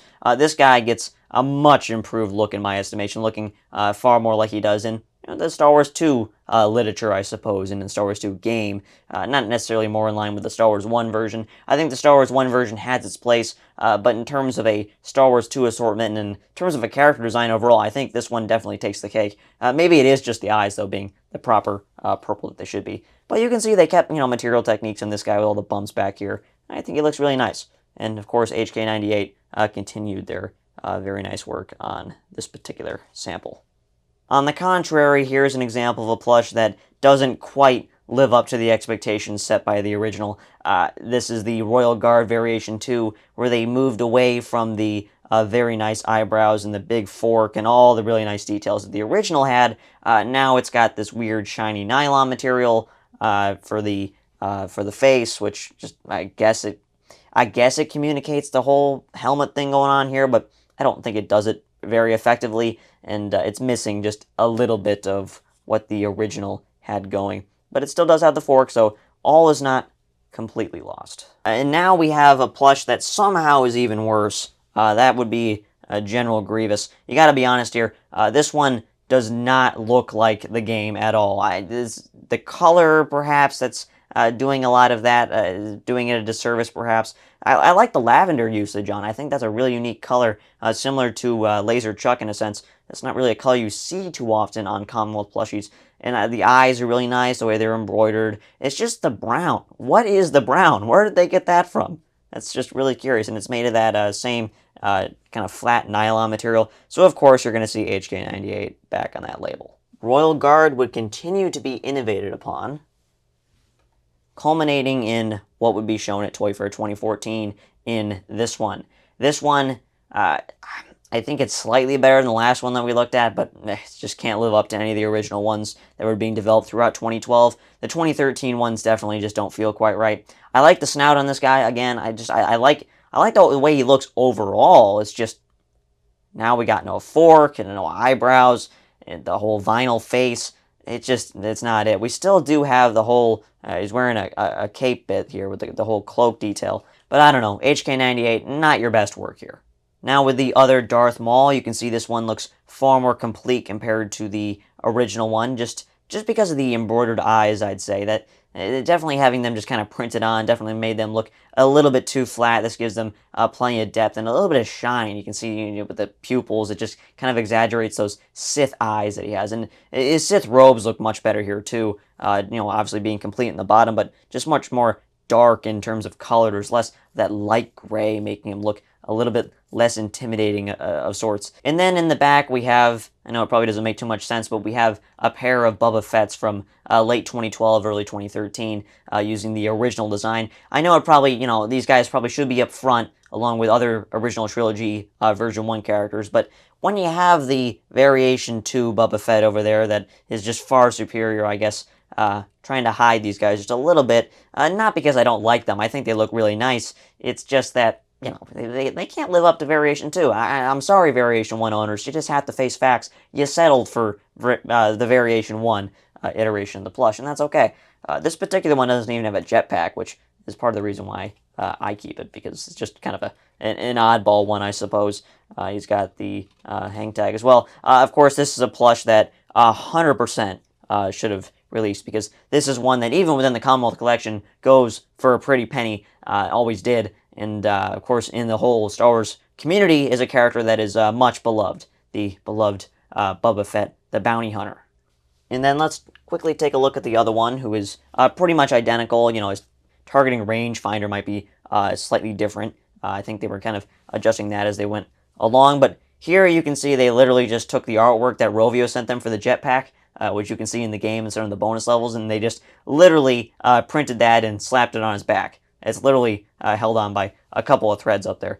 It's, you know, quite crude, but you got to remember, these are samples. And then on the topic of the Variation 2 Boba Fett, here he is in all of his teal body color glory, much more accurate proportions, great printing, the visor looks fantastic. It's an absolute star. It's a star of stars.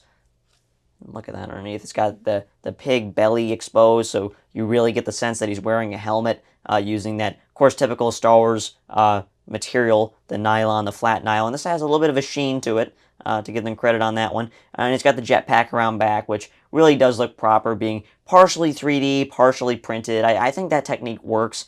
I do like the Boba Fett that we'll take a look at later that actually does have the full, complete 3D jetpack, but on a 5-inch plush, this definitely works for me. I suppose we'll take a look at Jabba the Hutt next, take a break from all the Bubbas and whatnot. This was another one of the stars of the sets in my estimation. He really does look production ready. It just, the only thing that they were kind of questioning at this point was how exactly to describe the size of the character. Do you, do you do it lengthwise? Do you do it height? Diagonal is normal? They ended up making 4 different variations of this character in 4 different sizes. This, of course, being the smallest one in the 5-inch scale. There's another one that's slightly bigger that I consider to be more like 6.5-inch. There's an 8-inch one and a 10-inch one. Kind of similar to how they did the Kmart sizes of sorts, but they just couldn't decide, and ultimately they didn't have to. But the eyes, the way they're detailed, the printing on that, and the snout and those nostrils, just the shaping on that, really, really nice. Just overall, again, another absolute hit. And then we have Boba's father over here, Jango Fett, who on the surface is a recolor of Boba, but it's not exactly the case. He's a little bit different. He's a little bit taller. I know there's some shared assets here, like with the jetpack being ripped straight off Boba for all intents and purposes, but this guy, just a little bit different, especially you can see with the ears. The ears aren't quite as covered as much as Boba's are, with Boba's being completely covered by his helmet. This guy, I guess implying that he uses kind of an older suit design, doesn't have quite the protection up there. This is actually a plush that I'm missing a variation of. There is a version with the different colored targeting rangefinder, and that I unknowingly sold, but I don't need to be the ultimate plush monger with every single tiny variation out there. Would I like to be that? Yes, but do I have to be? No. I will settle for the unfortunate reality of having only one Jango Fett and pretty much a entirely complete Star Wars 2 assortment. I know, my life is hard, isn't it? And then last but not least, we have the final Boba Fett. And this one is actually not the final Boba Fett in terms of actual production. This is more of like a middle ground between the final one and the first one that we looked at. With a little bit of extra material down here to kind of complete the shape. Slightly revised visor, rangefinder, and a completely printed on jetpack back here, which really does look pathetic. The poor guy. And if you happen to own this one, don't sell yourself short. I think this happens to be a really worthwhile variation, as it's kind of a really nice showcase of where they were taking the Boba Fett design, an important piece of Angry Birds Star Wars history. Angry Birds Go! Where are we going? The trash, evidently, along with Star Wars 2. Yes, unfortunately, this is yet another set that was, unfortunately met its fate at Toy Fair 2014, as that would be the last time we would ever see them in an official sense, I suppose. Unless you consider my channel to be official, of course. I'd like to think I'm official. But with this set, I think objectively it was probably the weakest of what they had planned. You know, the Stella set being pretty unique in that it actually had some unique characters to offer, but with Angry Birds Go, we just had basically what amounted to another accessorized set outside of maybe, one or two or some later variations they had planned. But what they had shown at Toy Fair 2014 was, for all intents and purposes, what production would look like more or less, and it seemed that they kind of had gone towards this approach of only having 4 of the characters go to production, at least in the full swath of sizes anyways, being Red, Chuck, Bomb, and King Pig. And King Pig in particular really does stand out in the set, and we will take a look at him. But for the time being, let's take a gander at old Go Red here. So, Go Red, he's complete with his shades and all that, nice printing on that. This set is completely by HK98, no other factory variations here, there, anywhere, no funny business like that. So I think this set probably did curry more favor in terms of actually the logistics behind the scenes, if you want to call it that. These guys are a little bit more Toons-esque in their design. You can see Red with his tail feathers back here. This is definitely a characteristic detail of the Angry Birds Toons design. Don't look underneath those shades down there. But anyways, these guys use matte fur, which is actually really weird, but you can see they did the same with the Stella set. I wonder if it's just something that they thought was looked right with Go characters, or perhaps it was budgeting. I don't know. A shorter pile definitely is something that costs less to produce. And here is Chuck, who perhaps takes a page out of the whole Star Wars handbook with his kind of nylon helmet here. I think in this particular instance it looks really good, and no complaints from me. Definitely helps the main body stand out a lot with its matte fur. The 12-inch variations of these do look really nice, and maybe we'll take a look at those later in this video. But the 5-inch and the 8-inch ones with their matte fur, they look a little funny, I suppose. And they do use different patterns entirely. I mean, you can see it looks kind of like the cross-eyed Chuck, but he's definitely more determined. I think this is cleaned up a little bit for these particular designs. They're done from the ground up. I think they look really good. And again, more along the lines of Toons, I suppose. Up next is Bomb, who is done pretty much identically to Chuck in terms of materials. Again, with this nylon helmet and, the main polyester fibers used for the main body. And you can see it even extends here to his strap with the whole nylon material going on. The one thing notable about this plush is the wick, and there's a bit of a debate going around in merchandise communities. Is this his wick, or is this a part of his helmet? There's a bit of conflicting information about that out there. I still don't know. On the plush, it would seem to indicate that it's just his regular wick, but it being a little two-dimensional doesn't really help its case, I suppose.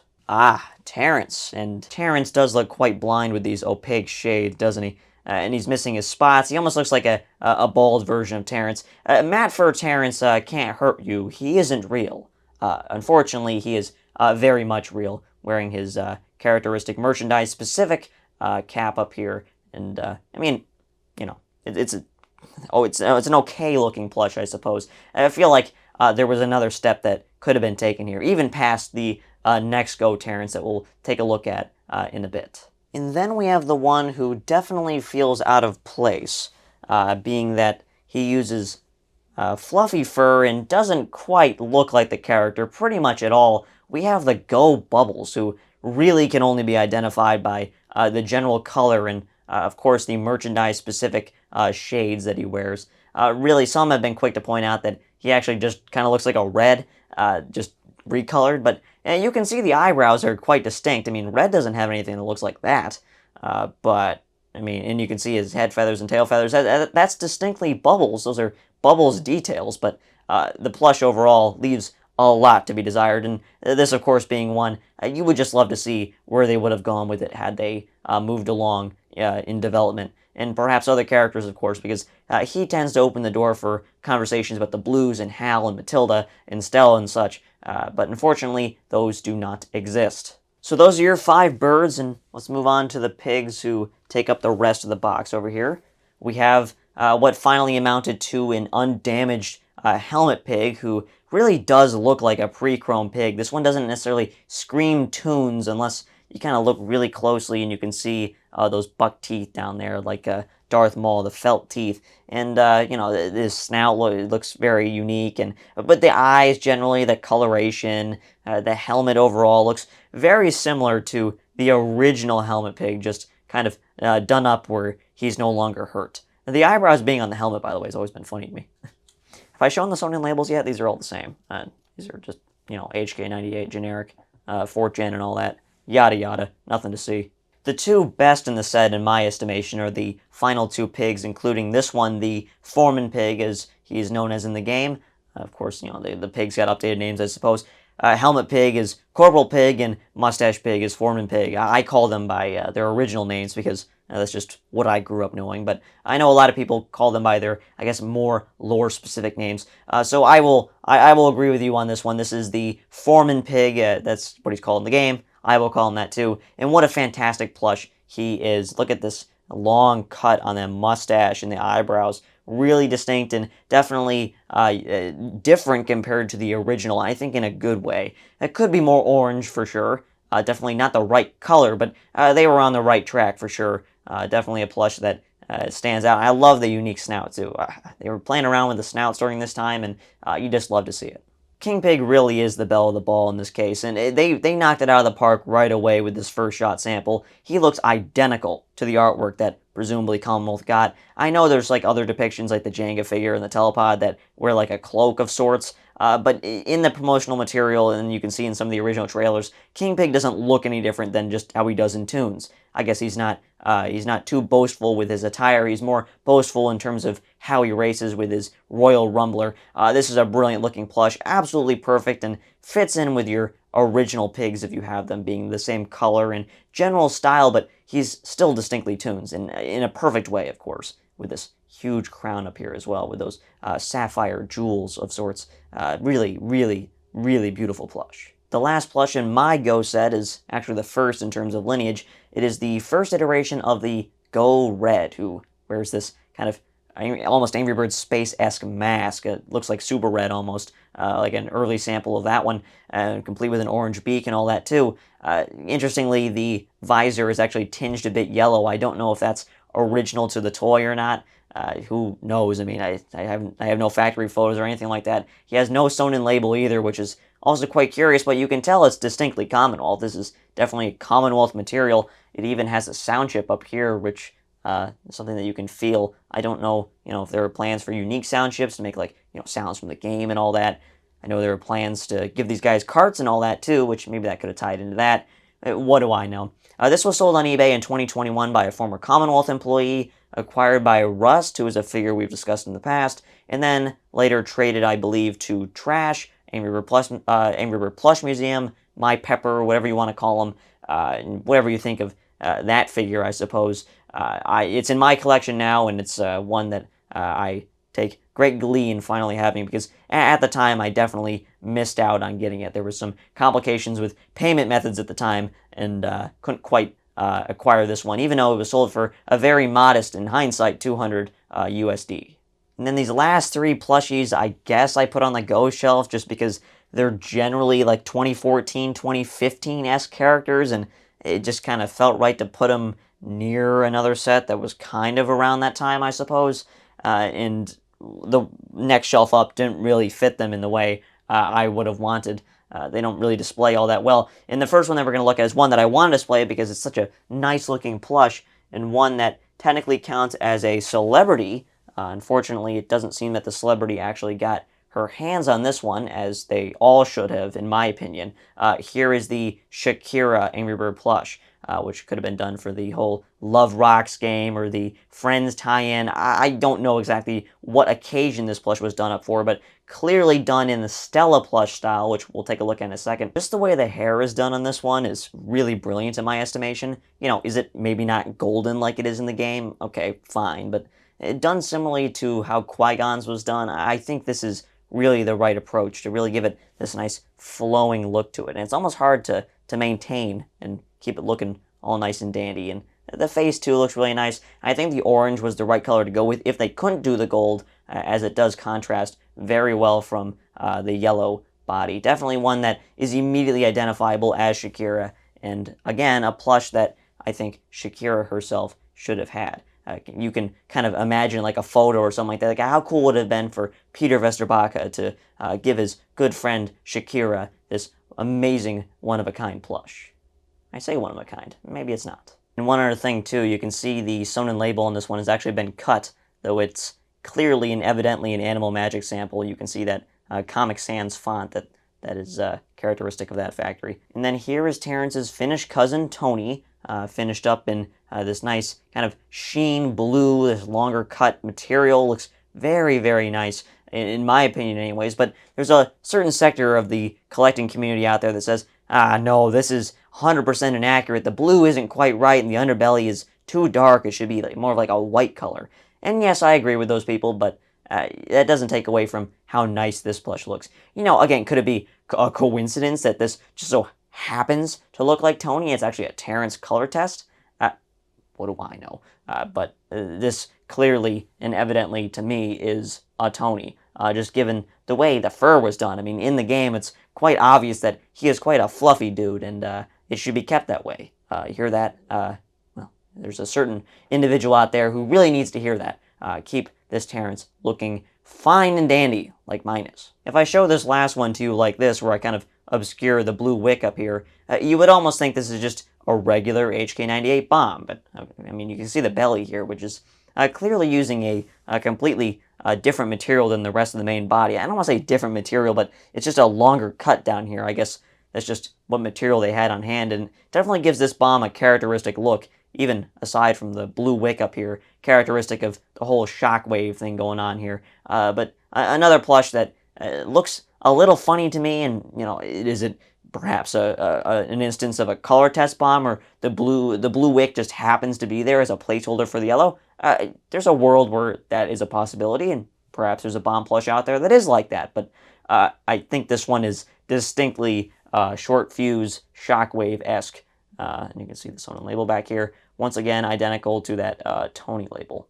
Now we move on to the Stella set, and once again, my tripod is nearing maximum height, so you might not be able to see everything that we're looking at right away, but of course I'm going to pick them off one by one, so we'll get a nice close look at each one of these. You can see the way I've oriented these is I have the main 6 sitting up front, even if they're not all in the PDQ, so you can see Stella to the left and Gale to the right, and then you have Poppy, Luca, Willow, and Dahlia in the PDQ. Now, the PDQ is a bit of a fantasy PDQ, given that these plushies were never actually sold in PDQs at retail.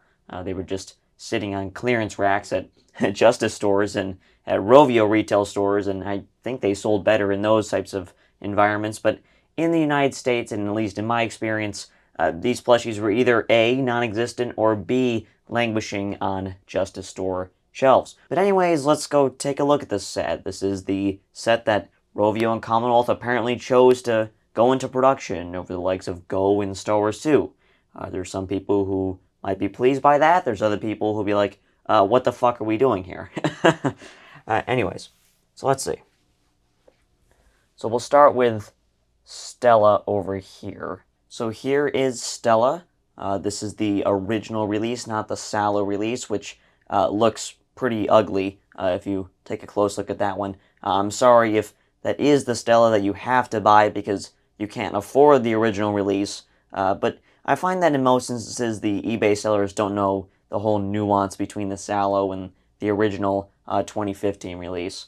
A lot of people will mistakenly think these are 2014 plushies. I mean, they were made in 2014 according to the date code, October 2014 in the back there, with the whole Justice Store specific code that we discussed in the Stella set documentary. Here is Poppy, who, in my opinion, is a little underwhelming in terms of this set. I think generally the Stella set is really well done, but on Poppy, you just see a little bit of the detail, or lack thereof, I guess, especially with the facial markings that really should have been there, but I'd say you can probably put that down to the render that Commonwealth was working with. Perhaps it was a less detailed render that maybe should have been used for printing, not necessarily the actual plush toy.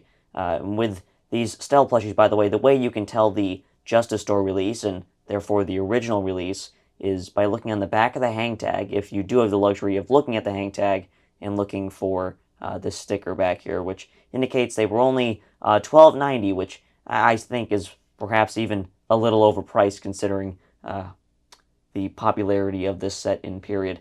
And of course, if they don't have that, you can perhaps look for the label on the back, which usually will be stickered over like this, especially on the ones that have the plastic wire stiffeners in their topmost feathers, like with Poppy here. So you can pose the feathers to your liking, which was a really cool feature and perhaps was part of the reason why they were charging $12.90 for these, which, again, in my opinion, is a little bit too much. So here is Luca, the only male in the set, with mine in particular. This is the only one of my bunch that is representing the whole Rovio import batch. You can see, though, my sewn-in labels have perhaps seen better days. The pink one is a bit faded, and the Rovio import label itself, being a K14, has a bit of a stain on it. But it doesn't bother me too much, though. I think I'm okay with that. Next up, we're taking a look at Willow. Here she is, the old artist bird, I suppose.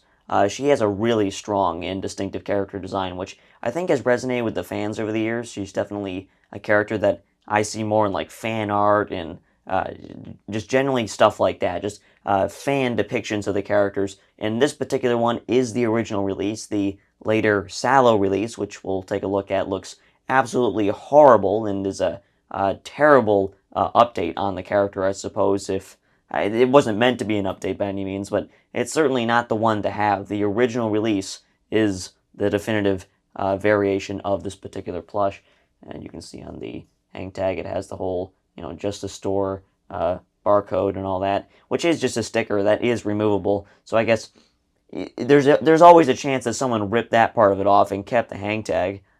So just another little bit to look out for. Now, she will not have the sticker over her sewn-in label because she does not have any plastic wire stiffeners. If I can get this in focus. There you go. Along with the strong character design, it's definitely a very strong plush. I don't see any faults with this one whatsoever. The hat's nicely done with the striped coloration there with the yellow and red, and those head feathers that kind of poke out underneath. I think that's very, very well done. Tastefully done. And then here is Dahlia, the science geek, I suppose. In this plush, I think stands out just because of this facial expression, which is definitely characteristic of the character, if you want to put it that way, with this kind of raised, inquisitive brow. I think that is a really nice look for this particular plush. I think she wouldn't look quite as good just being completely neutral. I think in this case, just having a bit of expressiveness coming through on the plush toy really plays to its benefit here. And you can see the sticker once again here on the back, and it would be nice to have, one of these in really mint shape, but the reality is it is a sticker and it will fray with time, even if you are just displaying it, just kind of the nature of stickers, I suppose. And a lot of people actually just end up completely ripping those off and making it look a little bit cleaner. I've considered doing so myself, but as a guy who likes to keep the plush toys original to how they were sold at retail, I'm obviously not going to be doing that. And then the last member of the set, at least in production anyways, is I think the strongest one, at least to me, that being Gale. Now, Gale is the bad princess. She's basically the only villain character that was put in production. I don't really know if she's villainous in the traditional sense. She's definitely a narcissist, if you want to put it that way. A fantastic design that really translated well to plush with all these different colors going on. Definitely really standout character designs that, again, resonated with fans, I think, more than what Rovio maybe had bargained for. I know Rovio had high hopes for the game, but I'm not sure with the way that things kind of went that they anticipated them lingering for as long as they did. And with this one, you can see, I wish this one had a nicer looking hang tag. Mine seems to be creased in two different directions, it seems. One across the middle and one going right down the center there, which is a bit unfortunate. But it is the original hang tag, so I can't really complain on that one. And then she has the bendable wires in her tail on this one, which I've curled like this because I think this is a pretty strong look for her, and it helps her stand for sure because she does tend to be a bit tippy in the back, I suppose, even though she does have a pretty flat base. And on her sticker has been removed, or maybe it was just never applied. I don't know, there could be a couple that are out there that are like that, because I see no trace of sticker residue on her whatsoever. But then again, it has been 10 years. And now, as we know, there was going to be a 7th member of the set, one that I think fans would have greatly appreciated in this toon-style pig, as it's been dubbed.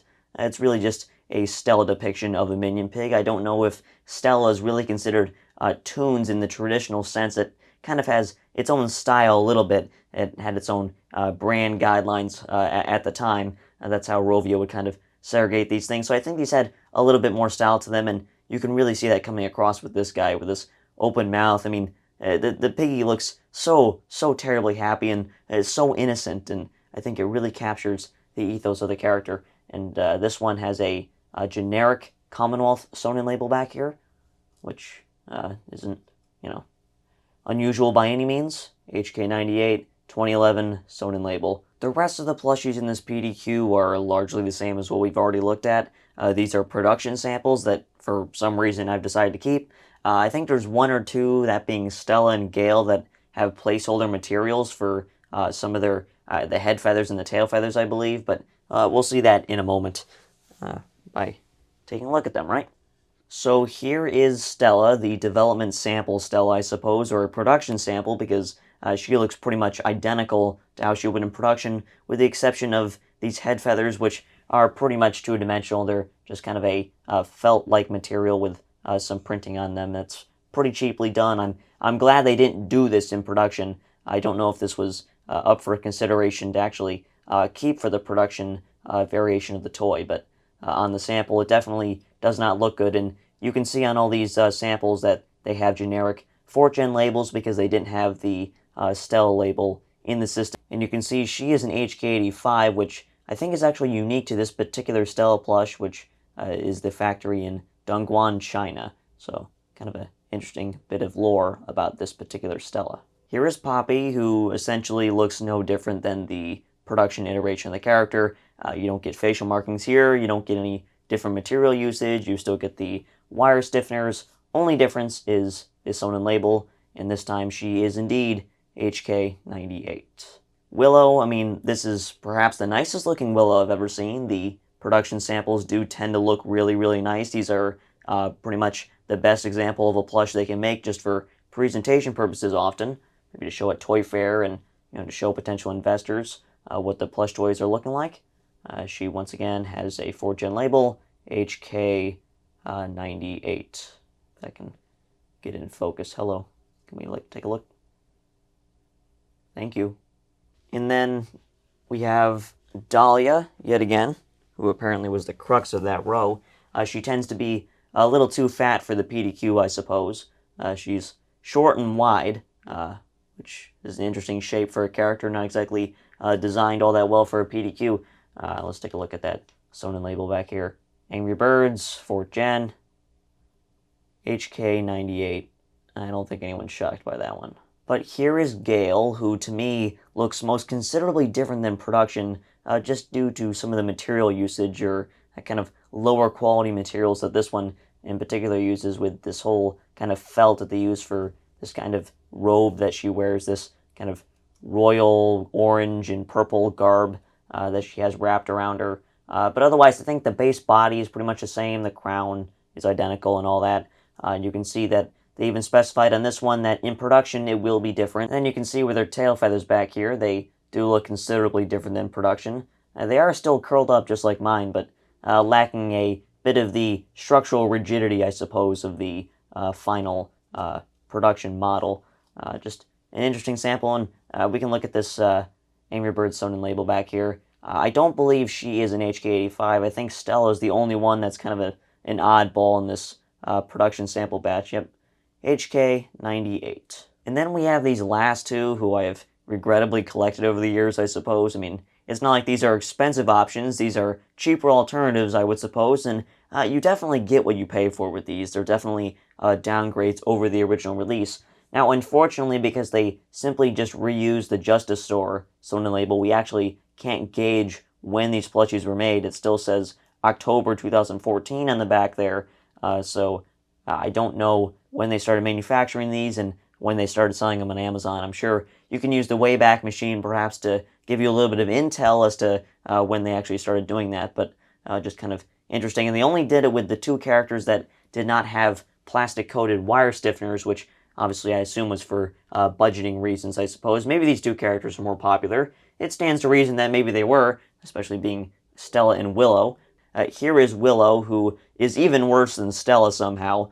Stella's proportions just look a little bit off to me, and the color is definitely too hot pink. It's not really pastel anymore, which I thought was the whole point of the coloration of the game and the brand, but here we are, I suppose. And with these Sallow releases in particular, you won't find that barcode sticker with the original release, though again, you probably can find iterations of the Justice Store plushies that don't have that sticker on them because they've been removed at some point. But yet again, we cannot tell when this plush was made. It still says that 1014 on the back there, so quite unfortunate. And then the last plush on this particular shelf is one that doesn't quite obviously fit into the whole Stella theme, I suppose. One would argue maybe I should put Shakerz here because I definitely think she's more along the lines of the Stella plushies, being matte fur and kind of a pastel color. But with when I put that plush in this spot, I don't think it really fit, and I don't really think that I was able to see it all that well because Shakerz is just a little bit shorter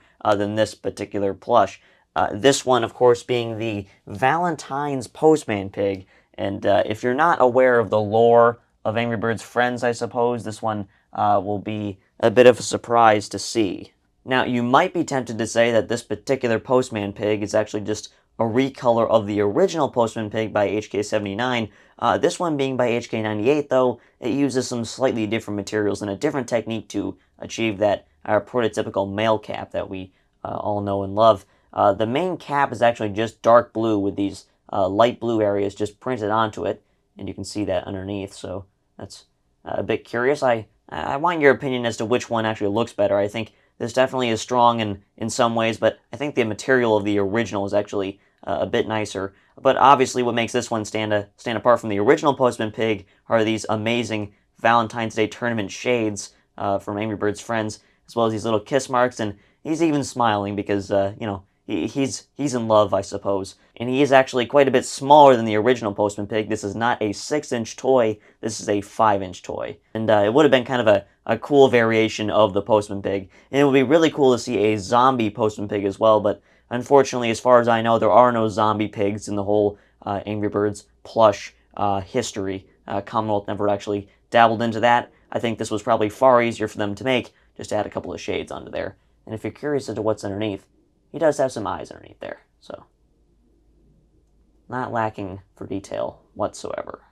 And then up at the top here, we have a set that I think is a direct jab at Rovio, at least in a sense. If you've ever seen the 2011 brand guidelines PDF, you'll know exactly what I'm talking about. But if you don't know what I'm talking about, within the brand guidelines of Angry Birds, you know, the Rovio specifies, hey, you know, we want the characters to look on brand with the correct Pantones and the correct colorations for all the characters. You know, you can't make the characters a color that they're not supposed to be without, you know, approval, of course. But as a merchandising company, you know, Commonwealth, they're able to take their plushies and make them in different colors. It's not like the pattern changes, just the material.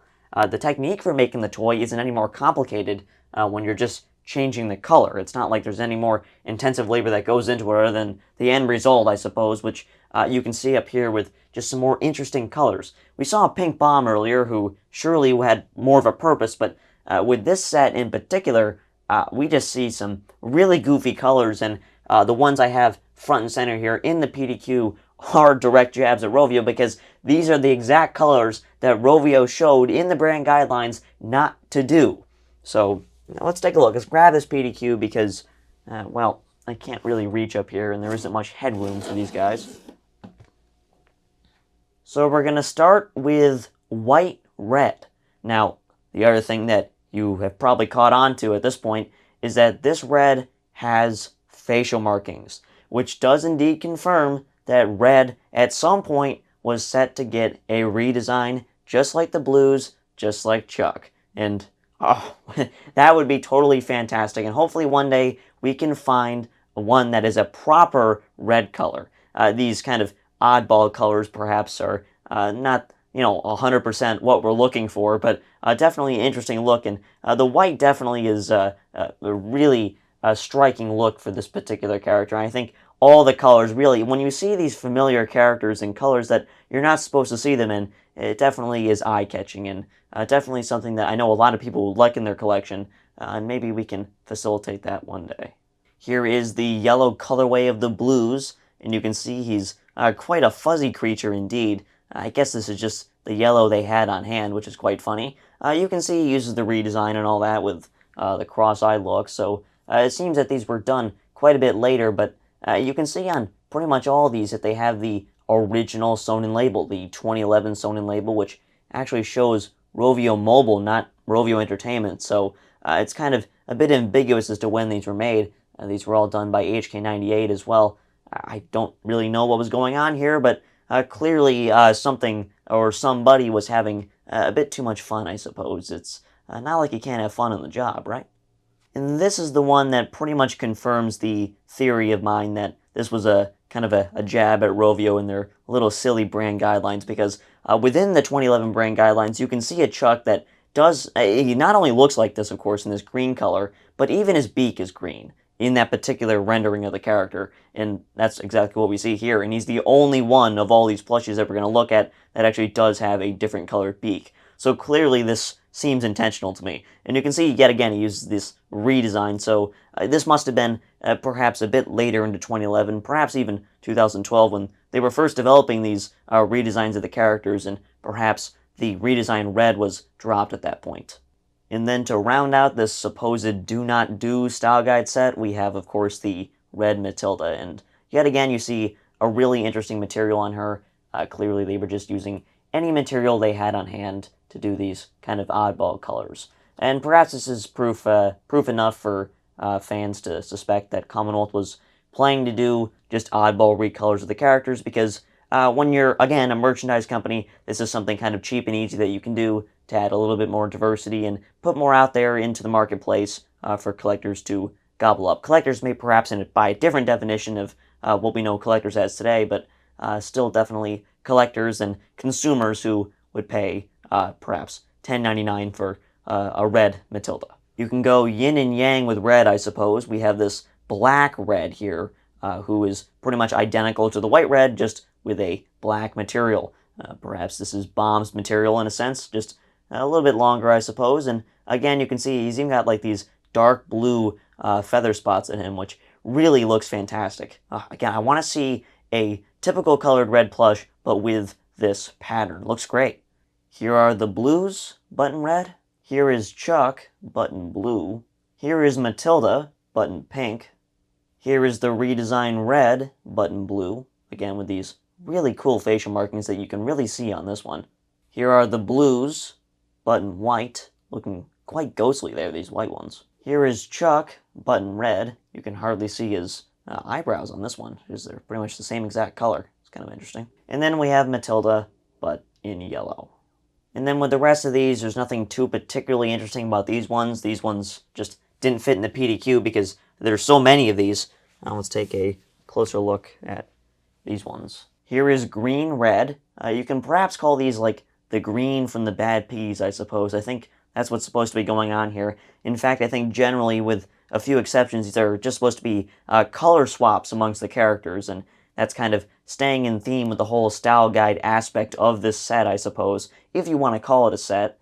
And these are all come from a different factory, by the way, than the Pink Bomb, of course. I told you HK98 on all of these, which is why I don't display the Pink Bomb with these guys, because he really doesn't fit in. And besides, you don't see a singular other bomb in this whole set here, so curious as to whether a bomb was ever planned at some point for this particular assortment. And again, you can see the facial markings on red looking pretty fantastic. I think definitely the eyes on this one should be a little bit lower. There's a bit of a gap between them and the beak, but development sample, yada yada. And you can see that the material on for the green is quite short, shorter pile cut, almost a matte fur looking thing. And on the bottom you can see this very thick coat down here for the underbelly feathers. We have Matilda here, who is looking quite familiar, but with a blue underbelly. This one is one of my favorites. It reminds me a lot of Laser Chuck from Angry Birds Space. We have a lavender-colored redesigned Chuck, I think that's a really cool look for this particular one. Definitely a unique color with this particular shiny lavender material, unlike the original Laser Chuck.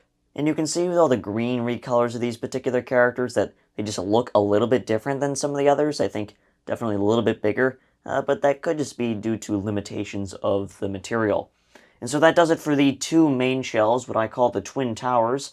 Let's go ahead and take a look at the shelf that's on the left side of the room, the stuff that's got the soft drink cans from Olvie and the Mattel stuff, but of course it also has plenty of plush toys, including Birthday Party and Bad Piggies and Matt Fur stuff. So let's move on to that.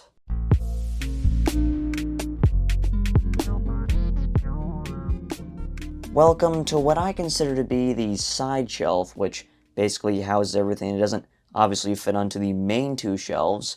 Here you're looking at the Birthday Party set, which is a set that I've always kind of displayed separately from everything else, even though it would logically fit on the second shelf, which has everything from post-2011, this set being released at Hallmark stores exclusively in late 2012, early 2013, based on the third Birthday Party. It's one of the most iconic and rather infamous sets that Commonwealth ever put out there, given they only did one production batch, and again, only sold at Hallmark stores, so for my international collectors out there, this one is pretty much impossible to find. Even here in the US, if you do find them, they tend to go for a pretty penny. It never used to be that way. You used to be able to go on eBay and find these for under $20 fairly regularly. That's when I started collecting, or at least seriously collecting, in 2018 or so. Of course, I was collecting before that, but I didn't even know about the existence of this set until I started the whole YouTube channel thing and started conversing with people online, and, well, here I am today with not only the 4 that went into production, but of course, an additional 5 that you see in the back over there that did not. And of course, getting this set completely new with tags, that was quite the ordeal.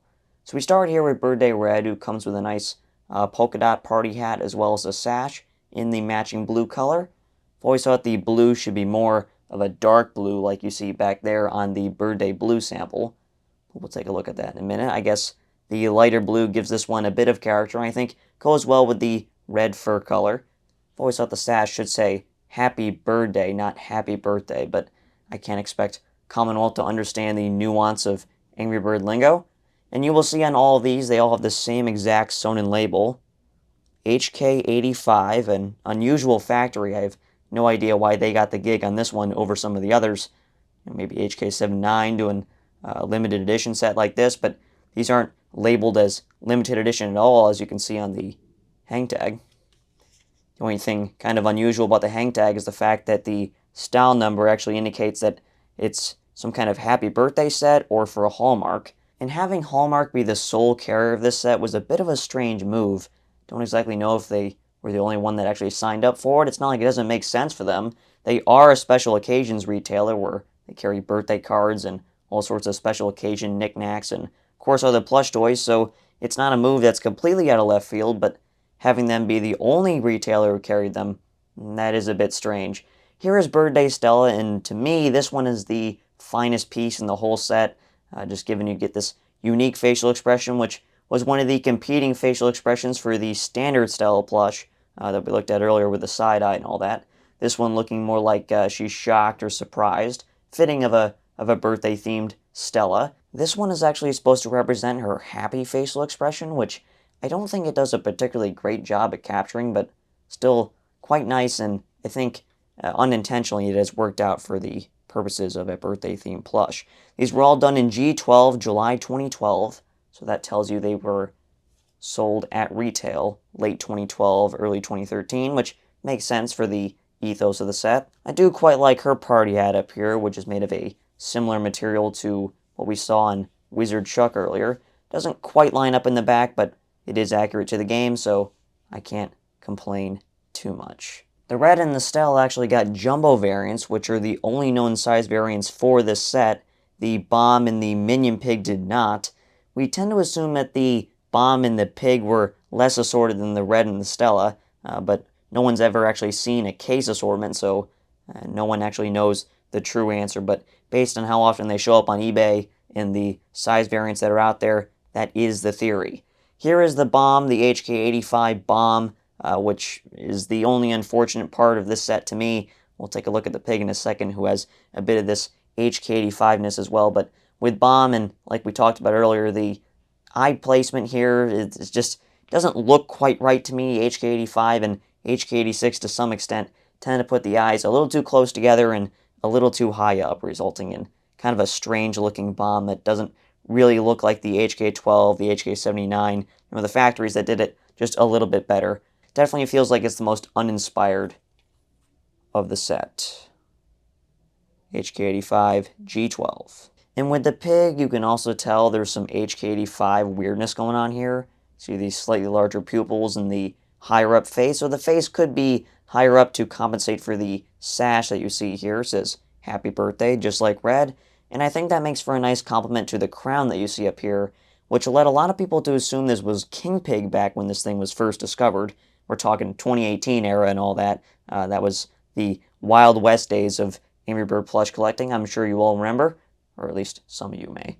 The crown is made of the same material that made up the one on King Pig, so I don't think those assumptions were unfounded. It's just this pig is actually supposed to represent the paper hat pig, the paper crown that is actually orange in the game. This, of course, is not orange at all. It's completely gold. It could be that they were just using the material they had on hand, and that's probably the most likely explanation, but definitely doesn't look quite right. And of course, it uses the Minion Pig body, so this clearly isn't King Pig. The one other thing I do want to make note of, and that relates to the crown yet again, it's held on by mere threads, and I don't mean in the typical sense where, of course, the accessories are held on by threads. What else are they held on by? This one was not done very well, and it has resulted in many of these losing their crown over the years. So if you do happen to actually find one of these on a secondhand resale site, odds are it will be missing the accessory because it just would come off if I gave it a little bit of a tug. The threads are really just there for show, and they don't actually work all too well. In the second half here really is just the samples, and I want to start with what I think my favorite one is. In the Angry Birthday Stella, yet another Stella face that was considered for the standard model, placed at the side eye and the surprise face, but unfortunately, because the surprise face made the cut in the production Birthday Party set, and of course we got the side eye as the main Stella plush, this is the one that ended up on the chopping block. And to me, this one is my favorite of the three, and the one that I think does the best job at actually capturing the render it was supposed to represent. And it is really nice to have a representation of this plush, even though it is the Birthday Party version. Besides the face, there really isn't anything too terribly different compared to the standard one. You can see this one actually has a 3rd gen label, but once again, being done by HK85. I think HK85 was heavily involved with Stella's development, which maybe explains why they got the gig with this set. You can see her feathers tend to droop a wee bit. This set was actually considered a seasonal set by Commonwealth, which to us Angry Bird fans probably doesn't make too much sense, given that we know Birthday Party is an episode pack and classic, but I guess Angry Bird's Anniversary is a seasonal event that comes around annually, so I guess it's not too terribly unfounded. But here is the sample bomb that just has a different text coloration on that party hat, otherwise isn't different, at least in an intentional way. Once again, using the strange HK85 pattern. Says, be black for color, description, Angry Bird, happy birthday, says the style number, design, whatever that is, as well as when it was made, May 30th, 2012. Gives you an idea as to how far back these were actually being worked on. Similar to Bomb, the sample Minion Pig isn't too terribly different compared to production, just having a different text coloration, a different print color on the sash, which doesn't quite stand out the way the final one does in white. The Happy Birthday text is a little bit hidden, being in a similar red shade to the actual sash itself. Black sewn in label from 3rd gen. The crown on this one is actually already coming off, and that's the way I found it originally, so I like to be kind of careful when handling this one. And then we have one of 2 cut characters from this assortment, and the only bird which makes this one stand out quite a bit. We have the redesigned blue, the Birthday Blue. This one actually does use the more game-accurate pink polka dot hat, at least compared to red. I'm not sure if they made this one a darker blue to help it stick out from the main body of this particular character, or if they changed it on red for some reason when going to production, but regardless, more accurate hat. I do like that. You can see this one is actually the earliest sample of the bunch, or at least what we think is the earliest sample, dating back to April 16th of 2012, complete with a second-gen sewn-in label.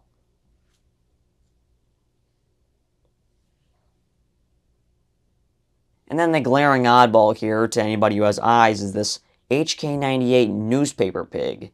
And I think the reason why HK98 did this one instead of HK85 is because of the material they used on the hat, being this nylon material once again. But look at it. I mean, the reason why they went with them is because the hat was so well done. The shaping is spot on, and the print is ripped straight from the game, of course, and it's nice high-quality print as well. Of course, Commonwealth, this is what I really appreciate about them. They don't skip out with the prints. You can see that with the PDQs and the packaging and all that. But with a lot of different toy companies out there, you'll see varying levels of quality as it pertains to the prints. With Commonwealth, you always get nice, sharp printing. None of this dot matrix effect that you'll see with other toy manufacturers. I would love to have this hat be placed in an HK85 pig so the whole set could look uniform, but such is the reality that we live in. It is unfortunate that the print is actually mirrored on both sides, so the whole seam line here looks a little awkward, but I think I can forgive them for that. It definitely looks good on display facing forward, as most plush do. This is an issue that you can see with some of the other members of the Birthday Party set, as we've seen, so I'm not going to nitpick too much. Mixed in with all my Mattel stuff, we have all my other seasonal pigs, you know, the ones that were canceled and were based on more niche holidays like Summer Picnic, Moon Festival, and of course, Cherry Blossom. I would argue that only one of these is actually based on a real, legitimate holiday, that one being Moon Festival, of course, with the other two being more traditional seasons, if you want to call them that. These ones I would keep on the 2011 display, or at least the pre-2012 display, if they just fit in the PDQs. Unfortunately, I think these ones are based on the 5.75-inch pattern that HK98 did for Walmart, so they don't go 4 across in the PDQ. It's the same issue I had with the 6-inch Winter, which made me buy into the Toys R Us and Red Planet Group releases of those. And with the next set that we're going to look at that has the same issue, which I've also managed to circumvent, but with these being one-of-a-kind samples, I guess I can't complain too much, and I could probably make them fit if I want to, 3 across, but then you got the Summer Picnic set, which is a set of 4, and I guess maybe Moon Festival would work, but even then you have the Imperial Hat Pig, which is more of a traditional 5-inch plush, and then you got the weird one-off Cherry Blossom as well. Again, I could probably make it work, but for the time being, I just have them over here because they just happen to fit here, and I think they look quite nice. And I think it's fitting, and we'll start with a set here that I think is right at home here with all the Mattel stuff, and you Mattel fans probably know why. We have the Summer Picnic set, and we'll start with the pig that I think is most famous from the Summer Picnic levels.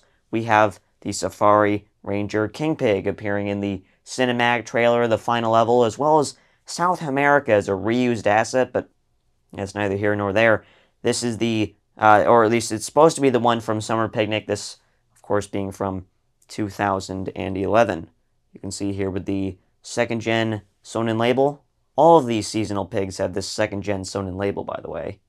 This King Pig actually does share a lot of similarities with the tinfoil King Pig. I mean, the body, I think, is 100% identical with this more distinctive snout compared to the traditional King Pig. I think it actually does look quite nice, but of course the body is, I think, distinctly a Minion Pig that's been modified into a King Pig, which is quite strange, but I think if you just made the eyes a bit bigger, I think this one would actually work pretty well as a pre-chrome King Pig, maybe even better than the one that they actually ended up putting into production.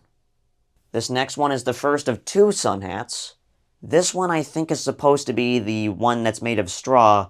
I say I think it's supposed to be because I don't think it does a great job at actually capturing that specific hat. I think the brim is a bit sagging here. It's almost non-existent.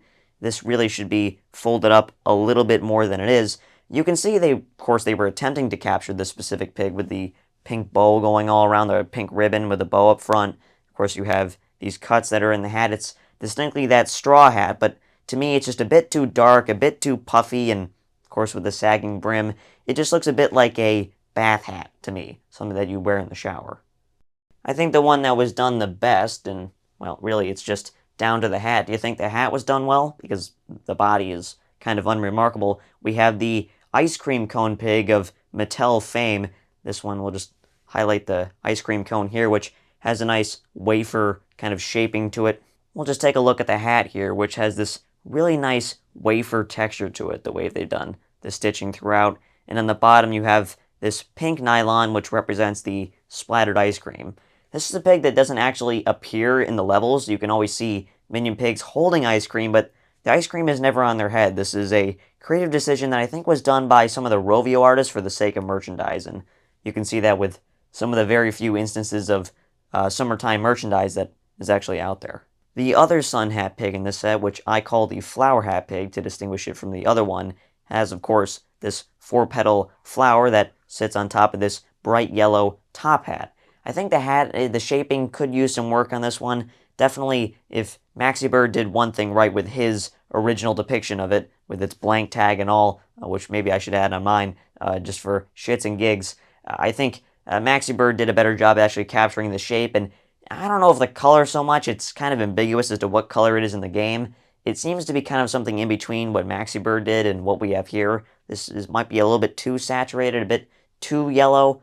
Maybe it should be a little bit more pale, a little bit more faint, more tan in color. But I think it's a nice looking plush overall. The Moon Festival ones you'll see use some similar techniques with similar materials and of course similar bodies. Here is the Moon Festival pig, the traditional Moon Festival pig.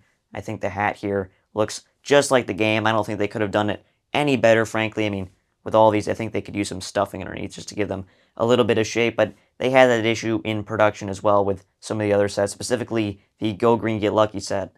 This one even has the braid around back. I think that's a really great detail, and I really like the way that one looks as well. This one has been criticized for just looking a bit off, and I think I have to agree. This is the peasant pig or the rice hat pig, and it just feels like the hat, despite the nice print, I think could probably use a bit of work. I feel like the hat needs to be a bit bigger, cover more of the body, but this could just be down to the fact that the minion pig body itself is, again, a bit too fat, a bit too wonky looking. I think on a more traditional body by HK98, perhaps the one without ear embroidery, I think this one would look a bit nicer to me. This next one, if I spoke badly of, I'm not totally certain what would happen to me. We have the Imperial Mustache Pig, which I think is based on a traditional, like, Chinese emperor type figure. This is definitely one that is extremely faithful to the game, and I'm glad to see a true 5-inch plush here as well. I think this one would fit in my PDQs much nicer than some of the others, which almost makes me want to display it in there, just because it is that true 5-inch scale. I don't know why this one is and the other ones aren't, but it's neither here nor there. I really like the embroidery they did with this little pig detail on the hat itself. That is definitely faithful to the source material. The best of the bunch to me, that has to go to the one-of-a-kind Cherry Blossom Pig, the Samurai Pig here. This is distinctly Japanese, not Chinese, so don't confuse it with the Moon Festival Pigs or Year of the Dragon or anything like that. The pig doesn't actually appear in the Cherry Blossom levels in the game, but that's neither here nor there. Of course, based on probably some promotional artwork and like a seasonal style guide or something like that. This hat, to me, uses some of the best aspects of some of the other pigs that we've looked at, including the printing for some of the metal steel slats that you see back here, as well as these Felkel projections, which are embroidered as well. It really comes together for a really cohesive look and definitely stands out amongst all pigs that Commonwealth has ever created for how unique the hat is. If you didn't know, this one is actually supposed to be a helmet pig. You can see what is supposed to be the helmet here. The actual samurai helmet itself ends up here, not down here. I guess they didn't have the undamaged helmet pig pattern at this point, or didn't want to create a new one, so they just used the minion pig body and added this piece of nylon here to represent the helmet. Kind of interesting. So we do have a helmet pig here, despite what you might think. And then over on this side of the side shelf, we have two of my all-time favorite sets by Commonwealth. In fact, these are my two favorite sets that Commonwealth ever made. We have the original Accessorized Pigs, okay, not really, but we'll get into that in a second, as well as its sequel, the Bad Piggies. For anyone who knows me, I am a bit of a pig fan, as you might say. I know, it's not very funny. I just adore the pigs with their funny little hats and stupid roles in their society. It just feels very Angry Birds to me.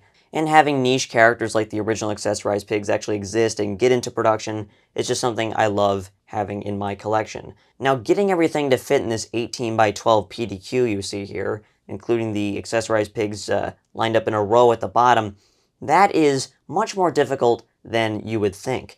Just like the winter set, this was originally manufactured as a limited edition set in July 2011, which means they were 6-inch, no sound. However, if you get them with sound, they are true 5-inch. Now, the problem is getting them with sound.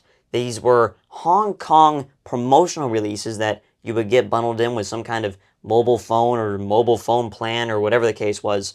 And so you would get an accessorized pig thrown in these poly bags.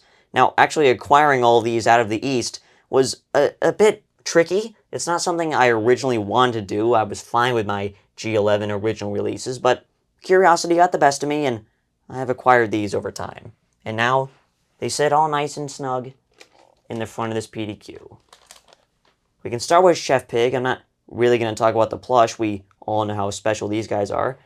So you can see on the poly bag, which takes the place of the hang tag on these, you can see the Santa red here, some presents and all that. These were a Christmas time promotion in Hong Kong.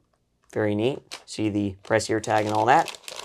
And you can also see with the sewn in label on back, HK79, these were promotional. Part of the reason I've kept the original Accessorized Pigs as well, which we will take a look at in a second, the full-scale 6-inch ones without sound, is because I do have these two in a poly bag, which makes them a bit difficult to actually photograph and display. You probably saw that in the Accessorized Pigs video I did.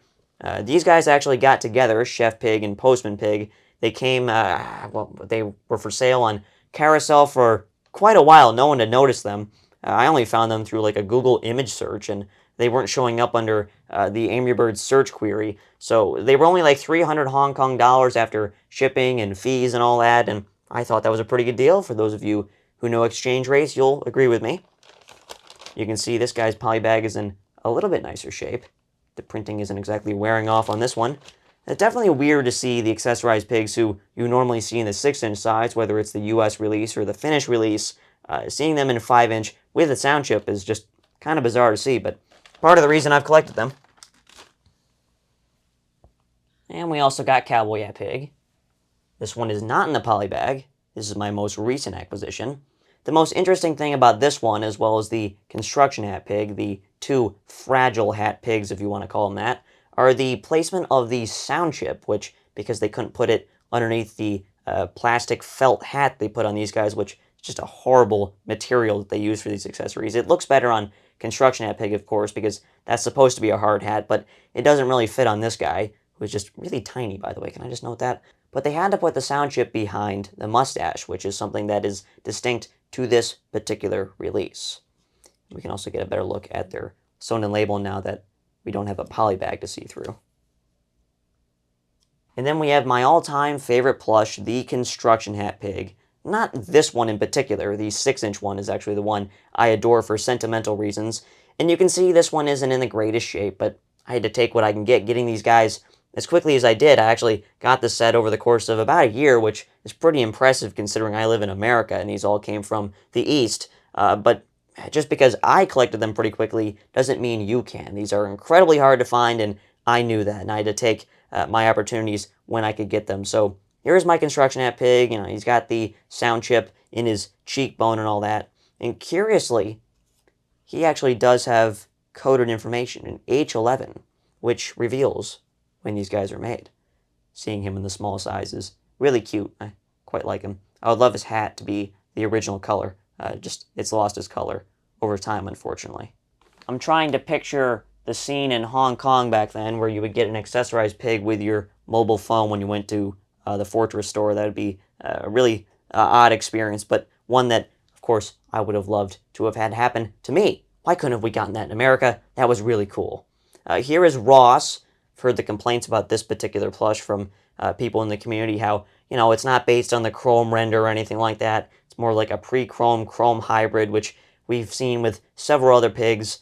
And of course, you know, the freckles, you could probably invert them on this side. You can make the mouth bigger and all that. But to me, how can you deny this guy? He's so cute. He looks like Ross to me, and I got no issue with him at all. And what'd you expect? Here is his sewn-in label. You can see these were done by HK98. I wonder if for production they would have gotten HK79 to do these. Generic 4th gen Sonnen label. I would also love to have these with Bad Piggy specific tags. That would be really cool to display in my collection and show which set they're actually a part of. Here we have Ross's sidekick and the mechanic pig, who otherwise would look kind of like a generic pig just with a cap and a wrench. But he, of course, got the smug side-eye facial expression. Another plush with a side-eye, by the way. It's kind of an interesting sub-theme that you can see within the Commonwealth collection here. This guy uses the same kind of weird HK98 pig pattern, but of course, if they didn't make the eyes the way they did with the drooped eyelids and all that, he wouldn't be quite as special. Definitely looks like the Mechanic Will Fix It Facebook post to me. Adore that. And this one has a 3rd gen label, perhaps indicating that this one was done a little bit earlier. But the reason why this set is one of my favorites, and you can see these two actually rest on Olvie soft drink cans. There they go. And my display is held on by mere threads, I tell you. We have the Professor Pig, who, of course, is in that nerdy birdie ethos and this smarty look that he has. Definitely a really niche character in the whole Angry Birds lore, one that was introduced around the time of Bad Piggies. He's just kind of an honorary member of the set, along with his partner in crime over there in the Chronicler Pig, the 2 old heads. And speaking of heads, look at his forehead. I assume there's a big brain sitting up there, but I truly adore his pattern. I mean, it's so eloquently done. Getting shaping like this, for those of you who make plush toys yourself, you'll know how difficult a shape like this is to achieve. And the facial embroidery is just perfect. He's got the little bow tie down there. You know, maybe, can he be a little bit smaller? Should, he be so tall? But on his own, he's just perfect. I got no complaints. The design room back then, they were truly on something. And I'm really impressed by the factory workers who were able to actually put this thing together, bring it to life. Because there was no other Professor Pig merch out there. And then here is his pal who fell. We have the Chronicler Pig, the oldest member of Pig Society, the one who upholds the laws and traditions of Piggy Society. This one, it has its shortcomings as well. Maybe the hair is a bit placeholder-like, if you want to say that, not really being that 17th, 18th century cut that we want to see, but look at the face. That's just perfect. He's kind of got eyeballs that are similar to Go King Pig, which makes them kind of photograph well together. He's got eyebrows that are similar to Professor as well, so they look good together, of course. And he's got the whole embroidery for the eyeglasses as well. And this one actually does have lens detail with a different color material used there. I love the way these came together. I wish maybe he had a bow around back as well, but again, first shot sample. I'm just impressed that they were able to get these looking the way they did on the first try. So here is the first half of my more traditional accessorized pigs, which are the full-scale 6-inch ones, the ones that the vast majority of plush collectors will actually have. It's less common to see the Sala ones. It's really uncommon to see the Hong Kong ones, and of course it's also uncommon to see the Ammo Toys ones, but for all intents and purposes, the Ammo Toys ones are identical to the North American releases, with just some tagging differences because they were manufactured the year after. These are the G11, the July 2011 ones, the first ever release, and I've kept them partly because I just think they make for nice display pieces. They're almost like trophies in my collection, symbolizing in the background of all my videos that I'm a really serious collector that values pieces like these. And, I'm not unique in saying that this set is one of the best ever made. These are really cool characters to have in plush form, and it's almost amazing that they even made it to production. And of course, I have to keep these because if I ever want to show these two that you're looking at on camera, I can't show the ones that are from Hong Kong because it's kind of hard to see them in the bag. I should show these instead, and of course I can't get rid of my construction hat pig, but we'll touch upon that in a second. And I also have the 6-inch Sombrero King Pig, and we'll take a look at him in a bit. But these two, Chef Pig and Postman Pig, I'm not going to take them off. You've seen them before. Well, I will just for the purposes of seeing what's actually behind them. Let's remove them real quick. Of course, they're by HK79, and we don't need to talk about factories anymore, do we?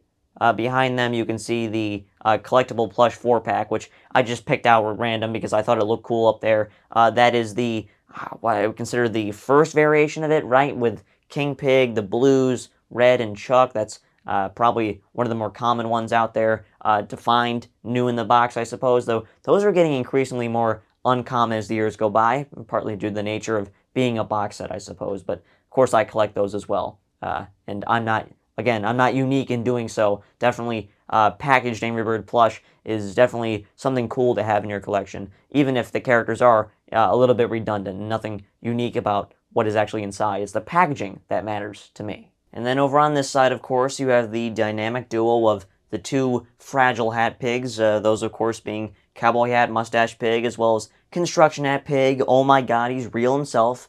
I could never bring myself to sell a plush like that. That's just one that has too much sentimental value to me. Again, if you've seen the channel, you know all about that one. You guys have seen these guys before. They're truly fantastic plushies that you got to be careful with because the hats are indeed fragile. We don't call them that for no reason, I suppose. And behind them, in terms of collectible plush packs, let's get that in focus, that is the UK import of the updated 4-pack containing the Minion Pig, redesigned Blue, Red, and redesigned Chuck. Definitely a pretty rare one to find in the box, given that it was a UK import by Character Options, but the pack itself and the plushies inside, I don't think there's anything too special there. So beneath my Birthday Party set and the sound-chipped Hong Kong Accessorized Pigs rests pretty much a bunch of plushies that, I collect, I guess, for some reason, but ones that I'm not too proud to display, at least in most instances. A couple of these I would like to actually have on the main display, but they just don't fit for one reason or another. I'm not exactly sure why I collect fur variations. It's not like something I started consciously doing. It's just kind of something that happened, and I think that's something that can describe my whole plush collection generally. It's just kind of something that happened. It spirals out of control, yada yada. Here, what you have in front of you are matte fur variations. These are the short pile variations that were sold at Family Dollar and Dollar General in the United States and were promotional in other markets, yada yada. I don't know if this whole fur variation was something that was intentional, if this was just the material they had at the time, but this is something you're pretty much exclusively going to see from HK98. I don't know if this was just a material that they liked using on toys. Who knows? Because for some, I would think if you were trying to go for an all-out budget option, you would omit the sound chip, right? But for some reason, and it's only present on the Family Dollar variations, they still have sound, and those are the ones that I've tried to collect. But even with these are pretty extremely rare, I'd say. But no one is going out of their way to collect these. These are objectively inferior versions of the originals. So here is Red. This is the Family Dollar release, not the Dollar General one. I do have the Dollar General one as well, but it's not worth anything, so I just kind of keep it as a reference piece of sorts. This guy, you can take a look at his sewn-in labels. You can see it actually says Family Dollar Services, so they were, in a sense, the importer, even though they were in North America. These are North American exclusives, in this case, the ones with the sound anyways, and to have this type of label. HK98, they are 3rd gen, and we can take a look at the hang tag as well. Get that in focus. See that Family Dollar Services Incorporated. Here is the older design, the blues, which I do believe was a Dollar General exclusive. I don't think Family Dollar ever got their hands on this guy, hence why I don't have a variation of it with a sound chip, but then again, it probably could just be a really obscure release, and frankly, a lot of the time these guys don't have tags because, well, they were sold at dollar stores. I mean, what collector is shopping at dollar stores, I suppose, other than maybe trying to find something perhaps a bit nostalgic that's been sitting on shelves for a long time. And you can see the slight difference in the sewn-in labels on these. For some reason, these guys have a different kind of code on their label that I don't quite understand what it means. I assume the 6 means June, and then I assume the 12 indicates the year, of course, but I don't know what any of the other characters represent. Maybe 6, 7, 12? June 7th, 2012, given the whole American formatting on the date. And you can see that HK98 did this guy as well.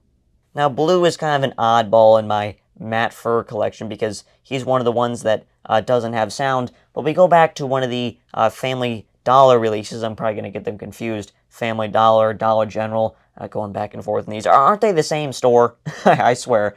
But anyways, here is the Bomb. Now, you will have noticed that we skipped over Chuck. I do not believe there is a matte fur Chuck out there. the original release anyways, the one with the dead stare. I don't think Dollar General had that in their assortments because I'm telling you, one has never come up for sale, and I've actively been looking for it for probably 6-7 years at this point. I mean, I don't know at what point I decided to collect these things loosely, but here we are, and I still don't have it, so I don't know, maybe it'll pop up one day. It took me a while to get the older design, the blue, the blues. I didn't even know that existed, frankly, up until a couple years ago when I acquired that. Here is the Matilda, one that is fairly hard to collect, I know, for the European matte fur collectors out there, because the chain of retail stores that had the promotion over there, Maxi, did not have this one in their more ubiquitous assortment that did get a different plush that we're going to look at in another PDQ. So this one is perhaps one of the more desired ones, if you want to say that. I mean, I don't know if she's more desired. She's just generally rarer than some of the other characters, at least, to get looking like this with the shortcut material. Do I even need to collect this? It's a matte fur pig, but pigs are always matte fur, so I don't understand why I even have this guy. Probably because I just wanted to complete a set of matte fur plushies, because it is an assortment of 6 anyways, the Family Dollar ones, and make sure I say the correct store. You can see this one is the Family Dollar release. And of course, being HK98, I guess this is another way where you can get the Minion Pig with no ear embroidery. In 3rd Gen too, which is kind of cool. And then Family Dollar, of course, as we alluded to, they got the redesigns of the characters. Unfortunately, I do not have these 2 Newit tags. They have just not come up in my travels. But here is a blue, looking a bit bald, as they all do. Here is Chuck, and I have seen one of these pop up in my experience, Newit tags, and regrettably, I did not get that one. In hindsight, I definitely wish I had. I'm hoping that generally any of these Family Dollar plushies pop up, so maybe I can reuse the tags on these guys, because I can, of course, retag these guys with a bit of a Commonwealth tag gun. You can see these guys aren't in the best shape, but they're just a representation in my collection for now. Maybe one day these matte fur plushies will get the recognition that they deserve, because they are indeed quite rare, especially here in America. And it's always kind of weird. The other thing about these too is that the feather detailing is perhaps a bit more simplistic. They definitely don't have the same type of cut that the 5-inch ones have. You can even see on the tail feathers too. They're almost, I almost describe them as like clumped together. They definitely don't like, they don't look like individual feathers to me. They look almost like an amorphous blob that's just kind of attached to the characters. And then the rest of this PDQ has some errors and some other interesting tag variants that I keep for reference purposes solely. This is a Toys R Us mustache pig that is missing the eye bags, which is a really, really interesting look. You can see that this guy was made on the 159th day of 2012 by HK86. And you will see that my other error is also HK86. So it seems that 86 had a bit of a hard time sometimes with their production batches. Just a curious error. He almost looks like he's been described as the albino mustache pig. And I definitely agree with that sentiment. Definitely cursed looking, if you want to say that. The next one is error that I would say is quite desired amongst the Angry Bird plush collecting community. We have the Minion King Pig, and this is the true 5-inch one. You'll find that a lot of the Minion King Pig errors are by HK98 for the Walmart batches, and then there's a bunch of ones that were done for Russia as well, and there were ones that were done for Sallow Toys. I'm sure you can find the error in all sorts of different production batches. It's probably not something that would have been too difficult to slip by quality control, and here is one that did. This guy is an H11A, so we saw an H11B earlier. This is an H11A. This one actually says Rovio Mobile on it. You saw the mustache pig earlier in the video from Classic Wave 1 said Rovio Entertainment. Subtlety between these two batches. This one, of course, 2nd gen and all that. So a Minion King Pig. It's obviously a King Pig, but it has a Minion Pig body, which is desired because the King Pig plush, at least in the opinion of many plush collectors, the eyes should look circular like this. I don't think they were quite looking at the artwork in the right way. And then we have a matte fur Leia. This is a sample that was done back when they were developing the Star Wars set. This one is not a Tesco Leia. contrary to popular belief. She is by HK85, interestingly, so a different factory making a matte fur plush, and again with the oddly shaped tail feathers back there on the Princess Leia. Just hate the way that looks. Ugh. And then these two real quick are ones that I referred to throughout this video. We have the L11 Chrome Howl, as well as the Pink Tag Stella. Now, why don't I display these cool variants in my Wave 2 shelf? I just like the way the ones that are already there look. But I keep these guys, again, just for reference. And these guys sit in a 3rd gen PDQ because the vast majority of these matte fur plushies, as you saw, are 3rd gen variations. Maybe I should have a matte finish box to go with them. I do with the next one, though. Now, if we're talking matte fur and fur variations in general, I think this PDQ has the most interesting ones that are out there. And we start with perhaps the most famous one out there being the matte fur howl. This particular plush was only sold in Europe via Belgium and Serbia. Serbia as a promotional item, Belgium, and perhaps spilling into France through Simba Toys, who is a company that we've already discussed today. So he's actually got 3 different labels, which makes this an incredible waste of paper, in my opinion. Do we need 3 sewn-in labels? So you can see he's HK98, and you can see this label is literally just a direct translation of this label. And then the last label is the import label. You can see that this guy is an E13. So this one was made really late, May 2013. Wow. But a really cool plush, and one that, for us Americans, is one that we will never see on our marketplaces, but luckily I have this one. One that was also sold in Belgium as well as Serbia. We have the matte fur Stella. Now, for us American collectors, we can get this one too, because she was distributed at Target stores in 2014 for the Hogs and Kisses re-release. For some reason, they just threw her into that set with the updated heart-shaped tag with red and grill bird on there and all that. And you can see the back of what that tag looks like. The matte fur Stella, so perhaps the most common matte fur plush that's out there, because she's actually in 3 different mixes worldwide across multiple different countries, which is cool. Also in that set, we got the matte fur girl bird. I don't know why they were doing matte fur on these. These, again, were sold at Target stores. Target isn't exactly viewed in the US as like a discount store of sorts. It's definitely a premium alternative to the Walmarts and the like. These guys didn't have sound or anything like that. Perhaps a mistake on HK98's part, or perhaps material availability. These guys were produced in J13, that is October of 2013. So you can see how these would be a 2014 release for Valentine's Day. I vividly remember seeing these guys on the shelves. And they're quite rare today, especially new with tags, of course. They were really cheap, too. They had these things on clearance, so they were not selling. I'm not entirely sure why they were even doing a Hogs and Kisses re-release for the 3rd year in a row. I guess re-release. The first release was the first release. The second release was the first re-release, this being the second re-release. Matte fur, Valentine's Matilda. Just, again, strange-looking toys they are. Why do these exist, and why do I have to collect them? Here is the matte fur Easter Red, another one that was sold at Target stores in 2014. This was perhaps the last ever assortment released in North America at retail, unless you consider Amazon retail, I suppose. So, again, just not a good-looking plush. Especially looks bad on the copy and paste Easter egg set with their generic hang tags and all that. You can see these guys were done the next month, K13, November 2013.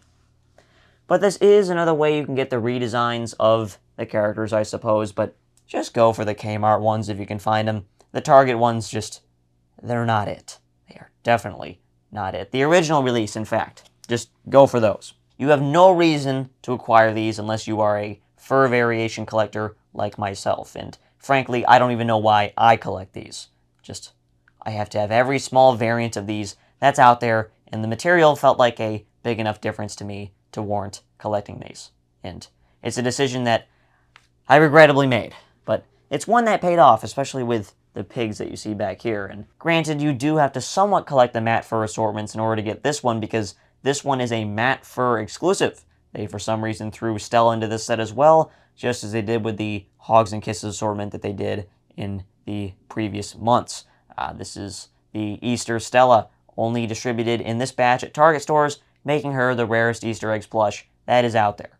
And then we have the only fur variation worth collecting, at least in my opinion, the Sallow Toys Pigs, which were the minion pigs that Commonwealth was selling via Amazon when they were trying to do the whole fake dead stock thing. And obviously, these are not looking like the originals in any way because of the fur material they use, the longer cut that you would normally associate with the bird characters, but definitely looks pretty at home on the pigs, I'd say. And in fact, in the opinion of some, makes them look a bit better. And you can see that they are E15, so even if you couldn't tell by the fur, you can see that the date code indicates that these were made in 2015. And they were actually made for a couple years after that too. And they just kept using this material for some reason. I don't know why they weren't using the matte fur that they typically used. I understand why they went with the matte fur originally. Definitely felt right for the pigs, who are supposed to be bald in a sense. The birds are supposed to have feathers. But this doesn't look bad either. In fact, it looks quite nice. And you can see it on all of them. They did it on all 4 of the original pigs. The ones, some of them feel more common than others, but I think they were all made in equal numbers. And this batch, of course, saw the return of the helmet pig and mustache pig finally to the North American market, which was really, really nice to see. And really cool to see them in this way, too. And I think definitely if I could get these guys on the main shelf, I would. Here is the mustache pig. Once again, E15 on that label.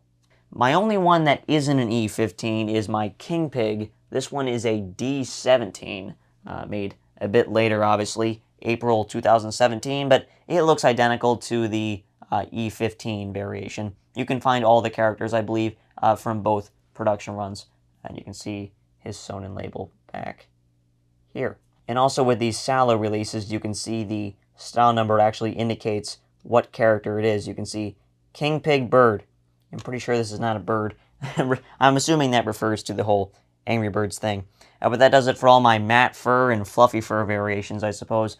There's another shelf in the middle that I think has some interesting stuff too.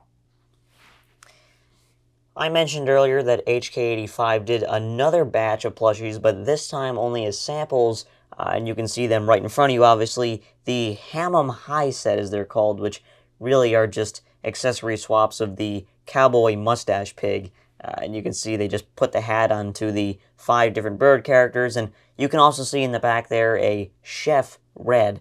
And the rest of them are duplicates of plushies that we looked at earlier that I just keep here to kind of fill out the scene. So they do have another purpose that I will explain in a second. So HK85 did this batch as well, and you can see they just look a little bit off, and you can see that staring bomb again, whose eyes are unfortunately covered by the cowboy hat. Do I even want to remove these? I get scared every time I touch these because the hats are on by mere threads. It's the same way with the cowboy mustache pig as well, and they're just not ones that I enjoy handling. They're another one of those sets. But because we are making a 10,000 subscriber special, I suppose I shall grab them. And because the hats are kind of at different heights, they're placed at different levels on each of the characters, especially Chuck there. His sits fairly low, which makes him look really quite strange. They can kind of sit next to each other, though they are difficult to display. Certainly would never fit in a PDQ. Not because they're 6-inch or anything like that, just because the hats would tend to interfere with each other. And you can see here's the sewn-in label. Some of them have copyright dates of 2011, others have copyright dates of 2012, so I guess they made 2 different batches of these for some reason. And you can also see that Red's tail feathers are a bit scrunched underneath this cowboy hat. And just an interesting look. This really is just a birthday red, but with the cowboy hat. HK85. Here is Blue, who is the most interesting one to me, because look at the misfire of the embroidery for his eyes. Right there.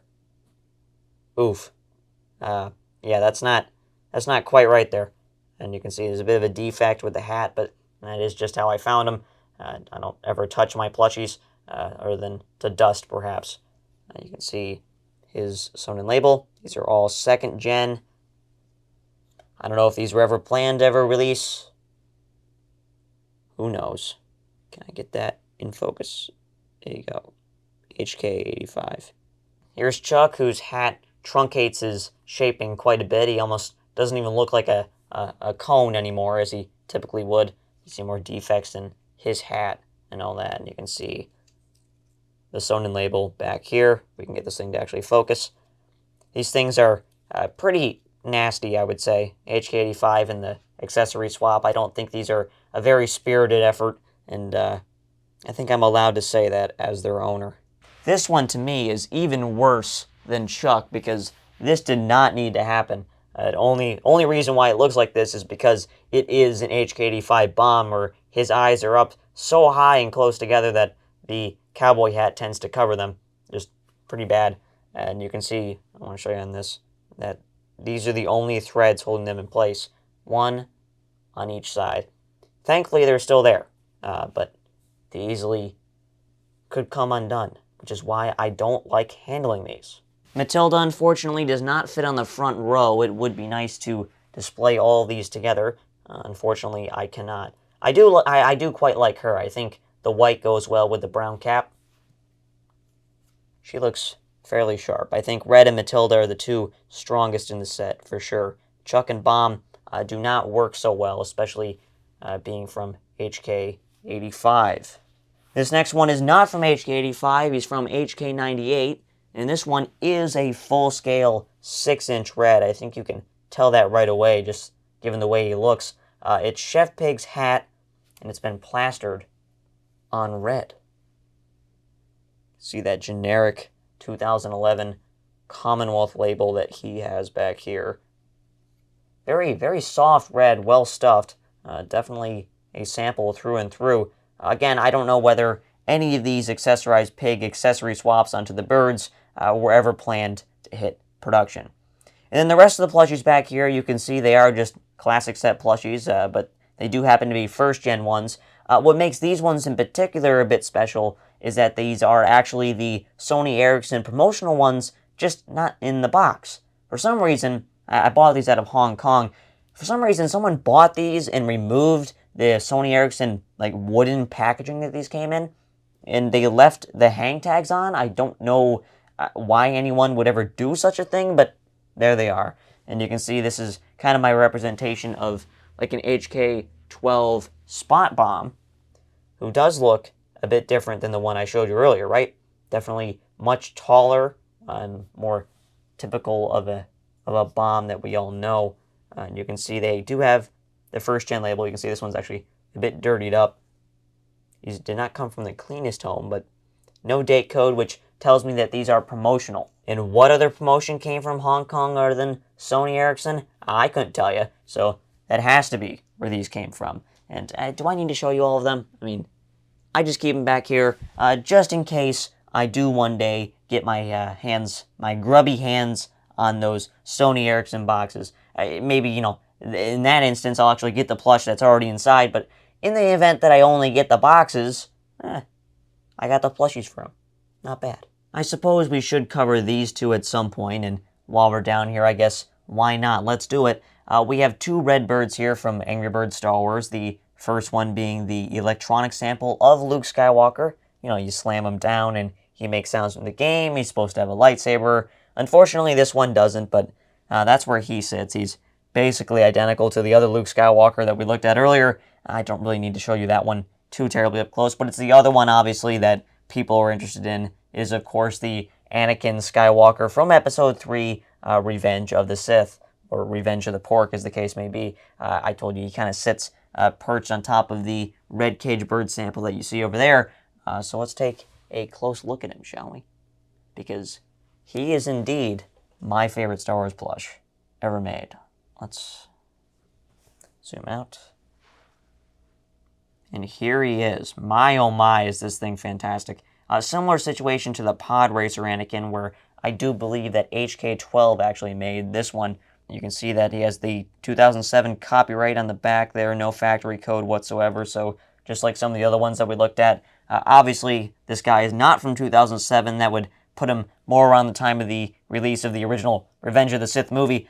You can see that he is missing his paper detail on his lightsaber and all that, unfortunately, but that is the only bit that's missing. The rest of it is quite well detailed, and I especially like the way this guy looks. He definitely doesn't look like the Toons rendition to me. He looks more like the classic rendition of the character that they maybe were going to go with for the whole game itself. And you can also see the Commonwealth hang tag back here. It doesn't say too much other than the date that this particular sample was made, May 8th, 2013. Definitely a really cool plush. I wish we had the 5-inch one, if a 5-inch one ever existed. Never seen a photo of it. Have no idea. So, for the time being, and perhaps for all of time, we will have the 8-inch one, who definitely is no slouch. And unfortunately, he does have to stick there because I don't really have another place for him.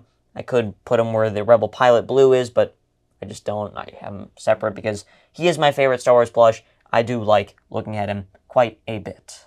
I'm going to go through these development sample Star Wars plushies rather quickly because we'll look at these in documentaries that are upcoming, but these guys are from HK98. They're definitely really interesting samples to look at because they do look quite a bit different compared to production in terms of just some of the techniques. Like, look at the rimmed beak on Luke over there and the expression that he has. It's definitely a unique one compared to what they would do in production. So we have Luke, we have C-3PO, we have Obi-Wan.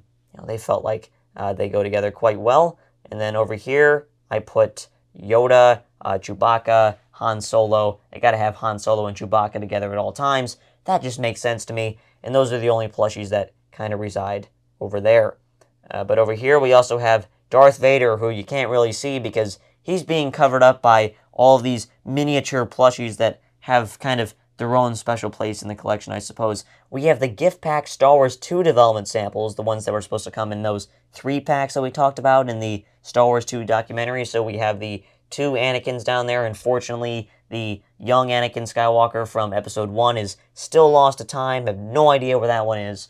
And then we do have all of the Obi-Wan Kenobis represented, though, from the original trilogy as well as the prequel movies. So that's really cool to see. And then behind those, you do have the bean bags, which sit in a PDQ, as well as the 3-inch Shakerz from Toy Fair 2013. We have the older design of Chuck, the older design of the Blues, Bomb, update design Chuck, as well as the Minion Pig.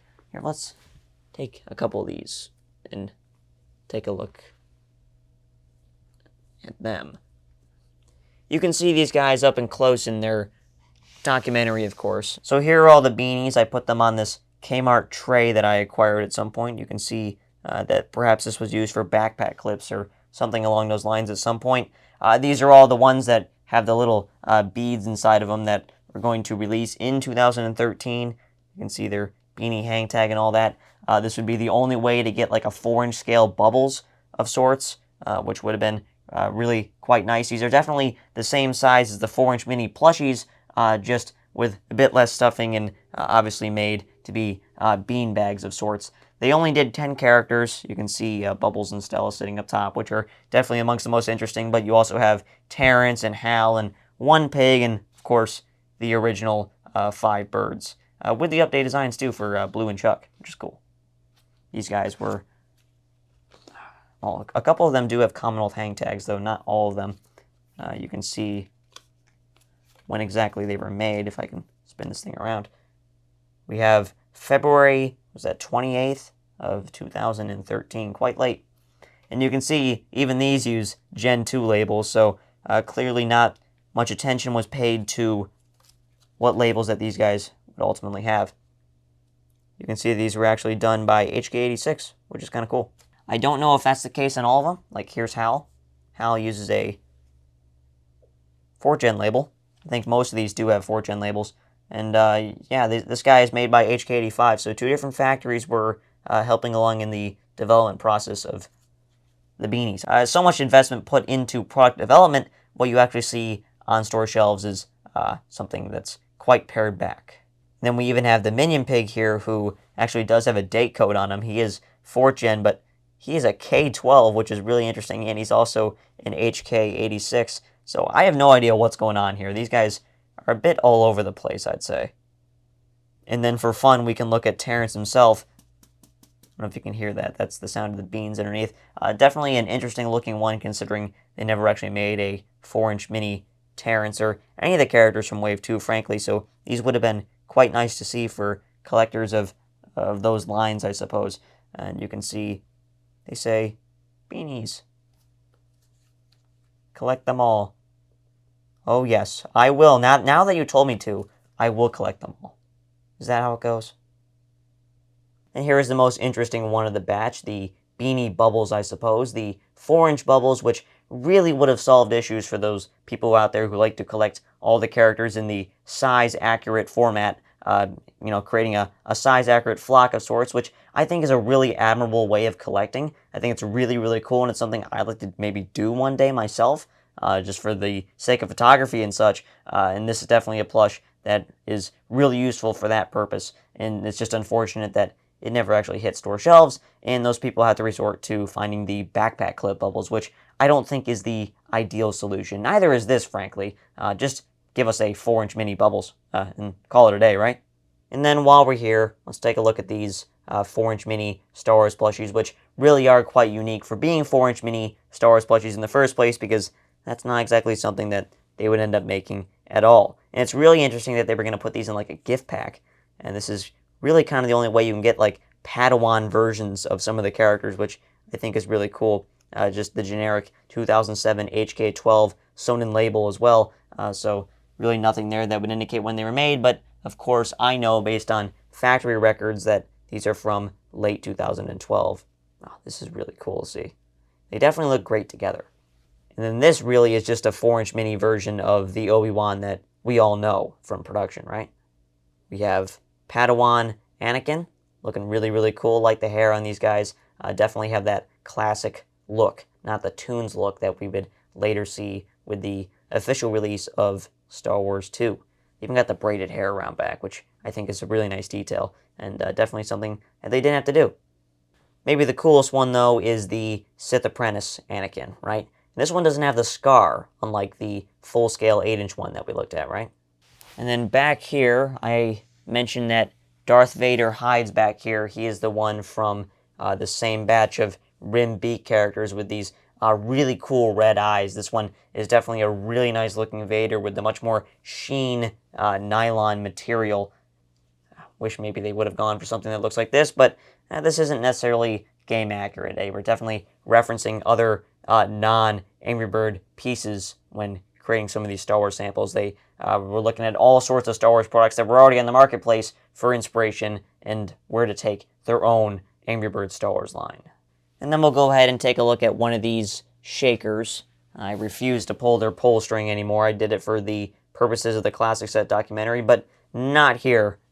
These guys, I don't want their battery going low because they do take those little LR44 batteries and they, once again, are non-replaceable, so this would be one and done. And these guys are, of course, in their packaging too, which is really, really cool to see, and it's awesome to behold in person. This is just placeholder packaging. This isn't professionally printed by any means, but definitely really cool to see them in the box. This is a bigger box. Some of them, in fact, most of them, have the smaller box, like this guy, Mini Shakerz. The other one was just called Shaking Toy, so two different iterations of the package, I suppose. You see they all got the pull string around back. You pull the string, and the toy shakes. These are backpack clip size, by the way, 3-inch, no bigger than that. You know, the more I go on in this video, the more I realize I have way too many Angry Birds in here. This is absolutely insane, and they're stuffed in every nook and cranny in this room, and you can see this batch is stuffed underneath my TV stand, and speaking of the TV, this is kind of a really chill place to kind of hang out and watch YouTube or play video games. That is the only thing I have in here in terms of hardware is the old Xbox One, the fat Xbox One from 2013. I should probably install an Xbox 360 if I'm really going for the nostalgia vibes, but that's just kind of what I've always had in here, and maybe one day that'll be replaced. I refuse to upgrade to newer hardware. That's just not what I'm doing here. I choose to spend my money on plush toys and merchandise and not on stuff like that anyways. So these guys, we have the original G11 Mighty Eagle down here. I have a later release sitting up at the top of the first shelf, and we'll take a look at that in a bit. And on top of him, we also have the 5-inch Mighty Eagle sample that was made for transport at toy fairs and such in the stock photo as well, which is really cool to have. We also have the 2 Optimus Prime Reds, the first and second sample, the one that is considerably shinier than the other. That's really cool to see. The first one on the left over here was done by Animal Magic, the same factory that did the Shakira. And then we also have the one on the right, which was done by HK98. 2 different factories putting their best foot forward and showing Commonwealth what they could do as far as the Transformers Red goes. Those are the only 2 Transformers samples in existence, both 8-inch. And that's why they're not on my shelf. That's why none of these are on my shelf besides the Little Eagle, who I thought looked kind of cool sitting on top of the Big Eagle. That's why he's down here, but these guys just don't fit on my shelf. To the far left over here, we have Kimi Räikkönen, who really should be with Kimi Räikkönen. That's the Lotus F1 Icebird from Angry Birds Friends and the promotional material and all that. That's a really cool one to have. And then behind him, you see the Death Star, and on top of the Death Star, you see the Star Destroyer. And we'll look at more Star Wars vehicles in a bit. I should probably grab some of these so we can actually take a look. Maybe we won't grab the Mighty Eagle and such. That might be a little bit too much for my setup here. But here is Kimi Räikkönen. This is the second iteration of the sample. There is another version of it, and this whole plush was supposed to come on a really cool platform as well that looked like the race car with Kimi plastered on it as well. So this was intended for retail, I guess, at some point in development, but ultimately it just became another one of these celebrity plushes that ultimately didn't go to the celebrity it should have. That is unfortunately a reality with pretty much all of these besides the developer birds, the Peter Vesterbaka, the Jaco Isolo, all that, yada yada. So on the back of this one too, I think this is probably the coolest part of it. It says, the Iceman, Kimi. This is really cool. This is his signature that's on the back here, fully embroidered. It's almost artwork on the back of this. Truly beautiful. And you can also see back here the 3rd gen Sonnen label, which also reveals which factory was doing the favor for Commonwealth in this instance, that being HK86. Makes sense considering they were doing a lot of the space plush, of course, and Icebird. That feels like something they should have done. And here he is. He's slanted forward. It's almost like he's racing in whatever direction he's facing. Really well done design, and the plush came out perfect, right? We can take a look at the Transformers Red. This guy is super duper shiny, matte fur as well, similar to the Shakira being an Animal Magic sample. You can see the marker on detail and all that. These guys are very fragile. Definitely the vinyl finish on these guys definitely hasn't done them any favors over the years, I suppose, in terms of preservation, but luckily they look just about the same as they did when they were new. Commonwealth hang tag and all that. Animal Magic. They actually made a plush of their logo. I'm not joking. Go look that up. Very interesting. And you can see he's got the vinyl tail feathers and all that.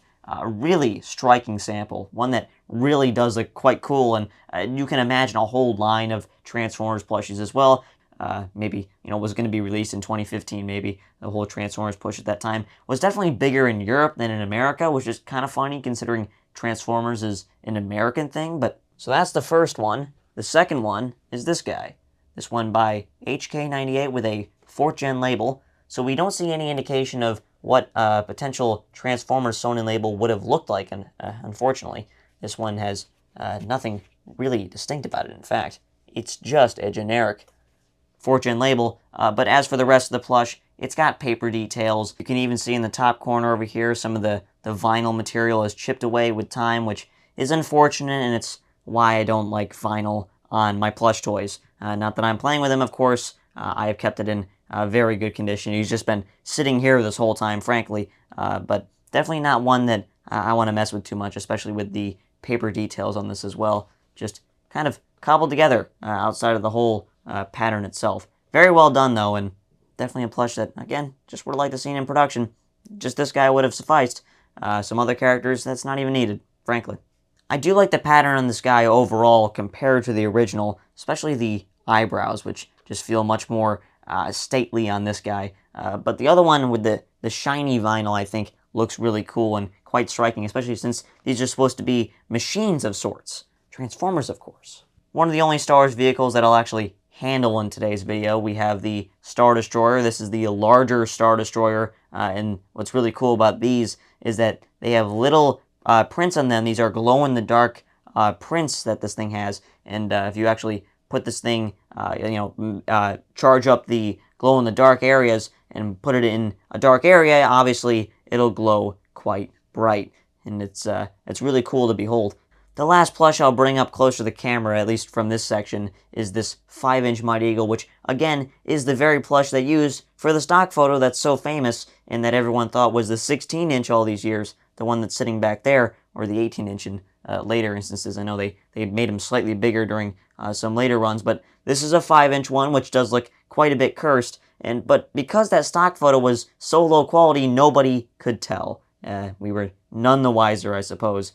And definitely, the smaller you make the eagle, the better he sits, in my opinion. You put too much stuffing in him, his beak tends to get a bit too heavy and tends to sag a bit. And definitely, the eagles to have are all the HK12 ones. Don't get one from HK102. That's the one to avoid. Get the original HK12, especially the G11. The G11 has the shorter cut fur material, more like the other bird characters, the other jumbos. The later ones are a little bit too fluffy, in my opinion. I get the eagle's supposed to be a really fluffy character, but the original the 16-inch eagle is the one to have. Unfortunately, I don't have this one with a sound chip, which was sold at FYE. I would like that one, but I don't need that one necessarily, but maybe one day I'll feel compelled to get that one as well. And so that does it for this section down here. Let's take a look at the box sets, which sit over by the classic set over there. Over here is my wall of boxes and bundles, which are items that I've just so happened to collect over the years just due to their sheer novelty. There's something really cool about having all your favorite characters tucked inside these beautiful boxes with really cool artwork, and of course it's always exciting to find something like this mint in the box, which is something that I have strived for with my collection. I won't buy something that's been opened before unless it's an extremely rare item, a grail piece, something like that, or the box is in really nice shape. Generally, and so far with my collection, everything that I've acquired just so happens to be mint anyways, so that has made me happy. So let's take a look at all my boxes, bundles, multi-packs, whatnot that I have over here. We did already look at 2 of the collectible 4-packs that are on the middle shelf, but everything else resides over here, and I've never thought of a better way of displaying these, and in order to maintain consistency with the turntable shot and all the plush set documentaries, of course, this is a shot that I've had to maintain over time, and that's why it looks the way it does. So we'll start with the biggest and most prominent of the multi-packs that I have here, which is the one that's in the bottom left corner. Tilt the camera down. Now you can see it. So this is the 9-pack collectible plush, which is exactly what it's called on the box, with sound, mind you. This is an HK86 box set that was manufactured solely for FAO Schwarz and Toys R Us locations in New York, Manhattan, the big city, right? And this one in particular I acquired off of Mercari, and it was available for local pickup only in Las Vegas. I have no idea how it got there. I have no idea why the seller agreed to ship it. Logically, of course, they should. Shipping isn't terribly difficult in today's economy. But they went along with it for me, and I'm very grateful for that because I've encountered many Facebook Marketplace and local pickup sellers who just don't know how to go to the post office, and it's something that's absolutely ridiculous for me, how easy it is to actually ship things nowadays. The box itself isn't in perfect condition, the top handle is missing, there's some fraying on the edges, but of course with something like this, you have to take what you can get, and the plushies inside are in 100% perfect condition, all with the original press here tag that they all have. There's no hang tags that were ever sold with something like this. There's no need for something like that. Very cool pack to have in my collection, and something you see in the background of every video. Now let's move these 4-packs into view. We'll start with this one. So this collectible 4-pack is the second variation sold in the United States. The other one that we looked at before included King Pig, the blues, Chuck with the red. This one maintains the red, but now includes the Minion Pig, Matilda, and Bomb. All these box sets are manufactured by HK12, so the plushies inside, of course, look nice, and especially nice in mint with the beautiful packaging, the old sunrise look to it, with the characters looking towards each other in these windows. Just a perfect bundle. I don't collect the 3rd gen packaging variations of these. I mean, I would like an example of one of them in my collection, but not necessary given that the plushies are 100% identical to what you see here. Let's take a look at this one now. So this one is also a UK import like the 4th gen one that we looked at earlier, but this is the 2011 import, including the older designs of the Blues and Chuck in the older style of package, imported by Character Options. Nice generic bundle. They seem to like the original 6 characters over there. They had some kind of vendetta against the other pig characters, including King Pig, Helmet Pig, and Mustache Pig. Have no idea why, but I'm sure you UK collectors can probably understand where I'm coming from on that. Alright, I've put everything back in its rightful spot because I think you can see the rest of these without having to move anything. We can zoom in on this 3-pack here, which is the Barnes & Noble's 4-inch mini 3-pack, including Red, Chuck, and Bomb. Because even back then they were thinking about these 3 characters being bundled together. It's not just something that Rovio does today. If I recall correctly, this 3-pack variation is the D11 one. There was also a later H11 one which has the press ear tags, but I like mine with the squeeze me tags being the earliest release. A nice example of the pack. There's no issues with it whatsoever. And with this particular pack, and as well as the other 3-pack that we're going to look at, as well as the 2-pack that I don't have, they have really cool artwork of all the characters together on top. And you can go watch the other documentary videos which show all these multi-packs in detail if you want to see more. Above that one, we do have a 2-pack, but this is no ordinary 2-pack. In fact, this is the one that we discussed far earlier in the video when discussing the 2012 Winter Birds. This is, of course, the Ammo Toys F12 Winter 2-pack, including the 2012 variations of the Winter Birds with sound in the true 5-inch scale. This is your way of getting the updated designs, or the quote-unquote updated designs, without the scarves and all that. So this is your way of getting the 2012 Winter Birds in the true 5-inch scale with sound.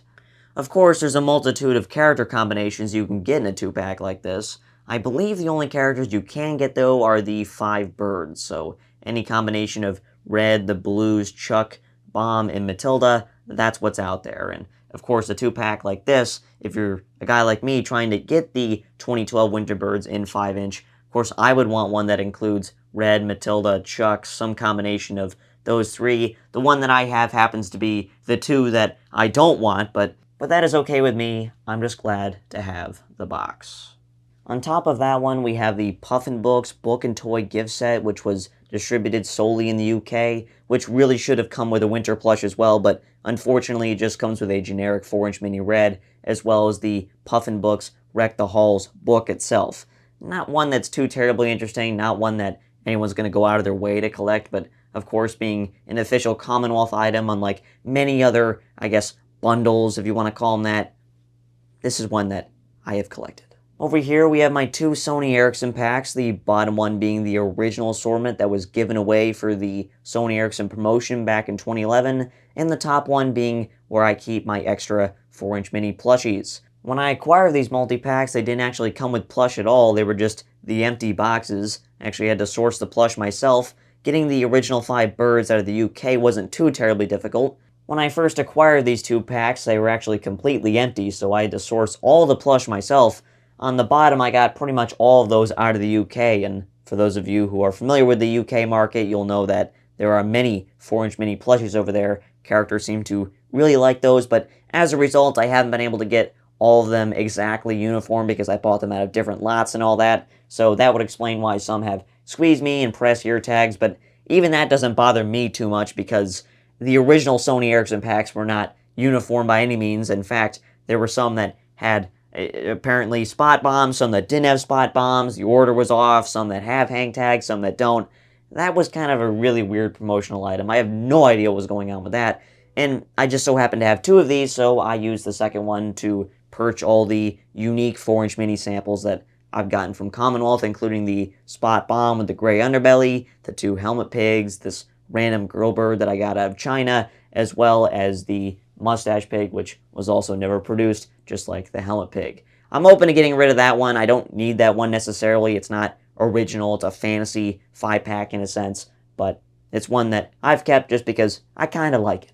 If we pan up, we can see my most recent acquisition in this Ammo Toys 3-pack, and item I was convinced had not released, given we only had seen one Toy Fair photo, and one had certainly not popped up on any marketplace around the world in the 15 years I had been collecting, so of course naturally you just assume it was a sample, never released. However, earlier this year on Tori, a seller had posted this item for all of €10, and of course me being me, I immediately mobilized, messaging him and explaining my situation and how I just so happened to be going to Finland this year and how it would be a great opportunity for us to meet up and for me to acquire such a cool piece and for you to give this piece that you just so happen to preserve a really nice home for all of eternity. I think it's a great opportunity. And of course the guy agreed, and we eventually met up at Kerava Station in Finland, and he explained the whole situation to me and how this thing had remained mint for all those years. He had been collecting Angry Bird merchandise back then, and he acquired this piece back in 2012 from some specialty shop in Finland.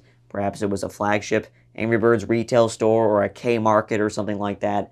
When he acquired the piece, put it in his collection, it remained mint and all that, but eventually his mother started actually selling off all of his merchandise, or at least donating it or throwing it away. I have no idea. I don't remember the specifics as to what he said, but the gist was his mother was getting rid of his stuff behind his back. Now, this item just so happened to be in a different spot in his home, and his mother had missed it. So that's why it remained in his possession for all those years, and he just held on to it as a memento of his old passion, I guess. But eventually, I guess he came to the conclusion, hey, I don't need this thing anymore. I'm going to go ahead and sell it, and that's why he was selling it on Tori, and of course, he was really happy to sell it off to a guy like me. And for me personally, this could potentially be the last one that's out there, given that one had not come up in the whole 15 years I'd been collecting. Of course, it was manufactured in 2011, so we should really be talking 14 years, but that's neither here nor there.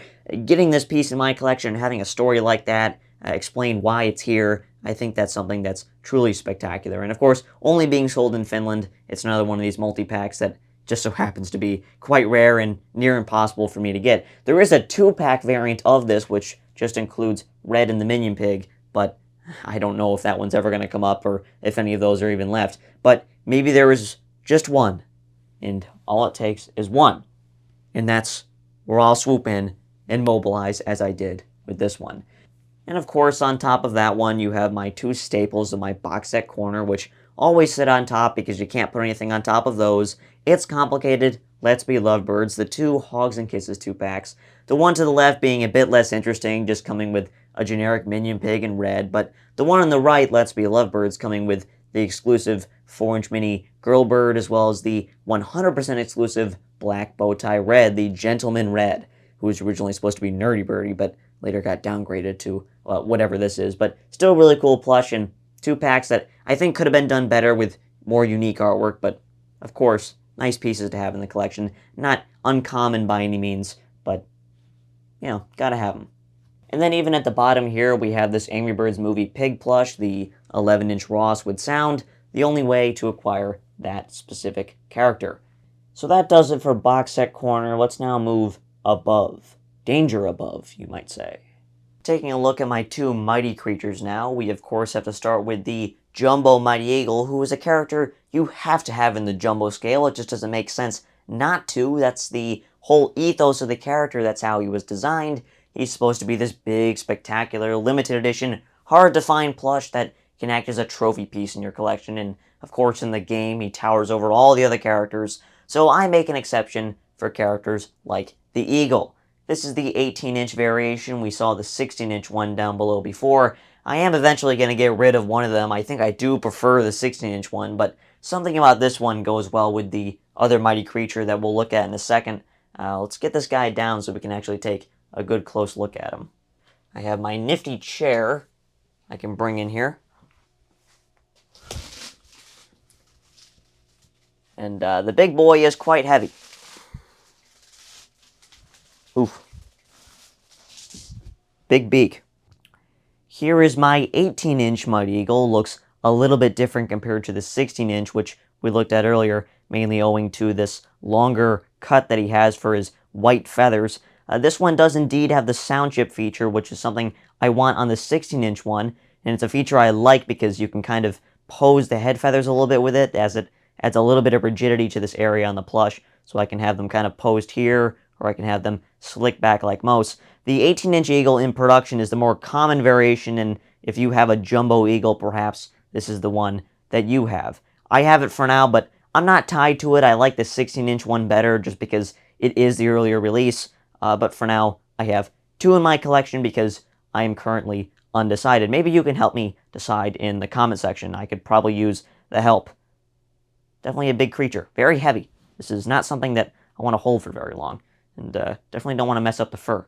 Really cool, though. Glad to have it. And while we're on the topic of HK12 Mighty Eagles, here's my 10-inch development sample Mighty Eagle, not to be confused with the Mighty Mojo one, which is pretty good in its own right, but this being an original HK12 sample from when they were developing the toy originally, this is the one to have.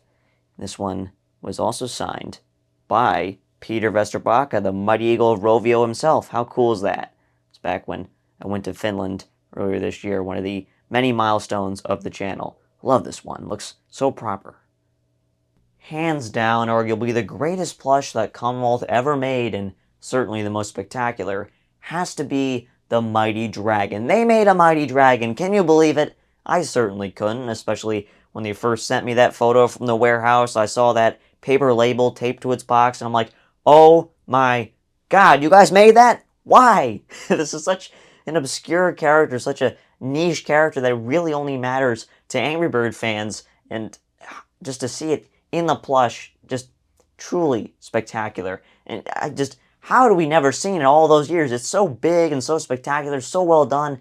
This is the only sitting position sample they ever made. It's presumably the first one that they made, and it's perfect.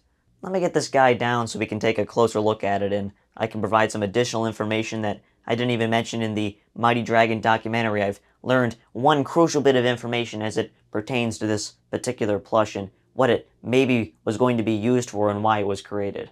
Oh boy, you can watch me go up here and actually grab it. Oh, he's so big, he's quite heavy. He's not Mighty Eagle heavy, but very close. It always is a bit of an occasion when I get to hold the Mighty Dragon plush, who, in all honesty, is not one that I particularly like holding too much, just given how valuable it is. It's such a unique piece and has such a cool place in the history of Angry Bird merchandise. I don't like to mess with it too much. I just kind of like to set it and forget it at the top of my shelf up there. Can you blame me? I dust it every now and then, but it is also an awkward plush to hold in my arms. It's got the spikes around back, which made a felt that I keep hitting, along with this unique snake-like shape that the character has. He has this sitting position he assumes. It's a bit heavy. It's not too terribly heavy. I mean, it's not as heavy as the Mighty Eagle, but being a jumbo, it's not one that is too terribly easy to cradle in my arms. Now, I would have talked about this guy again in the canceled season set video. Just makes sense being a later seasons theme and all that, but why retread upon old ground? I already made a whole video about that, worked hard on that, don't need to do double the work, so just go watch that video if you want context on this guy. Now, we don't actually know all the context on this guy and why he even exists in the first place. The whole rumor is that Commonwealth was referencing the artwork, they saw the character and made the plush, and they just never show it to Rovio. The truth is, and this is some new intel that I've recently acquired that I could have put in that cancel season set video, but I didn't want to go into the whole thing there. Just makes sense while I'm holding it here. I was fishing through some old emails, and I found one from Peter Vesterbacka, who was asking for a Mighty Dragon plush toy so they could showcase it at some kind of fan convention in China. Of course, we talked about Rovio's efforts to globalize the brand, and the Chinese market was the one they were really trying to appeal to at that time, and the Mighty Dragon was like this symbolic figurehead of the operation. He was going to be the symbol and all that, being the 2012 Zodiac symbol, obviously, you know, a perfect combination there. And this plush toy was going to be shown at this fan convention. People could take photos of it and, you know, post it on Weibo, get people excited about Angry Birds brand coming to their country. But unfortunately, Peter had emailed them about a month after the update came out. So Commonwealth replied back saying, well, I wish you guys would have let us know about this guy, you know, about a month before the update, so we could have potentially capitalized on the popularity of the character and the whole update itself, and potentially even sold this thing at retail. But Commonwealth, the legends they are, they made it anyways. I believe on February 23rd, 2012. So that was about a month after the update had launched.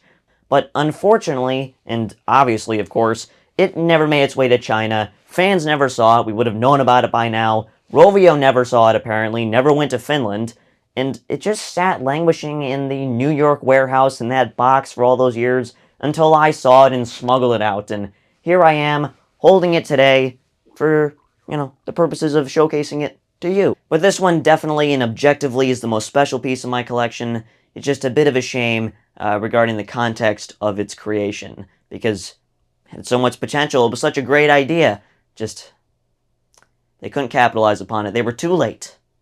High above the rest of the display rests a pair of shelves that have all of my 8-inch development samples that, of course, I can't really put on the main shelves. As we've seen, I have a couple of 8-inch plushies that do sit there, but they make a little bit more sense. This is basically everything else that doesn't quite fit.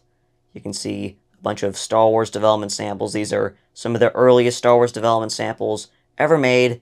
We have the likes of Boba Fett, the Royal Guard, Greedo, Darth Vader, Stormtrooper, R2-D2. We have the Blue Squadron, the Blue Rebel pilot, the X-Wing, Luke, Yoda, Obi-Wan, Chewbacca, Han Solo, Princess Leia, and Luke Skywalker, done in more of the traditional Angry Bird plush style, not as stylized as they would end up being in production. You can definitely tell these were based on just the original plush toys that were in production at that time.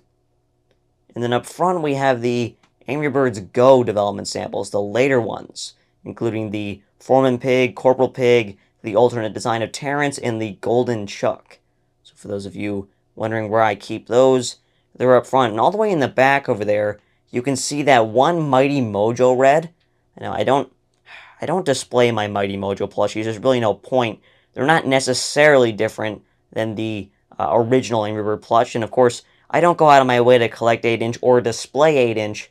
The only reason I've kept all of these is because there's no 5-inch alternative to any of them. So I am forced to keep the 8-inch, just in case I need them for a video. Otherwise, I probably would sell them, though of course they are very cool, being quite distinct compared to the production sets that they of course would eventually turn into.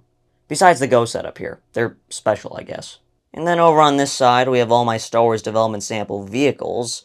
Rovio did such a great job with the Star Wars theme in general, with the character designs and all that, but don't overlook the vehicles as well. These look equally as nice, at least to me. These are all made of that nylon material. Most of them are by HK102. In fact, they might all be by HK102. I keep most of them up here. This isn't necessarily everything that I have. Some of them are in the Death Star zippered case, but up front we have the ATST, the AT-AT, TIE Fighter, Darth Vader's TIE Fighter, the glow-in-the-dark Star Destroyer, the miniature Death Star with its blinking lights. We have the X-Wing, as well as the Mighty Falcon, adding to the mighty family that we are establishing today. They definitely look really cool together, wouldn't you say? I've always wanted to kind of dangle them from the ceiling, make them look like they're flying, which is part of the reason why they're up there in the first place. But I just don't want to compromise my ceiling. I've tried that with backpack clips before too, making like streamers, but it just doesn't work out the way I want it to. So they're just sitting up there, and I have room for them, so it works out. Even though they may not be traditionally 8-inch like everything else that's up there. Then we have some of the seasonal development samples, these surviving more game-accurate winter set of 4, even though I only have 3. We have no idea what happened to Red. Those were done by HK98, as I will talk about with the red backpack clip from Claire's coming up in a bit. Definitely prefer the more game-accurate colors on those, only done in 8-inch. Then we have some of the development sample Hogs and Kisses plushies from 2012. Call them the Embroidered Hearts gang. We have the full set here. And then up at the front here, we have the early development samples of the Go Green Get Lucky plushies with the felt belt buckles done in more of that orange color rather than being gold like they were in production. So that is everything on that shelf. If we open up my closet door here, we can see the only 2 other exceptions I have made for jumbo plushies in my collection. That, of course, being the Jumbo Inflated Bubbles, a character that just makes sense to have in the 16-inch size, and one that's really hard to get. And, of course, the 28-inch, as they call it, or just the Jumbo Movie Mighty Eagle, another one that is extremely hard to get, albeit one that perhaps isn't so well done. Definitely one of the worst plushies that Commonwealth has made, but the best version of it, because, again, Mighty Eagle, you gotta have him in the big size, right? That just makes sense to me. And of course, having inflated bubbles. That makes a lot of sense too. It's definitely cool to have, the small one, but the big one, that's where it's at, right? And you can see sitting on top of him, you have the 12-inch Mighty Dragon, who really isn't 12 inches, we saw in the Dragon documentary. That's just where I keep him. I do have the smaller one, the 8-inch Dragon, sitting on top of the middle shelf that we'll take a look at last. And beneath those, you have this bin here, which is home to all of my backpack clips. Yes, I collect backpack clips too. They're a small, convenient size, just like the 5-inch, like the 4-inch, and really, they're even more convenient because they are so small, but at the same time, they're not convenient for the purposes of collecting. In fact, they've been fun to collect, but in many cases, they have been even more difficult to collect than the standard 5-inch plushies themselves. There are some really oddball releases here, and I've done my best to acquire them all. There isn't that much to collect compared to the 5-inch plush, so maybe it's not as hard, but there are certain pieces that are really difficult. I'll just explain how I go about collecting them, right? Let's take a look. I'm not exactly sure what this video is divulging into. I've been here for hours recording all of this, and I'm not exactly sure if this will ever get to YouTube at this rate, and especially if I want to show you all of my backpack clips, which I do. Even I'm questioning this decision because I do have a lot here as well. This is another size variation that I do collect because they're quite convenient to store, though I don't do the greatest job of that. I'd like to have them out on the main display and have a cool pegboard and all that for all of mine, but just never really something that I've gotten around to, and I don't need the walls caving in on me any more than they already do. So let's analyze some of the collecting strategies that I have for backpack clips, and maybe that'll help you out. And of course, you get to see plenty of cool items that I have in my collection. So we can start here with this tray that I have. It is a backpack clip specific PDQ. You'll see that in a second. And we'll take a look at everything I have here. As you can see, these are all, at least for the most part, Gen 2 backpack clips, or at least they have Gen 2 card backs. We'll get into some of the nuance involved with that. Here is my red backpack clip. I collect all my backpack clips on a card. At least I try to. If it's available on a card, that's the one I'm going to go for. It's just the preferred look for me personally. You can see these first two are Toys R Us variations being made on the 56th day of 2011. I did make an effort to collect all of the characters from the classic game on this Gen 2 card just for the sake of uniformity, and I think I've done a pretty nice job of that. It's definitely something that's been difficult, but I think I've gotten there in the end. Here is my bomb. This is the first one that is not a Toys R Us variation. I don't know where this one comes from. It's not Walmart, even though that code typically would signify Walmart given it's printed in the exact same font as the rest of the label, but that's something else. I just don't know where. My first oddball in my assortment is the Matilda. This one is a Portuguese import. The carded Matilda backpack clip was not a plush that was sold in the United States. You can see it says Concentra on the back. That was the Portuguese importer. You can see the HK85 sewn in label here. C12 HK85 made a lot of backpack clips, so did HK98. Those are two common codes that you will see on these. The Matilda backpack clip seems to be worth a little bit more than some of these others on the secondhand market, just because there's a misconception out there this backpack clip is rare. I have no idea why people think that. It's quite common over in Europe, maybe not so much in the United States, given it wasn't sold on a card over here, but you can get it with a hang tag and all that, and I don't really know anyone else who goes out of the way to collect the card back besides me. Tell me in the comment section if you prefer collecting this way, or if you are stringent in doing so like myself. We'll take a look at the Minion Pig before we get into these two, because these have a little bit more of a story, and this is part of the original set of 6 backpack clips. This one is my only true first gen. This one is actually a production sample. It's got no date code or barcode, as you can see. No date code there. HK12. Rare instance of an HK12 backpack clip. Don't see that too often. And you can see on some of these really early backpack clips and generally early Commonwealth products, they may not put their logo on this App Toys logo in the corner. This App Toys logo, by the way, is not indicative of an app. There's no app that you can download associated with any of this stuff. That just indicates that the toy here is actually based on a mobile game. That's something that Commonwealth was trying to push at the time, given all the different mobile games they were working with at the time. Okay, and now we'll get into the story of these two, as well as the King Pig over here. So here is the HAL backpack clip, and unfortunately there's no pre-chrome HAL backpack clip to collect. That one was only done up as a sample. By the time this guy actually went into production, we're talking, I believe, January 2012, the factories had switched over to this pattern.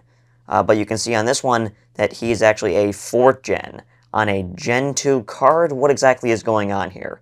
This is kind of a bit of a loophole if you want to try and collect everything on the Gen 2 card, and it's something that I discovered a couple of years ago, but I really didn't go out of my way to collect until recently. So this guy is a Toys R Us variation. You can see that on the barcode and the style number and all that. And you can also see that on the sewn in label. It says the 202nd day of 2012. So clearly by this time they probably should have been using the 3rd gen, or of course the 4th gen card, given it's got a 4th gen label. So what exactly happened here? I guess they mistakenly used a Gen 2 card? Well, you can see the same on this Terrence, as well as this King Pig. Take a look at that. Yeah. So for Toys R Us, apparently, in this specific batch, every single toy made on the 202nd day of 2012, it's the same case with the King Pig here, every single toy, or at least backpack clip, that was meant to go on a 4th gen card ended up going on a 2nd gen card. They reused the old artwork. So this little error has allowed someone like me to collect all the original characters on the Gen 2 card. It's not like these characters don't exist originally on a Gen 2 card with the Gen 2 sewn in label, and perhaps that's the definitive version, but those ones are really hard to find. They don't pop up too often, especially on the card. These ones did pop up in my collecting journey, so it seems that these variations have just made it slightly more possible to collect such a set, and I of course have done so. And they look great together, obviously. And then we'll get into some of my extras here. We have a minion pig that I acquired from Kaurupoigpuu when I went over to Estonia. I have a couple of these Kaurupoigpuu backpack clips. See, they were €5. A couple more over here. We have the bomb. Nothing too special about these. These were done by HK85 H12. We have the older design of Chuck on a Gen 4 card with a Gen 4 sewn in label.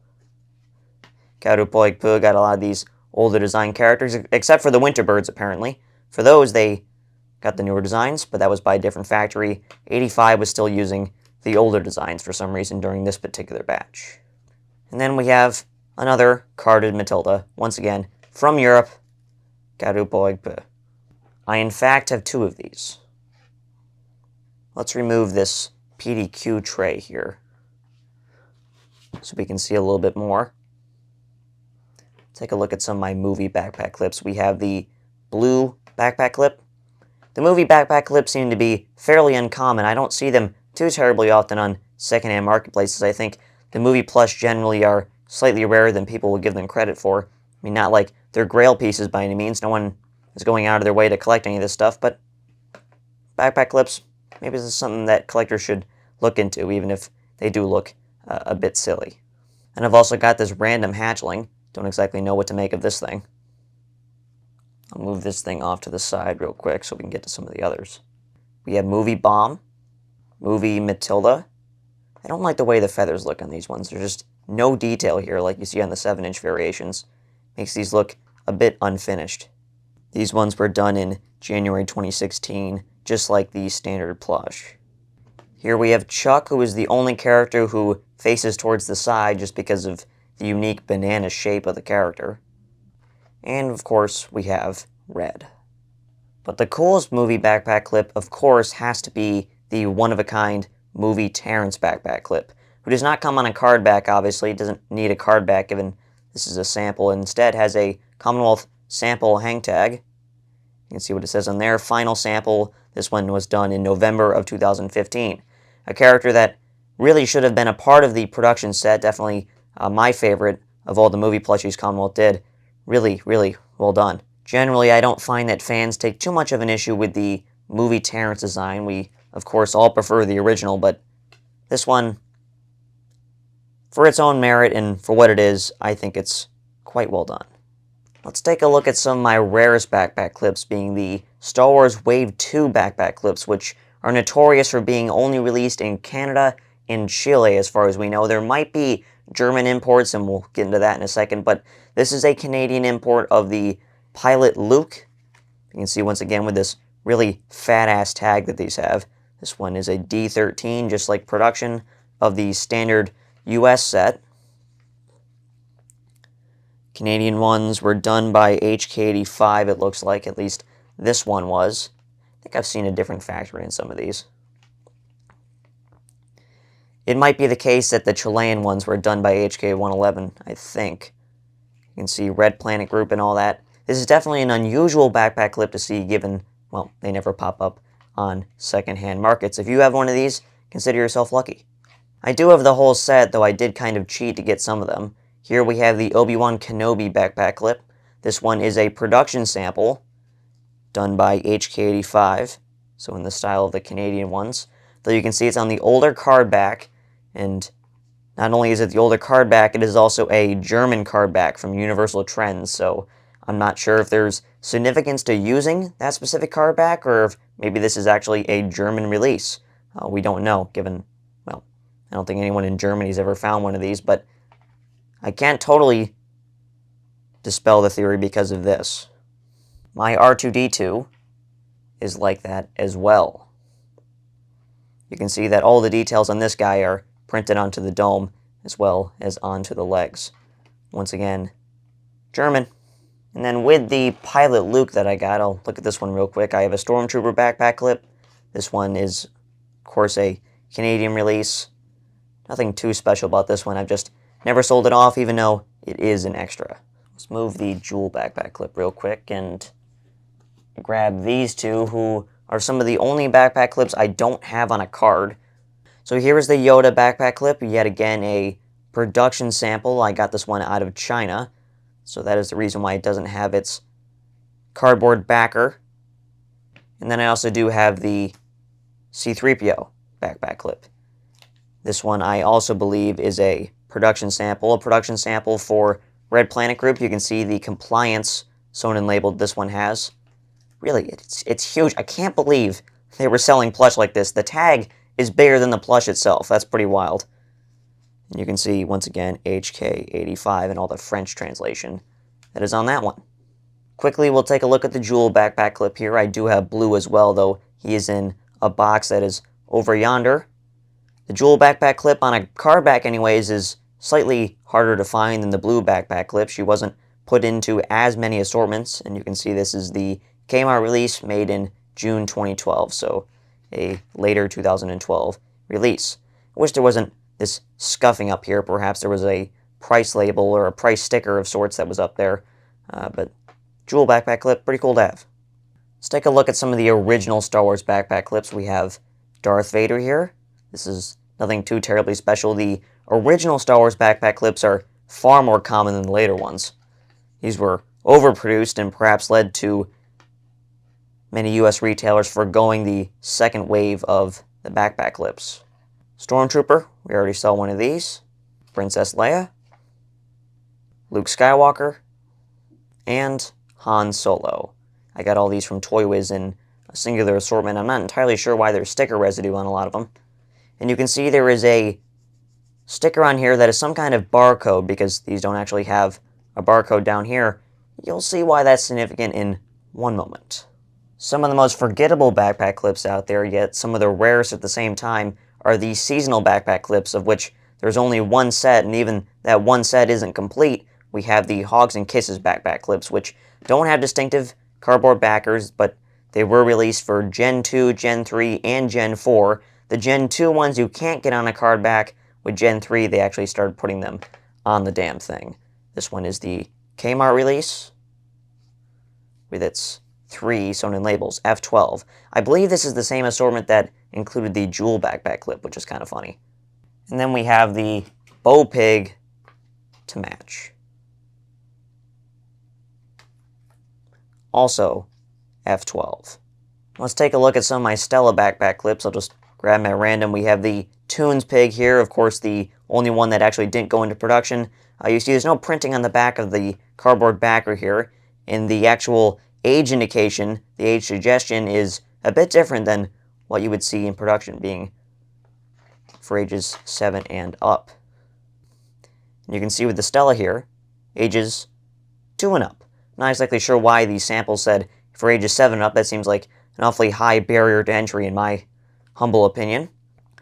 You can see that this one did come from the Justice store, costing $8.90.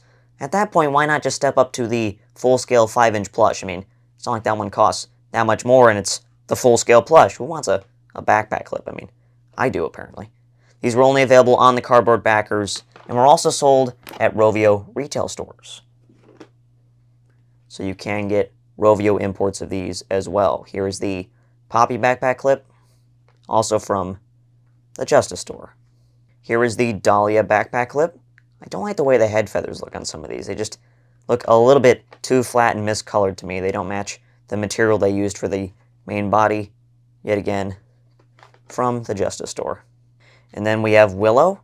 These ones did not get a Sallow re-release, by the way, so there's no way to actually get a Sallow Toys variation of these. You have to get the original 2014 release. And then we have Luca. I should probably pose their head feathers. They just tend to bend a little bit, just being a flat piece of felt with a little bit of printing on there. And you can see that this one did have the Justice Store sticker removed, so an example of that. Then I have this extra Willow here, who is a production sample. Hat's placed a little bit differently than it was in production, though I don't think that is an intentional difference. You can see it's just like the pig with no printing on the back, as well as that Fortune label over here with some scribbles on it, perhaps indicating an assortment. You can see that she also has some kind of coded information back there. A 14, I'm assuming, means 2014. You can also see HK98, same factory as production. Then here is my Gale backpack clip, and like some of my Star Wars Wave 2 backpack clips, I unfortunately do not have her on the original card back. The part of that is because this one is a production sample. I am not paying $300 on eBay for an original Justice Store release.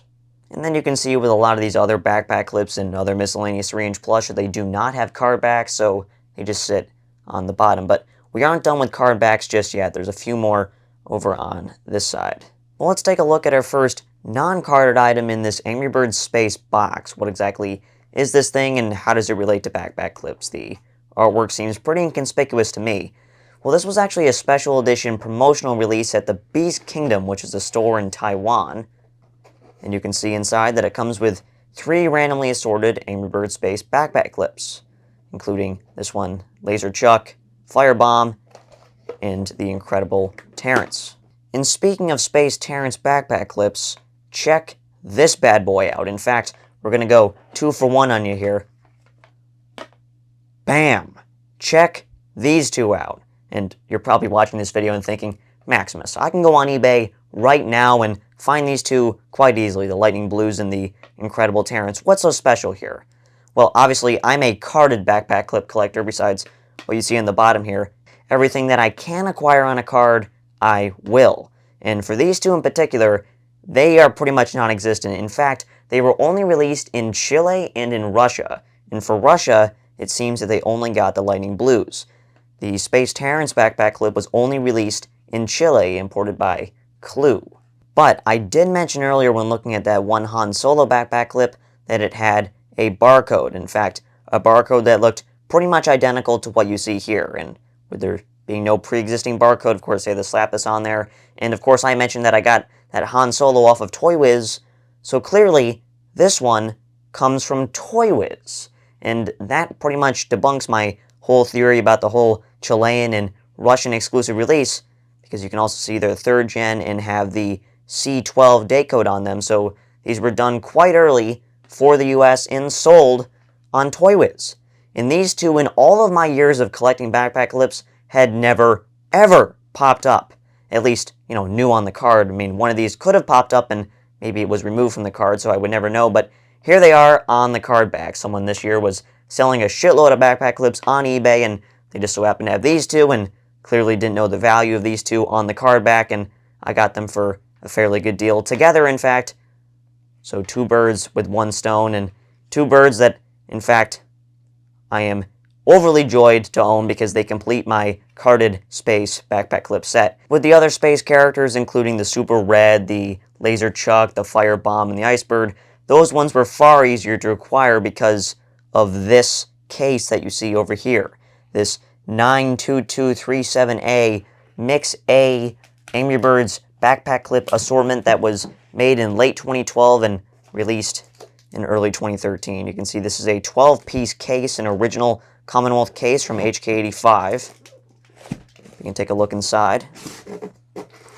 This case was made in far greater numbers. I say that, it's still quite rare, at 2,670 pieces made, at least for this batch. I think it was also available in Canada as well as Chile, but you can see that this particular assortment includes the other backpack clips from Angry Birds Space. We're talking Laser Chuck, Firebomb, Icebird, Space Red. And this case also includes the blue, the Bubbles, the Stella, the redesigned Chuck, the redesigned blue, Red, Hal, and Bomb. So clearly a case full of pretty rare backpack clips, some that were only really distributed in pretty niche markets such as the UK and, of course, Chile, Canada, and the Space backpack clips. They're not easy to acquire on the card back, but at least here you can get 4 of them. The other 2 you have to perhaps hunt a little bit harder for it, as I had to do myself. So this case clearly includes many pretty rare backpack clips, including the ever-iconic Bubbles backpack clip, the only way you can really get a size-accurate Bubbles for those who are into that kind of thing. Definitely a pretty obscure one. I-12, I have no idea why they made so few of these, given how much sense this one actually makes, but there that is. And then there's also the Stella, who is often overlooked, just because she doesn't have as much utility as Bubbles perhaps does. This backpack clip, though, is more common than the Bubbles because of a release that we'll take a look at in a bit. And we can also see the blue backpack clip. We can see the redesigned blue backpack clip. And we can also see the redesigned Chuck backpack clip.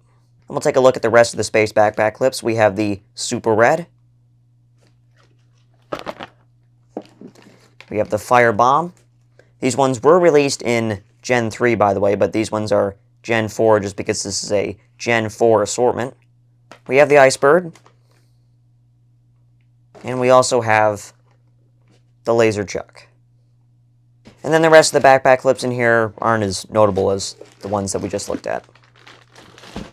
So those are all my carded backpack clips, but clearly there is plenty more to go. We just talked about Stella, and I might as well address it right now before I have to recount the whole story, but here is the other release of the Stella backpack clip. This is the Rovio import. There was one guy in France a couple of years ago who just had a shitload of these, as well as the redesigned blue backpack clip, which was also a Rovio import.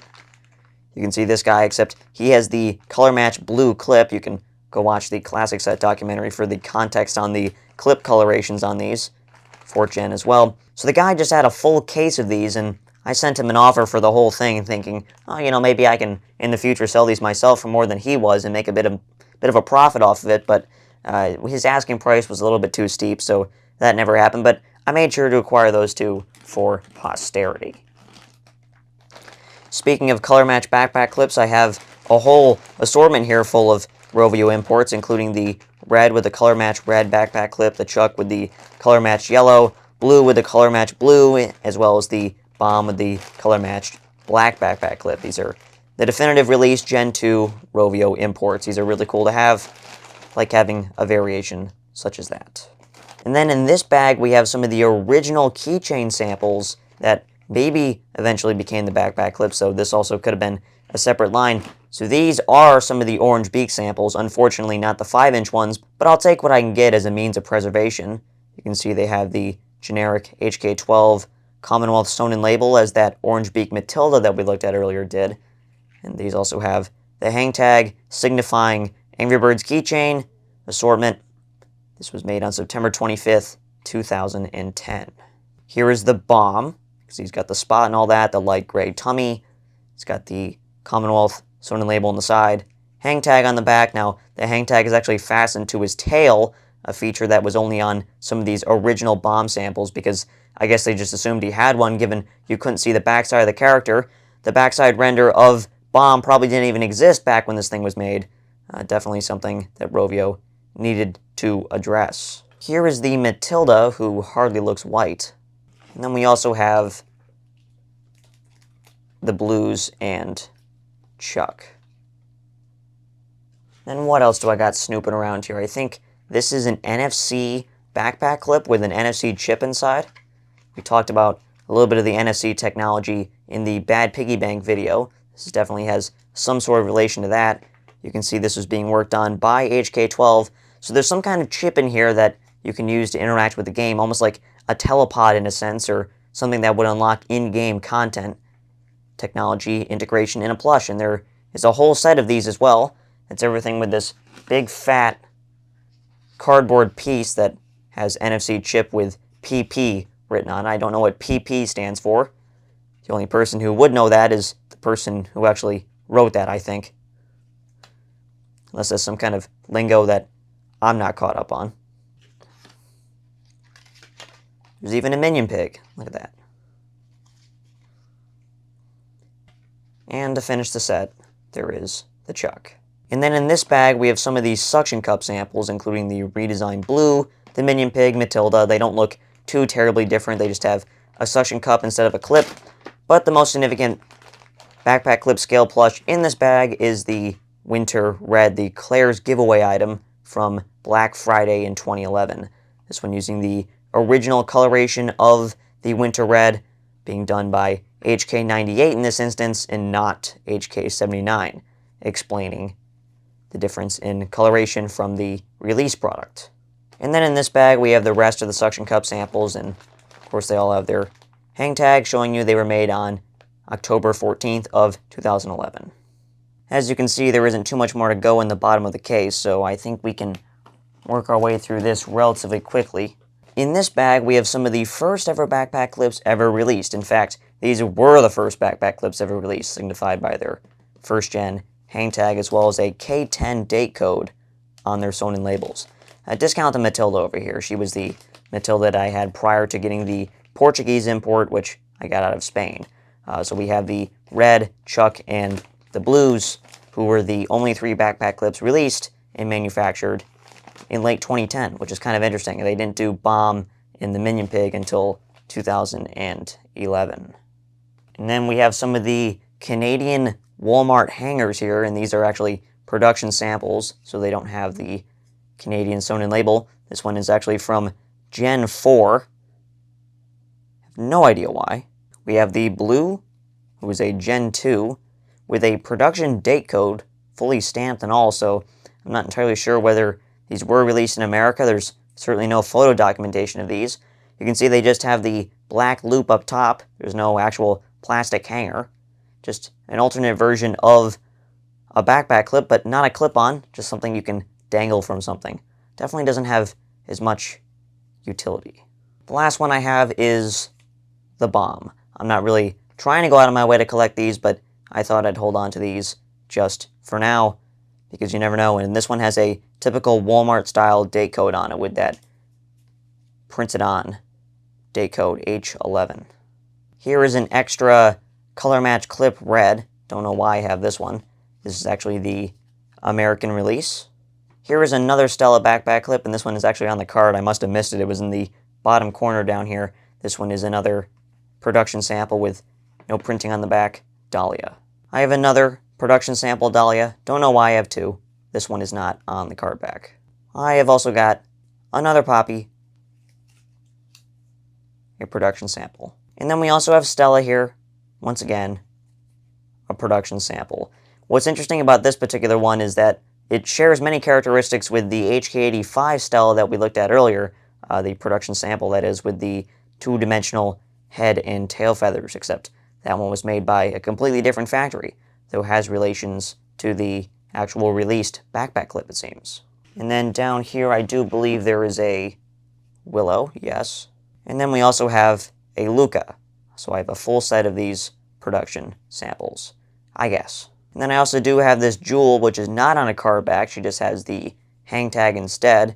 This is one that I guess I had prior to getting the Jewel with the cardboard backer, but one that has stayed in my collection for legacy's sake.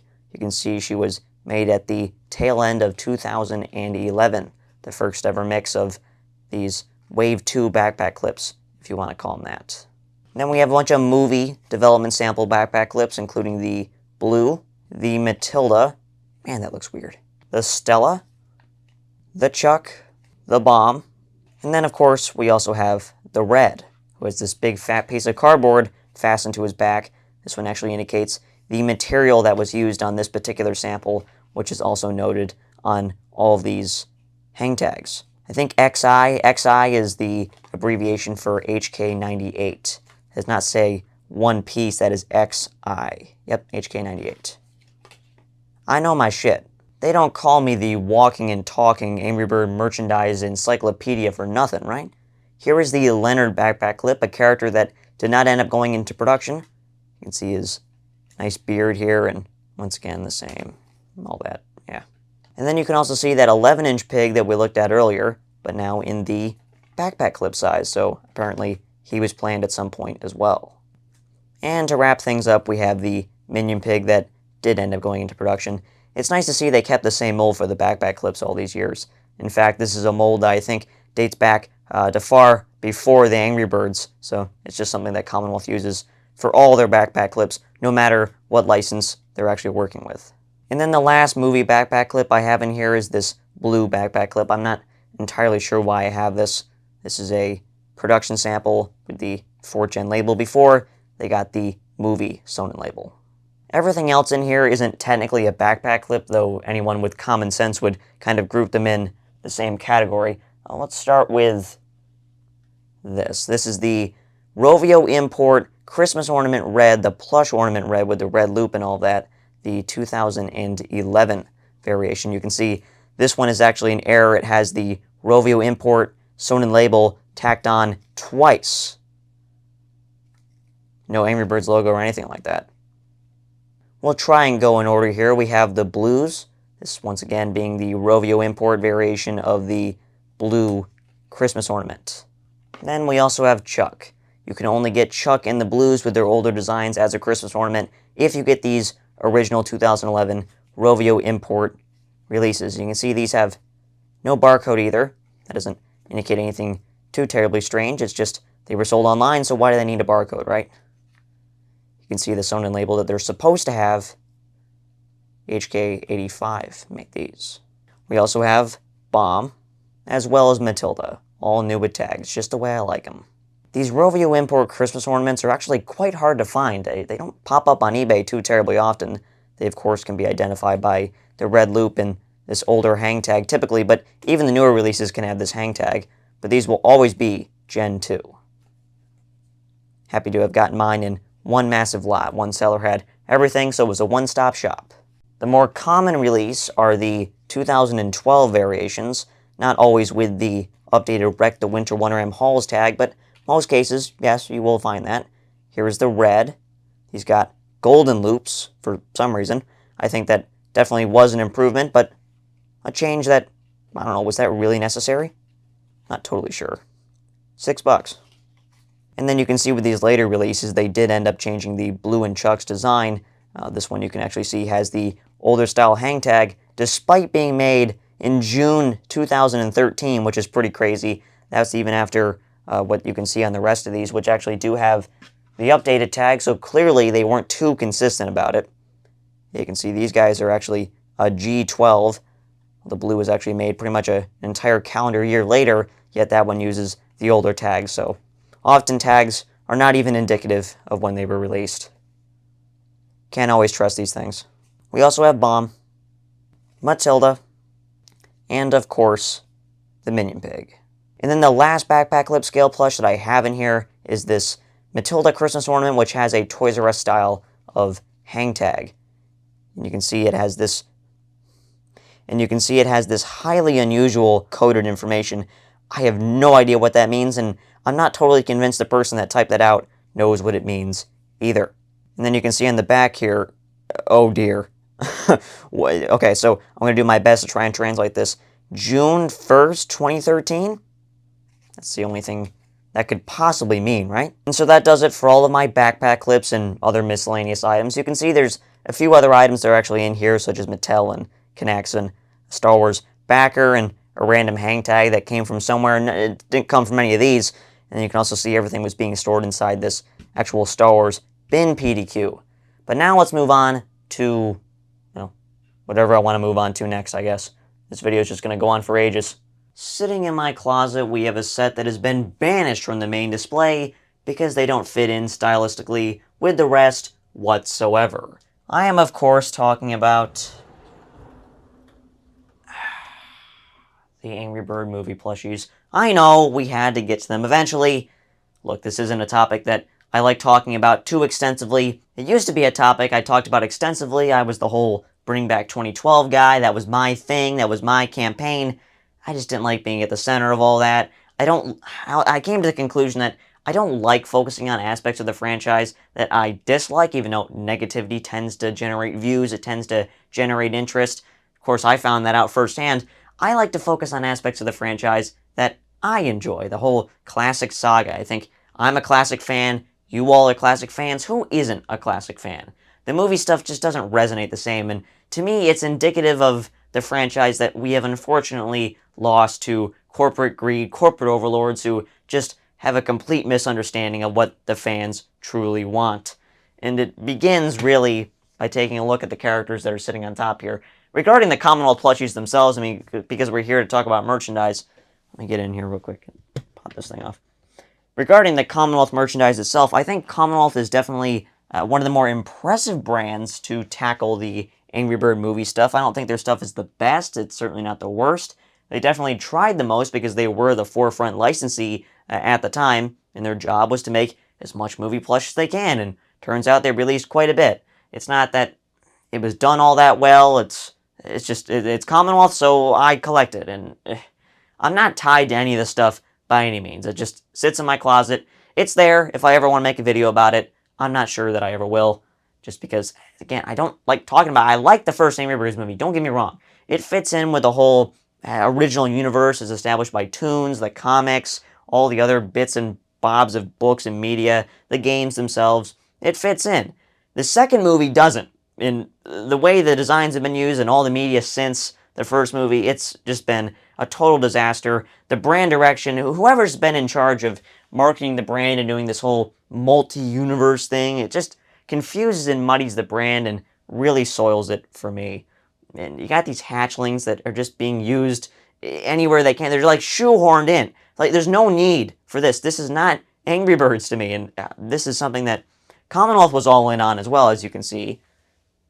They made quite a few of these sample hatchling plushies.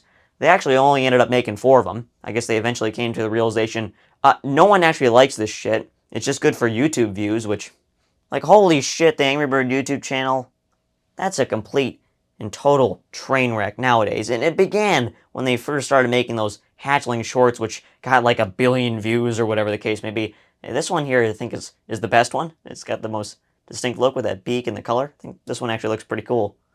And you know, when I went over to Finland and I actually talked with Peter Vesterbacka, I asked him about the whole current state of the Angry Bird franchise and, you know, what he thought of it and the whole movie design thing and how they've basically been inserted right into the position that the classic designs were being used for. And, you know, Peter Vesterbacka, he was, of course, the CMO of Rovio, and he was involved up until the release of the Angry Bird movie, and that's kind of around the time when he left. He told me that the movie designs were done by idiots. that's his words, not mine. Idiots. Here's one of the ones that they actually didn't end up releasing. We have the hatchling red. I don't know. Is this? I guess so. Eyebrows? Whatever. So he says they were done by idiots. Of course, it seems to me that he didn't agree with the overall direction of the brand, even though that was part of his job was chief marketing officer, but he's not in charge of brand strategy and all that. Whoever is nowadays, they shall remain nameless. You're not doing a good job, buddy, and I'm here to tell you that, okay? There's a clear disconnect between what the fans are after and what Rovio is actually doing for the fans. And it's not always about the fans, of course. There's a general audience out there. The fans only make up, the diehard fans anyways, only make up a small portion of the actual total fan base. Of course, Rovio makes more money than ever. They're clearly doing something right, but it's at the cost of the franchise that we all know and love. Just so unfortunate. And I hope by looking at this stuff you get a sense for why I don't like talking about it. Here's this tan hatchling. I think this is one of the more famous ones. I don't know why this one didn't go into the production set. Then we have some of the earlier samples. Those are the final samples. Those went into production, I believe, in July 2016. Came around about Christmas time of that year. I didn't see too many of those in stores myself. These are some of the alternate designs that maybe they were going to go with. These are the ones with more felt eyes. The final ones were fully embroidered, which I think was the right way to go. Here I got another one from the original batch. This is the teal one. So again, my whole thing with the Angry Birds movie stuff is not necessarily that the movie is bad. It's not even necessarily that the designs themselves are bad. I definitely prefer the original designs. It's just that these are indicative of the death of the Angry Bird franchise and how they've been used everywhere. Rovio wasn't even offering a classic brand guide to licensees. It was totally insane for like 10 years there. It was either Toons or movie. And, of course, everyone was going with movie because, of course, they had 2 theatrical releases in 2016 and 2019. Angry Birds Movie 1, Angry Birds Movie 2. See, this one's got a bit of a wonky eye here. It's just another different eye design on these. It's only been recently that Rovio has actually started offering a classic brand guide again, about 2020, 2021, which, of course, all the toy makers are taking and running with. It's not that you don't see movie stuff anymore, because of course you got to push that stuff too. I think there's a whole separate licensing team that is in charge of the movie stuff specifically, because that's what Rovio wants to push for the future of the brand. I don't know why they see the brand's future with these designs. To me, that's the wrong way of looking at it, but what do I know? I'm just some 21-year-old who collects plush toys. Here's one of the miniature ones. This is just the pink one. These have names, I guess. Do I care? No. I don't care. Sorry. And we have the red one. I think I have a bunch more of these as well. But really, I mean, once you've seen the larger ones, do you need to look at the small ones? These are like backpack clip size. You see it on the Commonwealth hang tag here. This idea right here I thought was actually kind of interesting. We have 3 blues in the kind of backpack clip size. This would have been a nice little trio to get, maybe in like a little gift pack or something. It was kind of cool. They got different embroidery. This one looks up and to the left with brown eyes. Of course, this one looks like the production one with the blue eyes looking straight ahead. And then this one is looking up to the right with kind of green eyes. I think that's kind of cool, and it gives each one a distinctive look, and that way you can tell which one is Jay, Jake, and Jim. This would have been fun for some Angry Bird movie adventures, I guess, if anyone's doing anything like that. And thankfully, we are through with the hatchlings, the minions of Rovio. I do not like talking about those, if you can't tell. I'll find an easier time talking about the characters themselves. With the Angry Bird movie plushies, these were manufactured in January of 2016, so of course they released about the time that the movie came out in May. For most markets, I don't know, the release date varies here and there, but generally these were on store shelves for people to buy. I'm not sure of the distribution on these internationally, but I know here in the US you could find them at Walmart, Toys R Us, Target. These are pretty much in all the stores. They make quite a few of them. They're not too terribly rare, and of course they're not exactly highly desired on the secondhand market. Here's the Chuck. I've always thought it looks kind of like a banana in a charming way. We got Bomb, who to me feels all of the 7-inch that they made these. These aren't 5-inch for some reason. They're 7-inch. I don't know if that is down to the extra length that you get with the feet and the wings, or weird movie designs and all that. I don't know. Definitely the body feels a little bit bigger than 5-inch, so I don't know how they were measuring these, because they all look a bit different, right? They definitely look good next to each other, though. But I feel like the designs themselves, the actual pattern techniques they used on these, like with printing for the head feathers here, which are just on felt, it definitely feels more detailed than the original plush, with that just being, black on the classic iteration of Matilda they did back in 2010.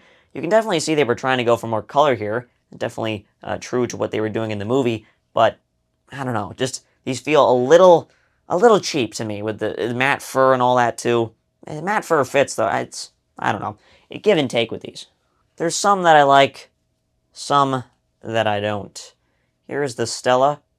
Then we have the other blue hatchling. I have no idea why they made the other one in the more distinctive hatchling style with the longer fur material to make them, look more huggable or cute, I guess. This one is more in the traditional 7-inch movie style. This one is definitely not 7-inch. This is more of your typical 5-inch. I guess they did more differentiation on the sizes for these, even though you could get them in a couple of different sizes. They had the 7-inch, they had the 11-inch, and they also had the jumbo 28-inch, which we'll look at with the Mighty Eagle in a second, because I do have that one. But they didn't offer all the characters in all the sizes. It was more, you could get like red in all the sizes. You know how it goes. They picked the more popular characters for the other size variants. This is the worst plush that Commonwealth has ever made. It is the movie eagle. What is this? Why is the eye on the beak? Why is the mouth on the beak? I guess it gets the job done, but holy shit, is that bad. The movie really did the eagle dirty. I'm sorry. I know he's a bit of a recluse in, the classic universe, if you want to call it that. I hate the whole universe concept. Can you tell? And we got the 2 pigs they actually did in production. This is the more common one, by far the more common one, Leonard, King Mudbeard.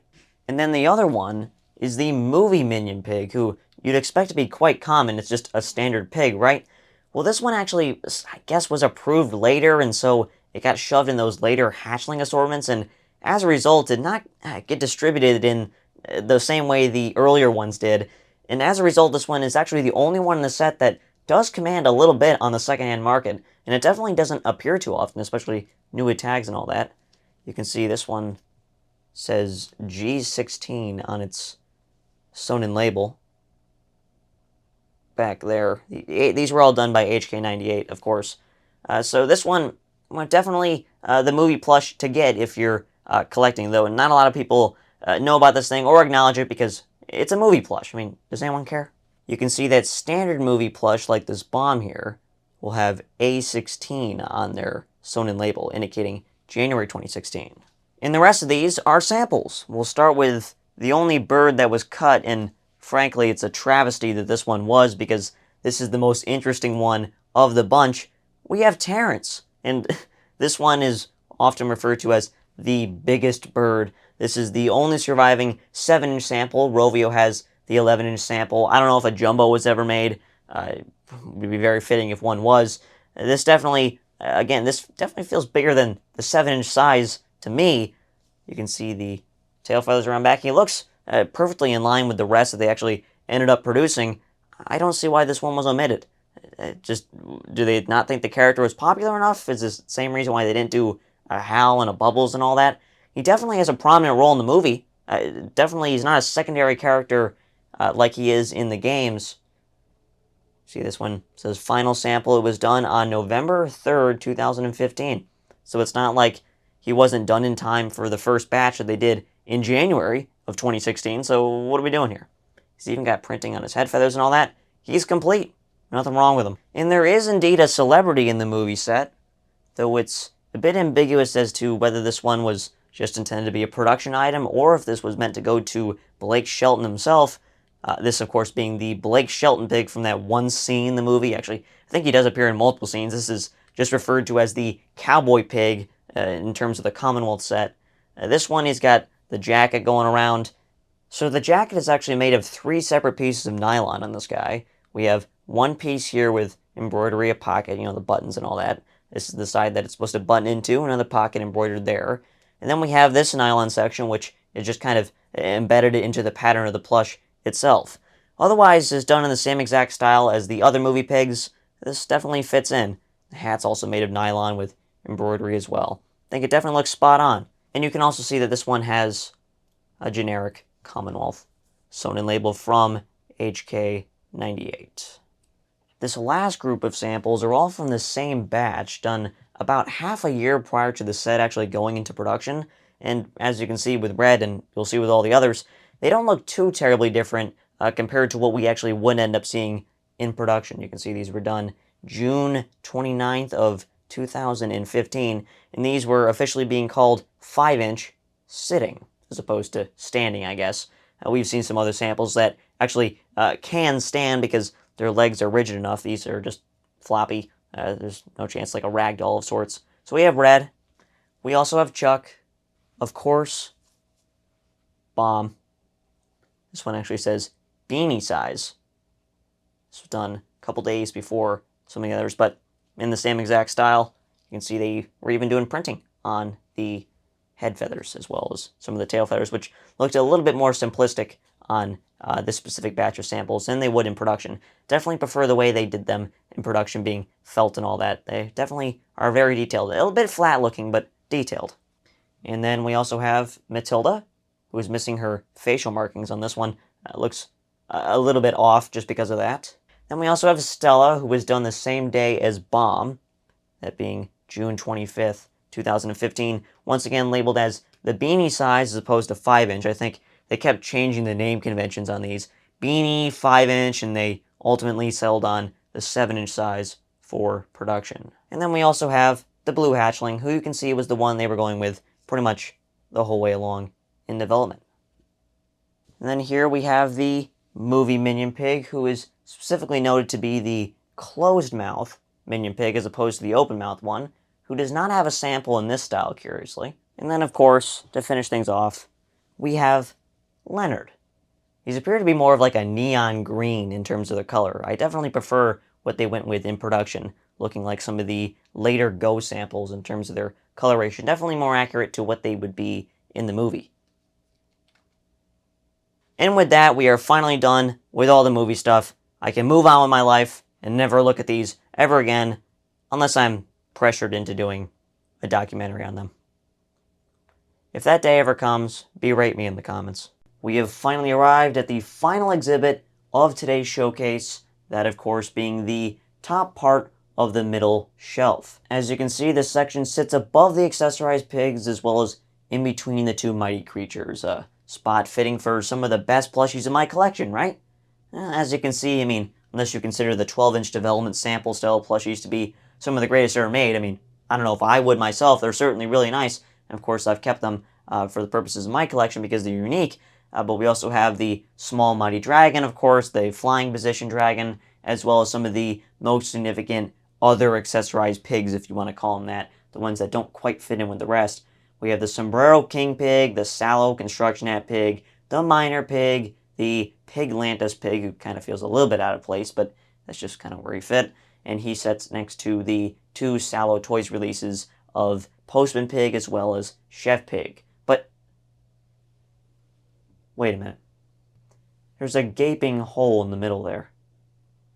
Almost like it's fit for the crown jewel of the collection, sitting right in the middle of everything, flanked by 3 pigs on one side and 3 pigs on the other.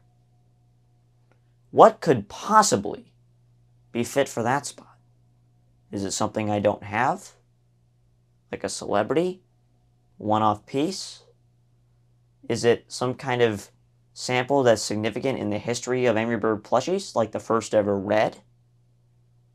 I mean, many samples have been lost along the way, but I've shown you plenty today, right? Certainly there couldn't be anything else. You know what? I know it goes there. And for that, I'll be right back.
Well, yeah, of course I had to make a plush. What, you think I wasn't gonna take advantage of that?